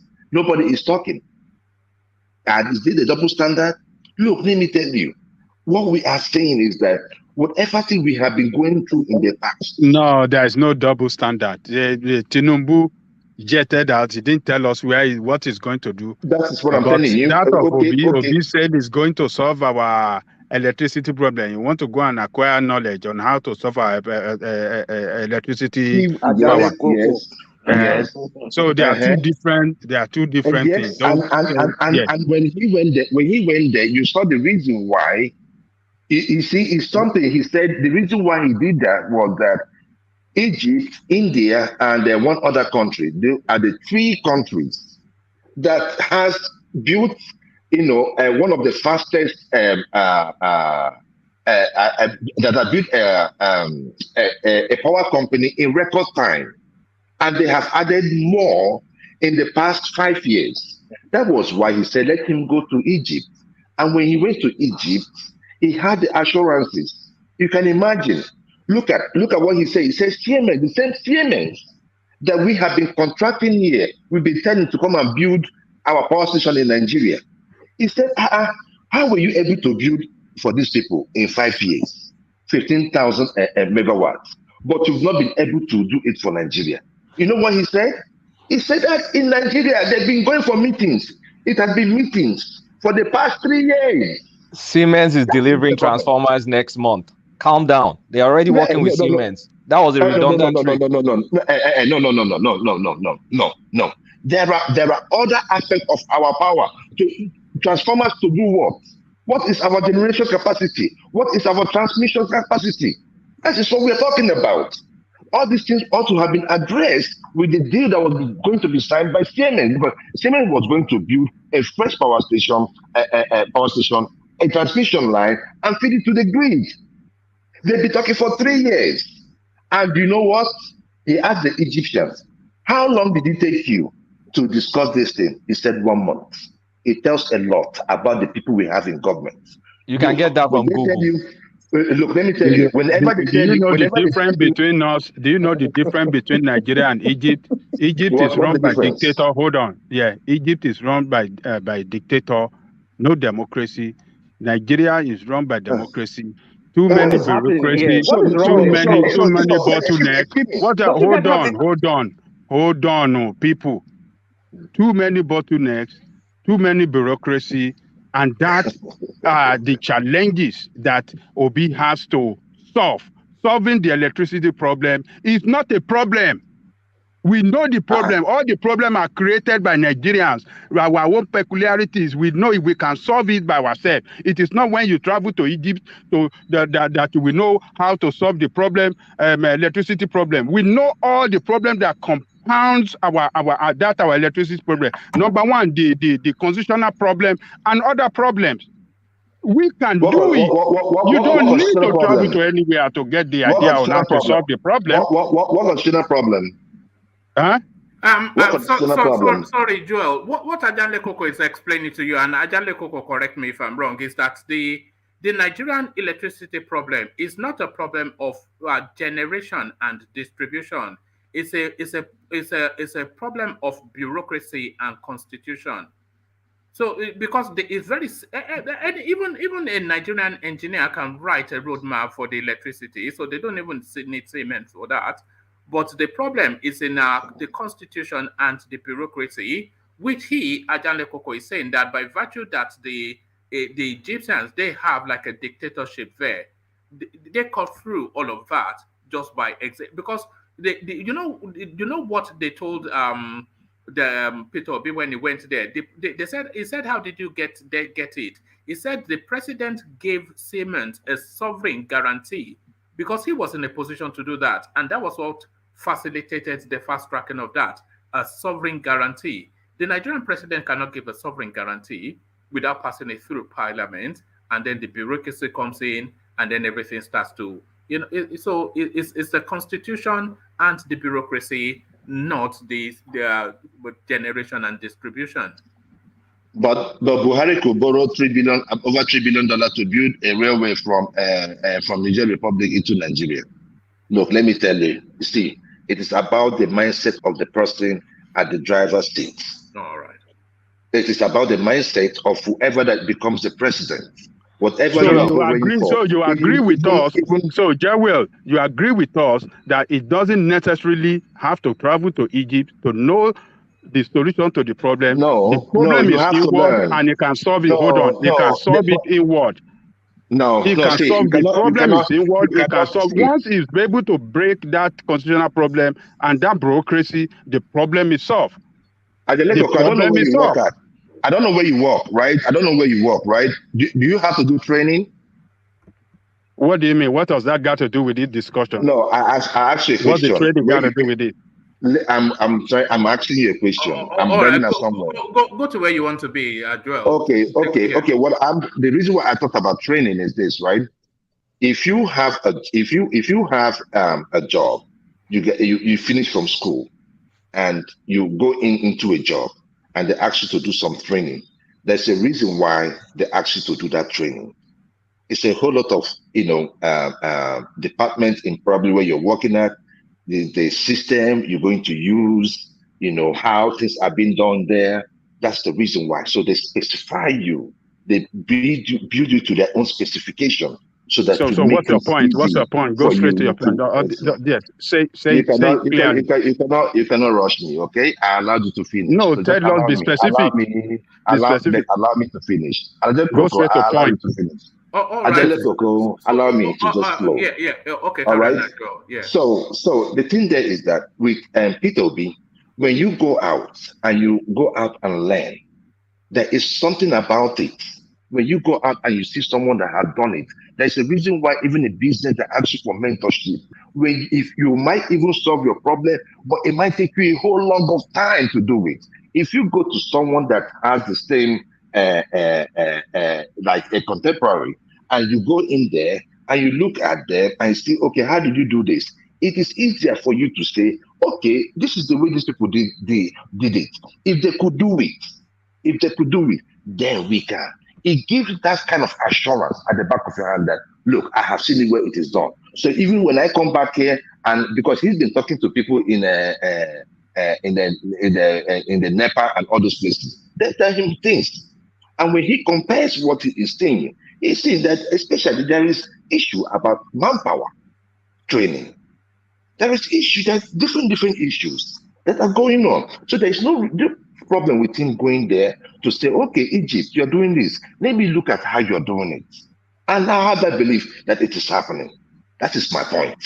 So let us talk to people whenever they go to learn. So did he speak to the Nigerian Minister of Power to identify where the peculiarity is in Nigeria? Did he do that? With the way Nigerian politics is, do you think the Minister of Power will allow him audience? Of course he will. Why wouldn't he? No. Who is he? Is he? He's just someone from the outside. Joel, can I say something? He doesn't need to speak to anybody. Like Ajale Koko said, Nigeria's situation is unique to Nigeria. Our constitution is number one problem. Hold on, I am on your side.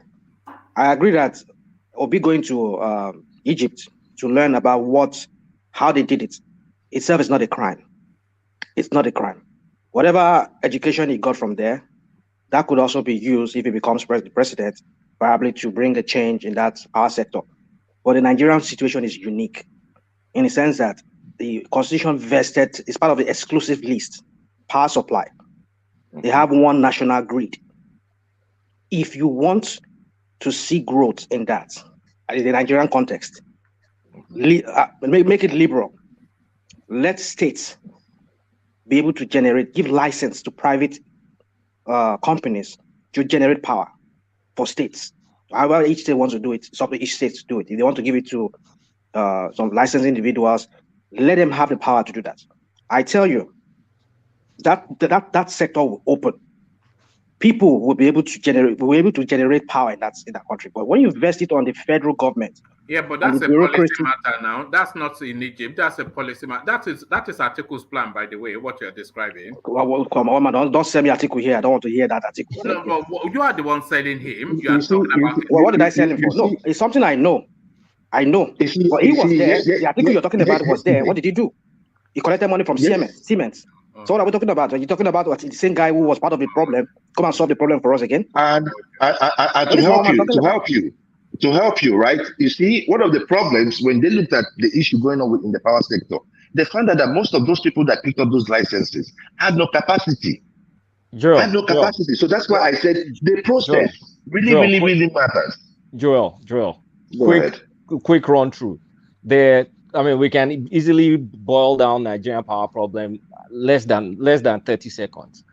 The generation, Mambila power plant, we're stuck. To make any progress is that we have to pay 400 million to the contract because we signed a dubious contract before, so they can't make any progress in Mambila power plant. For what is being done in Egypt relies on gas infrastructure. We don't yet have that gas infrastructure. Then that's generation. Now transmission. When Siemens they've started working on that. At least there's a little bit of movement on that, but we need massive investment in transmission. Distribution, Jonathan already privatized it, and they are bad deals. There's nothing we can do on that distribution that will not make us pay back because they're going to sue us. That's the quick summary of our power problems without talking too much. And then, of course, you guys have talked about the constitutional issues. Tell me how you can get that. How you can resolve that quickly with all the lawsuits and the solution to all that you described is not in Egypt, it's in Nigeria. No, this is the thing, right? See, we can always have our own problems. Wow, right? man. Our own unique problems. Right? We can always have our own unique problems in Nigeria. Yeah, there are unique ways to solve it in Nigeria, but there's no harm in acquiring more education or more training in order to make you have that belief that you can actually do it. Whatever thing you want to do, it has been done somewhere, so you can always go out there and get information on how to do things. Are you starting to understand, Joel, why the word pedestrian always comes in? It's not pedestrian at all. It can never be pedestrian. I rebuke that word.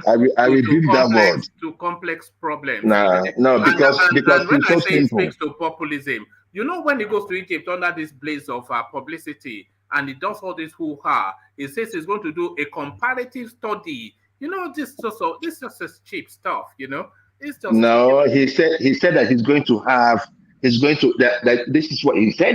He said that if he is elected the president, then he's going to go to all the 37 states and have a town hall meeting. Look at that. To the whole 37 states in the first 1 month. That's waste of funds, Joel. That's waste of funds. It's not waste of funds. Look, let me tell you something. You see, let me tell you. He's telling you from his own experience as a governor. Whenever you have this, we are talking about all those bureaucracy. Whenever we have these issues about, we're giving funds to Ministry of Finance. If you know what it takes for that money to get to the final destination, how many money that has gotten off. He made a point when he was the governor of Anambra State. The way he, revamped the educational system. They will go to a school and they will say, "What is this from?" They say, "Oh, they submitted this budget things." He goes to the school and government paper. What will he see? He sees like 180 million. When he goes back and asks the woman, "Oh, madam, how much will it take you to do this?" The woman will say 40 million. Right there, they asked you to spend since morning. And what you went to go and dump it there. Is it not this why he get this since morning? How is it now? Are we? You see, this is the thing. When people forget to mute themselves, we do hear some. I'm hoping we don't hear something too funky one of these days.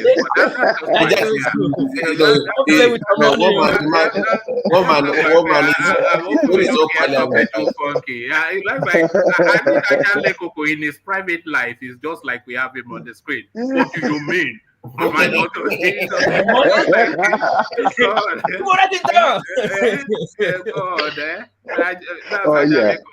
but carry on, yeah. So, but please, so that is where I am coming from. Let him get in there. I believe at the back of every one of us. Sorry to interject. You're in America. How many town hall did Obama attend? Oh no! Don't answer that. Just carry on and land your point. And by the way, Obama had a lot of town hall meetings, and that's I don't want to debate Obama. Just round off where you were. Round up, yeah. So that is the thing, right? When he gets in there, I do not have problem with him. Having I don't see him having so much problem with there must be rancors here and there, but it won't be as serious because if he presents a good budget, a budget devoid of pardon from his own office, it will be hard for others to do so. And if he questions any pardon, he will be in the right to do so. And people will support him and say, "Why would you?" So I believe that the change that is coming to Nigeria is going to be organic. It's going to be organic. Look, most of us are talking about changing the constitution. It takes 2/3 of not just the National Assembly, but every state in Nigeria. That is where the problem. I think 2/3 of all the states in Nigeria. Where are you going to get that from? When the state cannot do it. So whatever we're going to do as pertaining to change in Nigeria, it has to be organic, it has to be precise, and it has to be people-oriented. We are going to get it right, I believe, but we cannot get it right with APC and PDP. If you have spent the amount of money you have spent in order to get elected, there is no way if you go in there, you are going to do the people's wish. You are going to do the wishes of your goons so that they can continue to perpetrate the oppression that you have bestowed on the people of Nigeria. Thank you very much. All right, brilliant, well put. So thank you, Joel. So brilliant, well put. So always brilliant, of course. Joel. You disagree with a lot of things that he says, but you can never disagree with the sharpness of his brain. A brilliant mind. Can I ask Joel? I see you work night shift. Are you like a hostelist or something? Am I like a what? A hostelist. I saw you wearing scrubs the other day. I'm a nurse. Oh, nice. What floor do you work at? Message. Oh, with tele? Say? With telemetry or no tele? No. I'm not on the tele department. I'm just doing I'm just on the floor. Job message floor. All right. I beg the no for before that I arrest you for organ harvesting. I beg. Bring that call. This is the thing. Where were you when Equiribado needed you? Where were you? Look at that.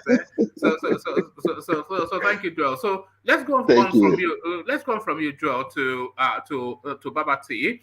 And gentlemen, if Baba T can have the space just to flesh out, you can interject, but only if you really must. But because I think if you note what Alexander Gomez was just saying via super chat, he says it's getting increasingly rowdy with just too many voices cascading over each other. So let's let Baba T just run through if he can. So after realizing Akpabio forged primaries result, APC chairman Adamu pulls out of suit to compel electoral body Inec to publish Akwa Ibom ex-governor's name as senatorial candidate. So that's a long-winded headline that pretty much details everything that transpired old politics still holding court. Did you hear me read it out, Babati? No, let me use my time now. I'll be back. Okay, just move on to the next person. All right, brilliant. So let me go to you then, Kulata. So, Kulata, I want to just read through that again, just for the benefit of refreshing in the memory, because it's quite alarming stuff. I'll try and speed through it just as quickly as I can. The national chairman of the All Progressives Congress APC, Abdullahi Adamu, has withdrawn from a suit filed against the Independent National Electoral Commission over the exclusion of former Senate Minority Leader Godswill Akpabio as the party's candidate in Akwa Ibom Northwest Senatorial District. Correspondents learned that Akpabio filed a case at the Federal High Court Abuja against Inec for excluding his name from the list of candidates for the 2023 general election. Adamu, who was said to be a party in the case, withdrew on Monday after he realized documents allegedly presented by the former minister were forged. Trouble started when words got to Senator Adamu that the documents filed in court were forged and that the chairman was in for an embarrassment of monumental proportion that will expose both the national chairman and the party to ridicule. The moment the APC national chairman was drawn to the fact that Akpabio has once more approached the court with forged documents in his so-called enforcement suit, the party had to withdraw from the suit filed on Friday last week. I can tell you authoritatively that Akpabio is on his own with the suit. He has caused more than enough damage to the APC in Akwa Ibom, and we can't aid him to wreak more havoc than he has already. Resident Electoral Commissioner of Inec in Akwa Ibom, Mr. Mike Igini, earlier said the commission would not recognize Akpabio as the party's candidate for the senatorial district. So this is where I want you to really pay attention, Kulata, because it goes from here, from the sublime to the farcical, not even to the ridiculous, to the farcical. This is where the farce begins. Speaking on the morning show and Arise TV news and current affairs breakfast program on Monday, Igini said it is the height of irresponsibility for the former minister to fraudulently claim he emerged through a rerun election conducted by himself for himself in which he won. According to him, it is shameful that Akpabio can parade himself as a senatorial candidate in an election that was successfully conducted and concluded on May the 27th, 2022, where one Udom emerged. Igini accused the former Senate Minority Leader of taking his impunity a step further by tagging his illegality as a rerun. And these are his words. He says, look, we are election managers. We know the meaning of rerun. A rerun election presupposes a previous election. And in a rerun election, the Supreme Court is very clear. It can only take place amongst those who were part of the first exercise. And Akpabio was never part of the exercise, but at all material times, a presidential aspirant is stated. He also clarified that in spite of Akpabio boasting that he has Inec in Abuja in his pocket and can therefore unilaterally substitute candidates as he pleases, the commission recognizes only candidates who emerge from primaries it monitored. On the crisis engulfing the state chapter of the APC, which has resulted in the emergence of two factions, Igini said that based on the outcome of the APC State Congress held on October the 16th, 2021, INEC recognized Augustine as the authentic chairman of the party, who won with 1,278 votes, whilst the candidate backed by the former minister scored 006. So that's 6. But it is quite worth noting that 006. So the winner won with 1,278, but the candidate backed by Godswill Akpabio, he scored 006. But the 00 are important, and we'll get to that in a moment. He alleged that Akpabio forged the original result and altered the result so that the candidate that scored 006 later scored 1006, so 1006, while the Augustine was falsified to read 278 instead of 1278. With the forged document, the criminality was taken to court, where they fraudulently got a judgment that put the loser as the winner. The Inec boss noted that though the process of conducting the primary or congress of political parties is the exclusive rights of parties, its duty is only to monitor and write report, but the report of the commission has consequences if due process was not followed. Our report can be very decisive. It cannot be ignored, he warned. The INEC REC noted with dismay that despite a Court of Appeal order, the INEC REC noted with dismay that despite a Court of Appeal ordered stay of execution, the APC national chairman went ahead to swear in the loser as the state chairman in flagrant disregard of the court order. He declared that as far as INEC is concerned, the APC did not conduct any governorship primary in Akwa Ibom, and to date, neither Akpabio nor his faction has been able to name the Abuja INEC officials who monitored the illegal midnight primary that allegedly produced Akan Okon as Akwa Ibom APC candidate. So there it is right there. So any and everything that is wrong with Nigerian politics, all enraptured in that piece. So he conducts the primary, declares his. I've never heard of. But this is where we should all be happy that we're making progress. I mean, 4 years ago, Akpabio and what's it called? Akpabio and that chairman will have gotten away with it. They will have. The law will have allowed them. So this is improvement.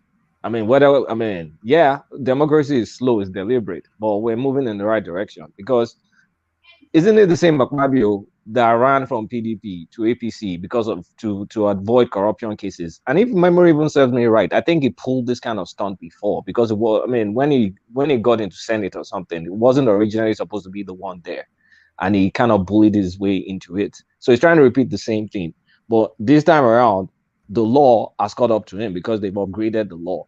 So I think everybody should be happy that we're kind of like moving in the right direction. Who knows, the next iteration of the electoral laws, it will bring in more improvement. What's it called? What's the name of that chairman again? Adamu. Adamu is the same Adamu that was under Abacha. It was under PDP. The guy is rotten to the core. And for someone as rotten as Adamu to kind of like tell Akpabio, like, kind of like, you're on your own, like you're on your own, it shows like there's some things now that you simply can't get away with, and it's getting to the point now that you have to really conduct legitimate primaries before you get into any office. So I'm happy with the development. That's how I see it. But the audacity of the guy, though, he claims that he owns the faction of the party, which he doesn't. He claimed there was a rerun election. I know. Which I heard never you. even. I heard you, but it's alarming. He's treating it like one tribal chief, that this is my clan, so I can decide and undecide when I win primaries, when I nominate myself, because he did it before. If you guys can remember, this is not the first time he's done it before. So that audacity, if you've pulled something up before, it will be audacious to come to try it again. But I'm glad he just can't get away with it, and I'm glad. Do you think he should be jailed for this? The thing is, when it comes to jail, you have to go through a judiciary system, and you know how things go when you get to court. When you get to court, you have to prove beyond reasonable doubt, and that's one area where things fall, because a lot of technicalities. We have a lot of smart lawyers that will force some technicality or force some procedural move that will. It was just gonna die in court. But I mean, if it was more of a dictatorial system, yeah, you should even go to jail for even pulling that kind of thing off. But if you take it to court, it's going to die in court. No, all right. Wasn't he locked up? Oh no, that was Ojikalu that No, was that was locked up for Ojikalu that was yeah, that locked up, was and he locked up also got out. for 1 week. He got out on technicalities. Yes. My God, it's just it's quite. Let me take you to this space though. This is somewhat of a good news storyline. Hopefully you heard me read this out. Buhari welcomes berthing of first ship at Lekki Deep Sea Port. So that deep sea port now, it looks as though it's now ready for operations because, of course, Yep. ships now docking there. And I'm saying that there are about 2 to 5, and there are about 5 to 7 big projects that are near completion within the Nigerian space that is suddenly going to ratchet that country up to a world-class space. This deep sea project being one, Dangote's refinery being another, and then the rail network that are slowly evolving being another one, Lagos having a metro system another one, and then the power system that you are now telling us the transmission. So within the next 3 to 5 years, Nigeria could just turn around completely. Yes, this is good news. This is amazing news. I mean, we're gonna have a functioning port. It's gonna decongest Tinkan and Apapa. So there will be Lekki Port. And remember, there's also going to be Badagry Port too, because they're building Badagry. And I saw that Calabar Port too. I think that one too is ready. So it may be Warri. They dredged Warri at some point, but they should try and get Warri ready. So we're kind of like getting prepped to less reliance on oil, because then we can trade. Because if Dangote's goods, the what's it called, the fertilizer and his refined petrol, that will be an area where we can export it. And we also have One Port in Riverside that exports our crude. So we're kind of like gearing up, but we still have a massive problem. It takes me, if I want to ship from Shenzhen in China to Nigeria, I'll ship the cost to ship the same goods from Shenzhen and the cost to ship the same thing from northern Nigeria to Lagos port is going to be cheaper for me to ship it from Shenzhen. So we still have massive infrastructural deficit within the country. So as it is right now, it's unfortunate, but is Lagos, that not what the rail network is addressing? Yeah, but the neural network, look, is going to the north. What about going to the southeast? What about going to the south? No, Then what about? I think the southeast one has kicked off according to Yeah, but they're using single gauge. I mean, why would they use single gauge in 2022? Yes. Like, Yeah, come on now. Yeah, This is not that's what surprised 1940 me. something now. Why would we do single gauge in this year? I mean, the one going to north is not single gauge. There's more traffic. I mean, well, I don't know for sure, but I want to suspect there's more traffic between southeast and south and the southwest. So, yeah, of course, because there's more trade now. There's more trade in the trade. north. Yeah. So than the north. So it's kind of where we get our priorities wrong. Like, why? I mean, yeah, Buhari is in power. It really shocked me when they were saying it's a single gauge. Because I was very disappointed. Locomotive, it's modern trains even get. So that tells you the sort of trains that they are going to want to buy for that. Because imagine having fast rail from Lagos to Onitsha, from Onitsha to Port Harcourt, from Port Harcourt to Calabar. Lagos will get a little bit decongested. Like, I mean, it will get a little bit decongested. We can do with that. Development will spread out. It will spread out. And again, we in the South, we're prepared, we're educated, so we're prepared to make use of this infrastructure. Up north too, like, I mean, like a few years ago, I used to export some goods from the north to make forex from Nigeria before Buhari kind of damaged all the foreign exchange. But to kind of like get goods from those farms in the north, those remote farms, it's hard, it's difficult. There's nothing, no processing, no anything. So what we should have focused, infrastructure we should have focused in investing in the north should have been on like more accessibility and more storage and processing facilities for the goods that they grow there, because those agricultural goods, they rot, and if they don't get it in the market on time. So I can't calculate the percentage, but a decent percentage of what they grow, I mean, rots away. So if they focus infrastructure and kind of like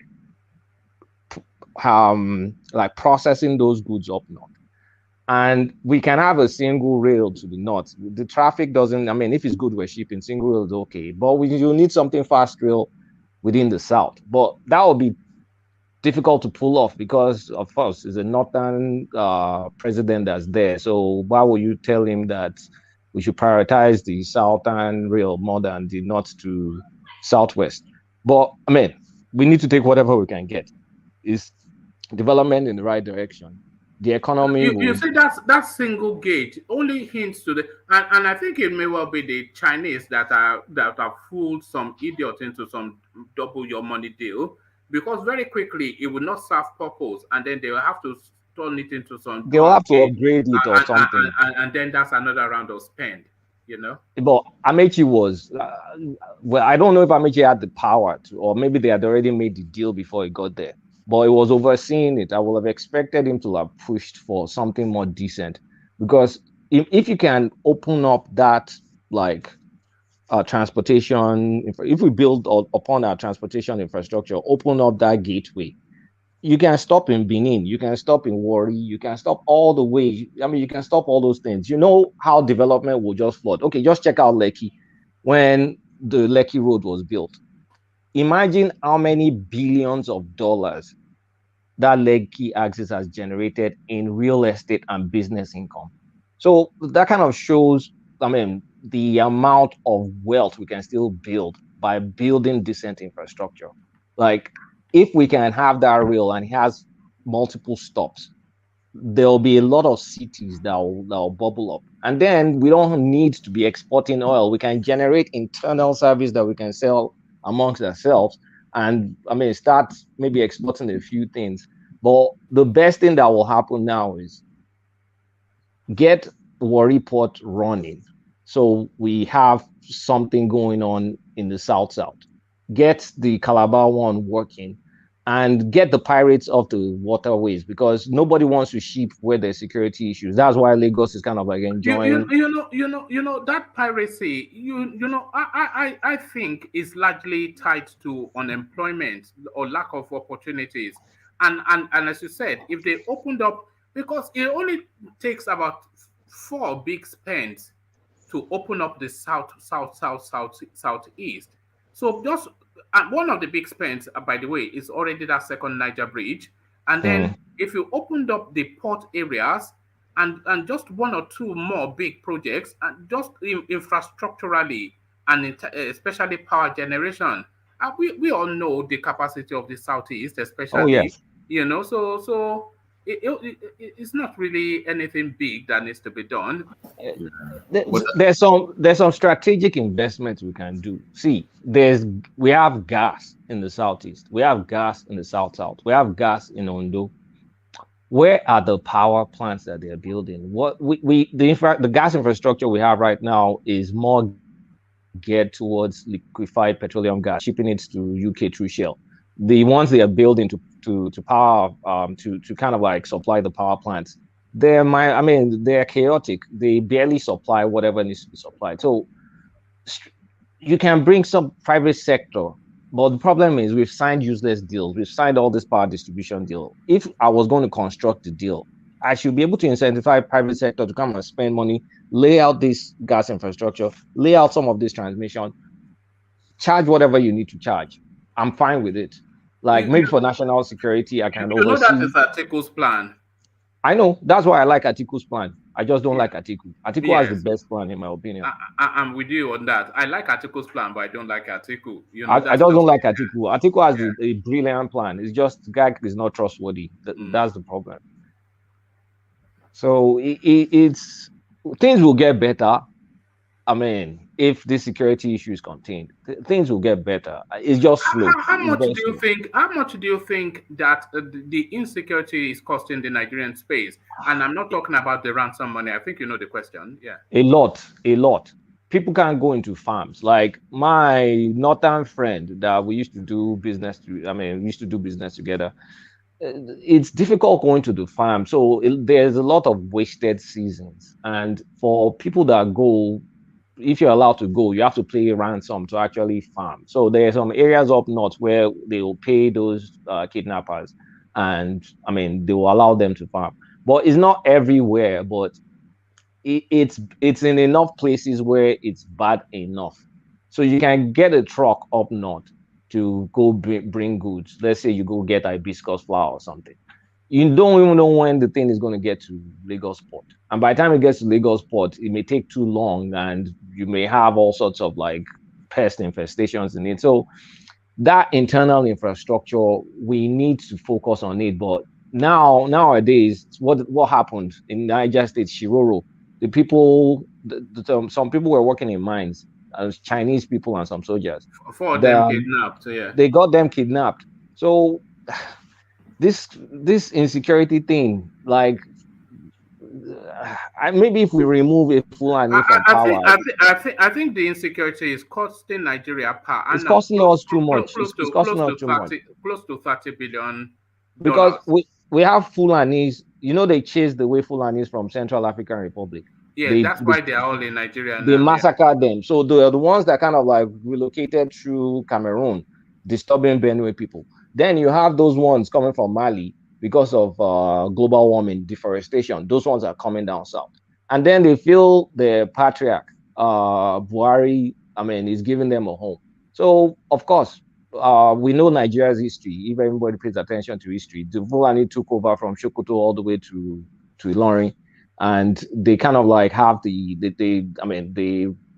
control all the emirship and all that stuff. Yeah, that corridor. They have that corridor. So as long as those people are staying in the bush, not going to take over the cities, at this point in time, is maybe a matter of decision before they take over a ton of small villages. They have the capacity to do it. So it's just, that's the part that I hate the most. It's too scary. And I mean, maybe if we get a Fulani off and get like a cannery man there. Abacha was a cannery man. He dealt with a lot of Fulani. I mean, there's this part also between those two groups. Maybe if we can get that in place, or also get the Southerner. So it can be Peter Obi. If the arithmetic to get Peter Obi in office is realistic, I don't mind.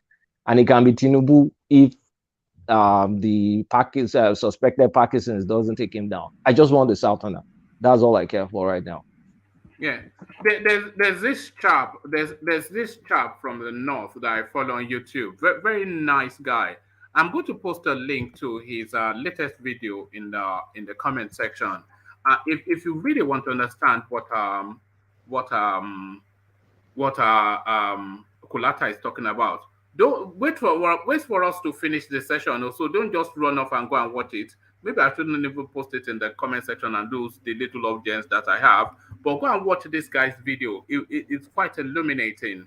Big wheels. Tell him one man sent you. So it's just that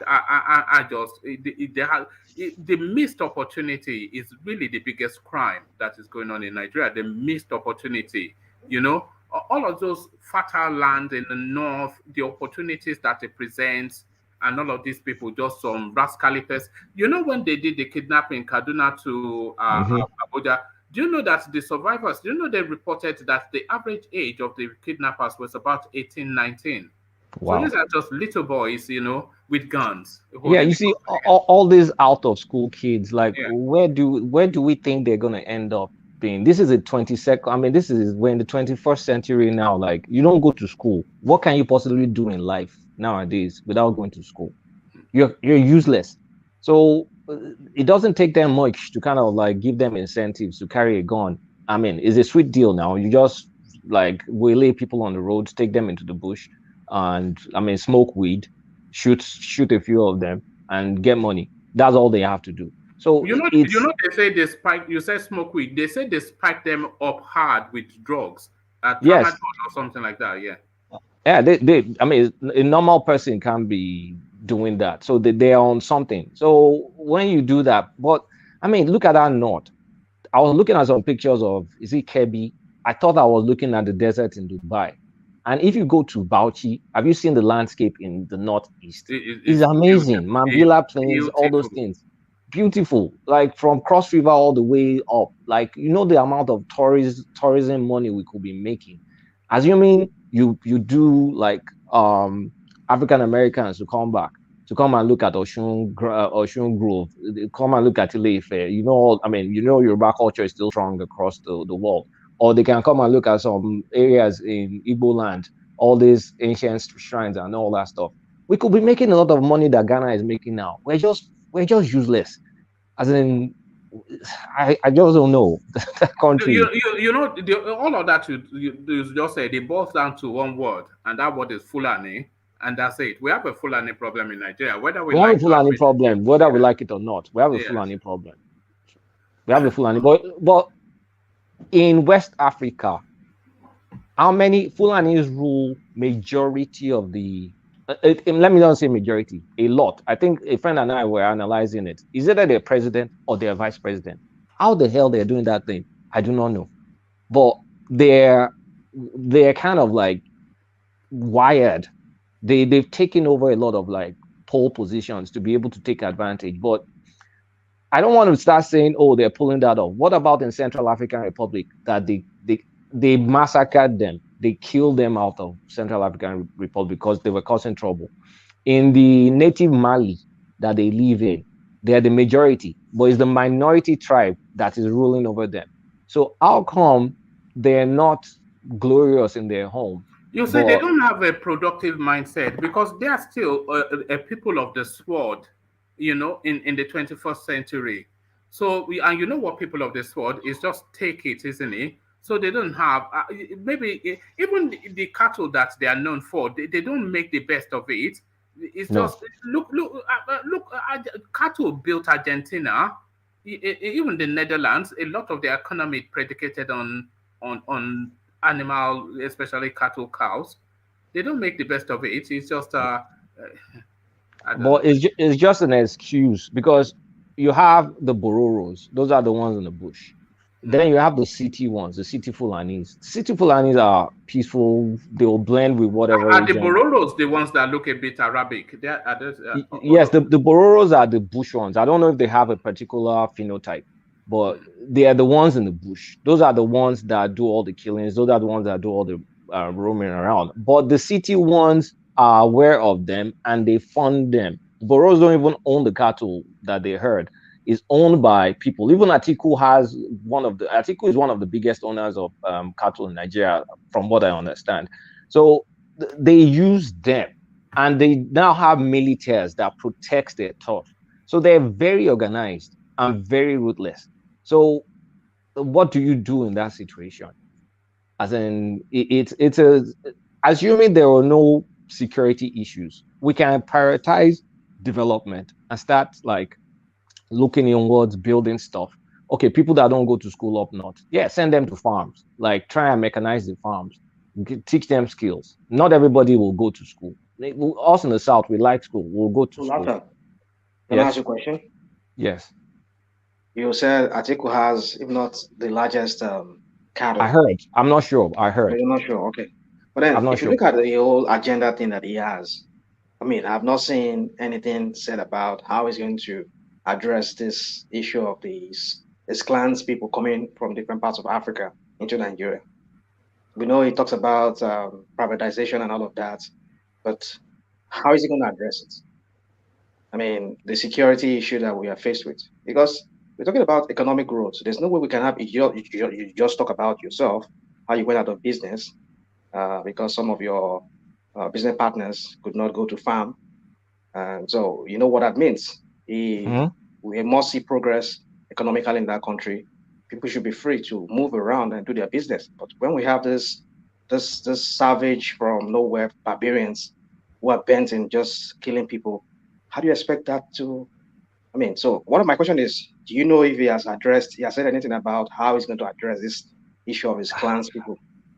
He did not. In 2019, they asked him that question. He said they're going to implement feedlot, like the way they do feedlots, like factory farming. But it just said, oh, we can implement feedlot, but there was nothing directly saying security. It was treating this like this is a global warming problem. We just need to stop these people from roaming around, and we'll kind of like build all these places where you have feedlot. So they'll put them in like one packed place, and then they'll be eating day in, day out, the way they do it in Western countries and all. That's what he said. But it did not specifically address the security. I think he has subsequently, Kulata. I think his stance is that technology will be the best way to address it, and somewhat, I think the security situation is not so much boots on the ground, but technology. So that's remote tracking, all this sort of business, high tech monitoring, heat sense something, just technology. Technology would have to be deployed. But one man, in terms of constitution amendment, what can we do to the constitution to help make it easier to make all these things you just mentioned easier? Because I believe strongly that we should have some kind of regional farming system where, or even local government itself can get into it, where they can they can actually focus on a crop or a few crops, and if they have aids and they have grants from the federal level, that will help them. That way, we don't have this encroachment from the north. So if we have some kind of policy change and embedded in the constitution where you don't have, this kind of issues, everything you just mentioned will be made easier. I think the states they tried that with the anti-open grazing law, isn't it? And then the federal space they also tried to introduce some ranching thing, which El Rufai said he has built too, but they just looted the money. But it is in that really, isn't it? It's in this carrot and stick that Rational Mind was saying. So you have the anti-open grazing laws enforced nationally. That should be a national law and not each state. But because how do you even do it? I'm one state. I have anti-open grazing. You don't. So do they then get to your border and turn back? So it has to be done nationally first. That no open grazing, and then the ranching system has to be. They just have to re-educate these people that the future is not this. But that comes to the political will of the man in charge to talk to the people and say, listen, this is the direction we're heading to. The days of this farming, normal farming is over. This is the new plan. Get with the plan, and he has to convince them of the new direction. Okay, so but I don't think he's willing to do that because they kept talking about it is their culture, it's their tradition. Like, yeah, culture changes over time. Tradition changes over time with innovation. So you have to carry them along to see the importance of it's even more efficient to use technology as opposed Yeah, to but they use it as a tool though. I mentioned that there's a symbiotic relationship between the city Fulani, the powerful ones, and the Bororos, the ones you see in the bush. Because they use that as about culture excuse to kind of like use it to subjugate people, like what is happening in Southern Kaduna and what is happening in some places in Plateau, where they're gradually encroaching on villages, replacing them. So they use them to wield power. So don't think they're ignorant or don't think they don't know the right solution. I'm not saying that. But what I'm saying is that the issue I have with people in the South is we tend to want to wait, like it's not our business until it gets to us. Like some on sadly, like the Orwa case, for instance, or nobody, it happens. Nobody even knows. Until it happens to you, they say, "Oh my God, we never asked this kind of." It's been happening for years. We just chose to ignore it from the South. So let's not wait until it gets to our borders first before we show any concern. But we have one big problem. There's the ECOWAS factor, freedom of movement in ECOWAS states. Legal movement. Yeah, but let's clarify that. No, wait. Legal movement means you cannot just cross my way because you're in West Africa. They are just moving in like. That does not apply in my opinion. Legal movement, not how many Nigerians have an ID or a passport or something? So how can you say who is legal, who is illegal? I know, but it's wrong. So let's work on that. Let's not justify their movement into the country based on. No, I'm not justifying it. I'm just saying those are some of the challenges. Okay, I get what you're saying. So we need to work on that. And the best person to have effected this change that you were suggesting, Babati, is the man in situation, because he is one of the most respected, if not the most respected people within their culture. So if he's pointing them to a cultural change, I think he has the persuasion to persuade them. But if Tinubu comes and tells them to stop, they'll just use tribe against him. If Goodluck Jonathan does it, they'll use tribe and real. But if somebody like Buhari says to the Fulanis, he Fulani, he Muslim, he a senior voice, he says, no, we cannot continue to open grace on people's land. They will They will change. he can initiate it at least. There will be resistance, but they cannot hide behind anything to say that it's because he's the hardcore, the epicenter of who they are. So he could have taken that on, but he but it's also but the best solution I'll say in my mind is let's have competition between regions and states. Like even if they have that kind of mindset, for instance, they're not willing to change, right? And within a few years, you have, let's say, Osun State, they go into farming and they do it and it's successful. Then you have evidence to show them, like, see, it works. So I think until they see it happen in different regions of the country, that would make it more easier for them to buy into it. Then they can debate the cultural argument and get somebody. Once again, we need somebody strong from the north to lead the charge. Like you said, it cannot be somebody from the south because they might not believe that person necessarily. They might have that tribal resistance and not to believe that person. So, but I think that we should have that competition first. Yeah. Have other regions invest in that agricultural thing first. See, make it work, then show it to them like, guys, this is even better. Let's adopt this system. Babati, piggybacking of that, I think the best example will actually be from one of their own. So if you can isolate a progressive sort of cattle merchant that is fairly successful, and then he can template, how you can use ranching to really grow great wealth and grow, So if we can find somebody that is sufficient enough of a size amongst their stock and use him as an example of how you can successfully ranch without roaming around. Everybody wants to make money. So if the success story comes from within amongst their type, then they buy. Ganduje has taken that step that you mentioned. Ganduje Kano has taken that step. He has made available large hectares of land, and he has moving a lot of what do you call these people? These herdsmen there for ranching.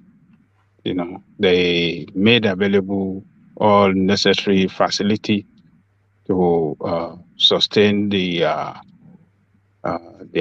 business, and some other states have taken such step as well, like Kaduna and even Castina. They're trying to do such things. So, but Ganduje is the one in lead of that ranching program for the herdsmen, and he put a lot of weight behind it.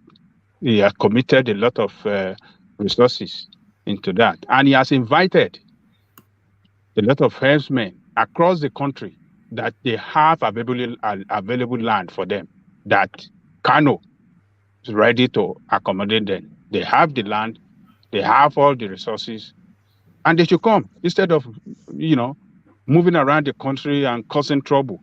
But you have a president that failed to act to take up a political will. He failed to act, and the system that you have that centralize all the power to the presidency is the problem. If we have devolution of power that give the state their own, give the state the freedom to have their own security agency, like local police, that can go into the bush, that can secure the state, every local government, we will solve all this problem of all this nonsense, people threatening and killing people in the bushes and in their farm. But Ajale Mm, Koko is yes, one thing for people that want to genuinely like ranch cattle. I mean, like herd cattle. There's another thing where some of these people have seen that okay, rather than be herding cattle all over the place, I can form this kidnapping ring where I will make more money.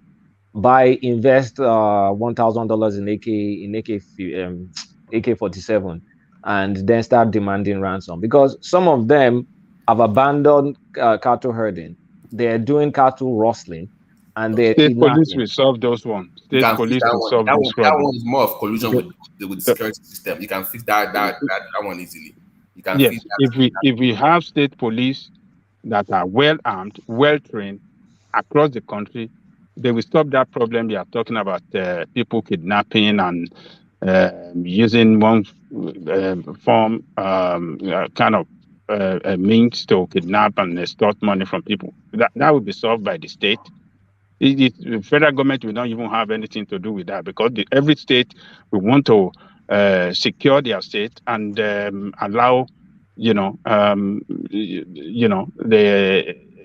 guarantee security of life and property in their state and make their state peaceful and open up for business and investors. So, but you have a constitution that does not allow creation of state police, and you have a president that doesn't want to act, put up a political will to solving the problem. That is the problem we have now. Sorry to take you guys back. I'm sorry, Kaluta. Sorry to take you guys back. What kind of train did they buy for the Lagos Ibadan train? Why is it taking them 90 minutes to get from Ibadan to Lagos? That should be a 30 minutes, 45 minutes ride. No, I think it's because of the pedestrians, especially in the Lagos space. So they have to go at a slower pace until they break through Lagos. I think that's where the that should be a 45 minutes. If it's well planned, well designed, that should be a 30 minutes journey. But back to the real one. Yeah, the Ibadan, that should be. And before I said that if we had good government, neighboring states should be connecting to that rail line. Like if you live in Ogun, you should be connecting from Songo for area. That should be Abule Egba should be connecting to that. I think it connects to Shagamu. I don't know if it's on the route, but does it not connect with Shagamu? I was thinking of the Lagos. No, it's not. It's not. No Shagamu line. Everything passes through. And I think Abeokuta down to Ibadan. They went off and came down. Yeah. Shagamu will have been even. Was Wale Soyinka not celebrating one once upon a time? No. They named it. That's in Abeokuta. They named it after. But back to the security thing. I also think it was saying that earlier. There's also the fear of the so-called elite that if they empower these people, they might lose a hold of them. The control might reduce a little bit. If you empower these people, you might lose control, and that might be a concern as well. All right. So gentlemen, we are coming up to 4.5 hours, and I'm determined not to go past 5 hours. So I want to see if I can hear from Saki, if he's still with us. Saki, are you still there? You've been very quiet, so I suspect you may not be with us. Saki. All right, we don't appear to have Saki. So Saki, good to have you on board. Anyway, we didn't hear your voice. So Walt, please, are you there? I'm here. All right, brilliant. So Walt, please, to the conversation. Let me take you to the. Actually, I want to take you to this space. Or maybe I shouldn't really, because I wanted to avoid Peter Obi in totality today. Please avoid him. Avoid him. Let's just keep Peter Obi. You can't avoid it. Just for the. What man loves him? No. What man has is a secret crush on the man. We can't tell, but well, this is the thing. No, don't worry. We're going to. Don't worry. We have plans. We have plans. Kulata and I, we have plans. We have plans, don't we, Kulata? I want to give up on that plan, though. Peter Obi people, they want to kill me. No, you want me to? I've given up on it. If I show you, if I show you the back end of the platform, you'll see about 3 videos lined up. I'm just saying, is it worth publishing these videos?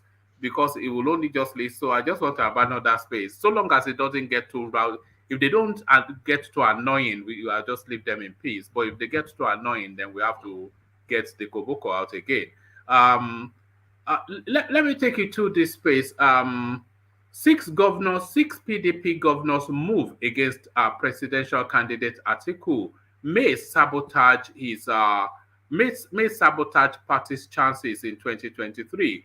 So this is a space that I started off with Ajane Koko World Peace. That the treatment of Wike is something that the party seems to be struggling to get past. And the southerners within the party, they are wondering that what just happened. They are having meetings in places like Turkey in open glare, by the way. Sheyi Makinde flew out to meet with one of the southeastern governors who also went to meet with Wike. And Wike was dropping all this cryptic messaging. So, and we've seen it with PDP before, by the way, War Peace in 2014, when they just moved against their own party just to get rid of who they. So what do you think the plan is? They want to sabotage Atiku, is what it looks like. Thank you, Wamba. You just said it. We saw 2014 what they did to Jonathan. I might replay himself if Atiku don't handle that space very well right now. We're supposed to be seeing movement from Atiku, try to play the national leader. He is now. If he does not bring Wike back on board, things will be bad for PDP. We might say anything we like, they will repeat it the way they did it, and they will work against Atiku. You know, because what they did to Wike was very bad. Oh, sorry, my son. Hold on, please. No, that's fine. But bring him back in what capacity? That's what I want to know. If you say bring him back, in what capacity? Campaign manager, promise him something? No, not campaign manager. But not bringing him at what? They said they promised him the petroleum portfolio. Or mental petroleum. That's always been with the president now.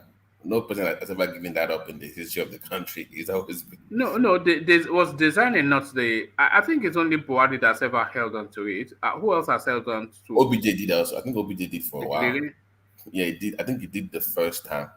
He did the first time. Yeah, it was also the petroleum minister for the first year. I think gave it to one Igbo guy that was the second time. But they've always held on to that. Maybe NDDC or that money making government ministry. Yeah.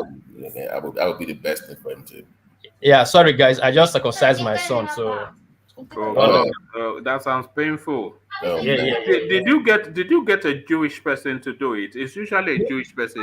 No, I don't know. The white guy. We have to. It was one place they do it in Japan, in Tokyo, in my city anyway, my region. There was only one place, one hospital. It's a white guy, Abi. The white guy, yeah. Yeah. If you find out, he'll probably be Jewish. It's usually Jewish people. Yeah. It could be. So, my wife couldn't even stand it. No. I was not there in there. It was. And now since the kids are out, my son at home, my wife doesn't. It doesn't touch him. So sorry. Yeah, they heal quickly. Yeah. I have to give me shower 2 times, 3 times, 2 times, dress the place and all that. Anyway, so in Japan they don't do it in the hospital. No, when they don't. When most of Japanese men are circumcised. 80% are not circumcised. Oh, okay. I see why. Okay. Yeah, in America, they will just ask you right at the hospital you want it, and boom, when the baby come, they will circumcise him, and boom, it's done. Yeah. And it's bloody expensive. How much is it in America? No, I think it's. No, it goes with all the costs, insurance, and it just. Yeah. So if you do the exchange rate, I paid 82,000 yen for my son. How much is that in real money? In dollars, before the crisis, it's supposed to be $700 and something, almost $800. But now because of the exchange rate, for circumcision. Yeah, so wow, they do the village. Maybe they don't have the culture. They don't have the culture in Japan. Yeah. So yeah. They with blade now. They do with Eh? Take it easy now. Some of us will think about that now. Thank you for the nightmare to come when I go to sleep. I have to travel there and we'll book ahead. I have to travel there. No, they don't do it, and it's very expensive. If you get the money, you don't won't do it. And if I miss the chance of my son now, I will not do. He will not do it again till he turn 20. Sorry, what is? Do they have like insurance, like government insurance, or is it private? It's private. No government. No insurance. No government. That's the problem. No government insurance covers circumcision. Oh, I didn't know. I thought they had like a government, We have insurance, but not for circumcision. Oh no, I mean like they have one generally for everybody, like maternity and all that stuff. Yeah. We have. Japan Oh, insurance is one of the best in the world. But it doesn't cover that. Okay. Yeah. All right, brilliant. So, gentlemen, I'll start to take closing remarks. Of course, to land on Ajan Lekoko. We'll kick it off with. Let's kick it off with you, Babati. It's been a mixed bag, sort of. Yeah, so I've been back and forth in and out. Sorry, sorry. It was interesting listening to a lot of people, especially my like one man will ask me to say my brothers and sisters from the east. You know, I have to be nice. Don't let me, my friends from the east. It's been interesting hearing their viewpoints today. But once again, like your Bible would say, one tree does not make a forest. You cannot have that one man mopo mentality. Even if you win, you still need people in the house to defend you, to help you achieve your aim. So as you are voting for Peter Obi, if you are a lover of the Labour Party, please also remind his supporters and his group that they also need to focus on the house too. Where I'm yet to see enough people running on the Labour platform for the House of Rep and the House and the Senate, because in America, if you're running for president, you will help them out, help them push their message as well. So he needs at least 1/3. That is if he wins, at least 1/3 in the House. When Senate, maybe not so much Senate. When it comes to spending, the House is where the money is. So let's focus on the House if you are a lover of the Labour Party movement. Security, I think at this point we just wait for Buhari to finish. He's not going to do anything else. But I didn't have a lot to say today, but I was listening in the background. Great discussion. Like, subscribe, share. One man, I did put the trade view thing. Hope you signed up for it. Yeah, no. So I told you that I did. I did it immediately. I responded. I'll follow up on it. But go ahead with the roundup. I will follow up with you in the private chat. Go ahead. All right, brilliant. So, a real delight. Like you said, we didn't really get to hear from you, but we heard from you in snippets. So hopefully next time the full dish. So thank you, Babati. So from Babati, let's go to Kulata. Kulata, a mixed bag of a session. This one, a mixed bag. Well, first of all, I think this platform for people that want to hear like honesty, the truth, and not just gospel according to Tinubu or gospel according to Obi or Atiku. I think this is where everybody needs to tune into. You may not like everything you hear, but that should make you kind of like, rather than it should challenge you. I saw them giving you a real flogging in the comment section, especially Jafar. He was just out to get you today. I'm a big boy. That's okay. It doesn't pay a single bill of mine. So people need to kind of like grow up, like learn that things are not all that rosy. If you're determined to support Tinubu or Peter Obi, please go ahead. But listen to the unvarnished truth. Try and be rational about your choices. And then don't push people away. If you want to convince someone about it, look at Joel, the guy. I have to give it to him. No matter whatever you say, is very positive. He still goes out to push for his candidate in the right way. He's not fighting. He's not doing it. He's still positive. Like that's the kind of like supporters will be that we want. Like always staying positive and always try to look for something to sell about Obi. So not attacking. You don't win people by attacking people. And for skeptical people that just don't see the maths, well, they just don't see the maths. It will be difficult for you to convince them. Let them be. But the most important thing is I discovered this platform. It has been gold for me. It's a very good place to interact with a lot of Nigerians, people interested in Nigeria. So like we all say, go like hit that thumbs up button, click on notification whenever a new video comes, watch it. I need to give it to one man and Ajandi Koko for kind of like giving us this platform. Is awesome. It needs to grow way more than it is right now. So thanks. No, you know the best way to grow it is to jump on the obedience something. Imagine if I was starting Peter Obi every day, you be 10,000 people. That's not my. I don't believe. I think the guy is a fraud. So how can I cannot say it honestly. You just hear this. I think the guy is the biggest fraudster in Nigeria. The more honestly, I'm not even going to lie. He's running The more I dive into like researching Peter Obi, the more I find him very ordinary.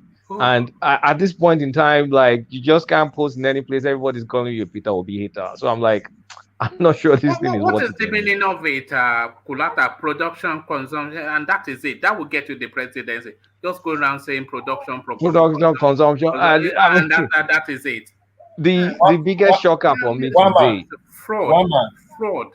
One man. Yeah. My elder brother here is one person. Urusai. My elder brother is one person I don't doubt his word. He first started telling me since last year that he detests Obi, called Obi a criminal. He hates Obi with a passion. And up to the Nest and Pandora paper, I said that guy is a criminal, he's burning down Nest to hide his money and all that. If you talk about Obi today, you wouldn't like to listen to see Obi at all. That's one guy that first of all told me about Obi, and he's still talking about it tomorrow. That he's the biggest criminal on earth. My big brother here. I don't want to research Obi anymore. I think I'm done. Yes, because I think we've seen enough to know what is going on. We know what is going on. I'm done. I give up. Because honestly speaking, there's like almost everything is pedestrian. Like the way one man said, like when I was looking at the debt that he paid, how did he pay the debt? Like, oh, was he doing anything special? Actually, it was just debt forgiveness by Paris and London Club in 2007. Nothing more, just debt forgiveness. So it wasn't like he did something economic to pay down the debt. It was just the debt forgiveness that they gave them. And that was it. And it's written in 2000. If you go to the financial statement, page 6, 2007, it's clearly written there. So after this point, I'm like, if I start talking about this, they'll say, the guy that saved money, I'm now attacking. I said, okay, I'm done. I'm not doing this. Do you know that Bill Gates, he came from America to hold his hands up as the best governor in Nigeria. This is what what are we? It's a fraud. The whole thing is, and when you point out facts, like you said, you just, the facts are there now. We all know what this guy is a fraud. He's a fraud now. We all know that. But there it is. Anyway, I think I'm done with Obi. No more Obi for me. I'm exhausted. All right, brilliant. I think I'll avoid it for a few sessions. But thank you, Kulata. So Kulata now fast evolving as one of your favorite voices, actually one of my favorites on the platform. But there's no voice that I favor more than the Prince himself. The Prince, Kabiyesi. That's you, Babati. And there's only one Prince here, apart from myself. I think we've lost Babati. I'm here. Sorry, I thought I rounded up. You had, all right. Oh, sorry. Who am I with now? Am I with you then? World Peace. Yes, it's me. Oh yeah, World Peace. So World Peace, yes. My country people, we don't reach the final segment. First of all, I greet one man, Ajadi Koko, Babati, Kolata, Middleman, National Mind, and the rest people with their Joel and Navi of Navi. I greet everybody. Make una click like and thumbs up, not share. The election don't dey near. So the reason why the platform they open the platform. I beg, go get my PVC.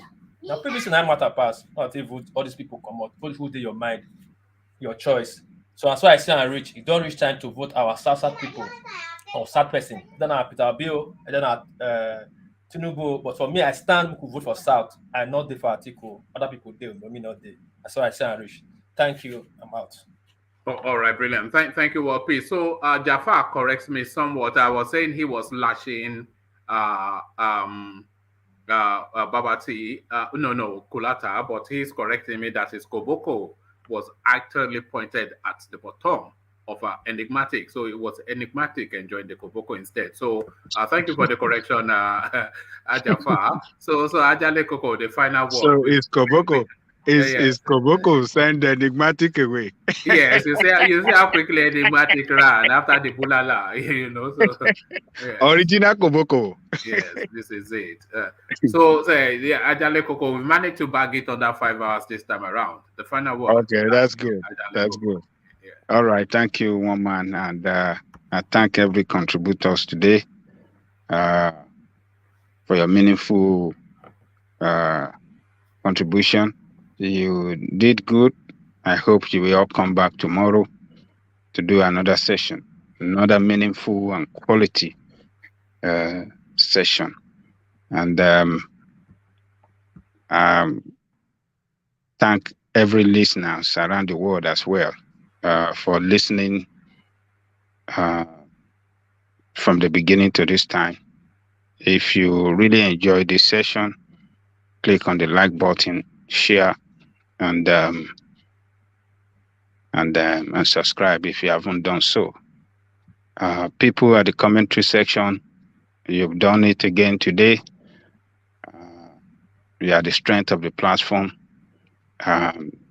Keep on doing what you know to do best all the time.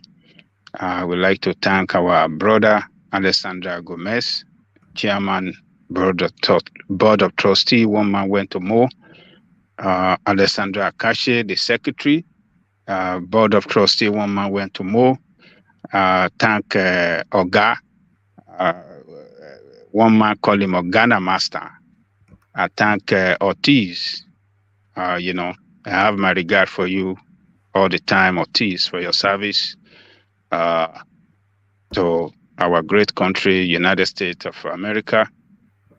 God will continue to protect you. And I wish you and every American happy 4th of July, particularly to Ortiz. You know what that means. So greetings to you, Ortiz. Happy 4th of July. And I thank Ovie, Olna Master, the representative of Kwankwaso for president in the United States. We've been seeing you playing some game behind the scene, trying to see who you can convince. But I'm not sure if you have convinced anybody yet. But we love your doggedness and your determination in promoting your Kwankwasia, your Kwankwasia. Your Kwankwasia candidate, or was it Kwankwaso? Yes. Continue to promote him. Maybe you will convince some of the obedient. Maybe some of the obedient will switch to your side, or maybe you can send some of the obedient to Obi to accept vice president under Kwankwaso. Keep on doing your job, Obi. So, other than that, I thank one man, the driver of the platform, a great man, 7 hours every day. I give you that thanks for the good job you are doing. You are bringing us together all the time. The strength, I pray God continue to give you the strength to do it, because what you are doing, you are not only doing a great job for that country, but you are doing it to all Nigerians. We are using this platform to enlighten our people, to educate them, to give them the best of the best information,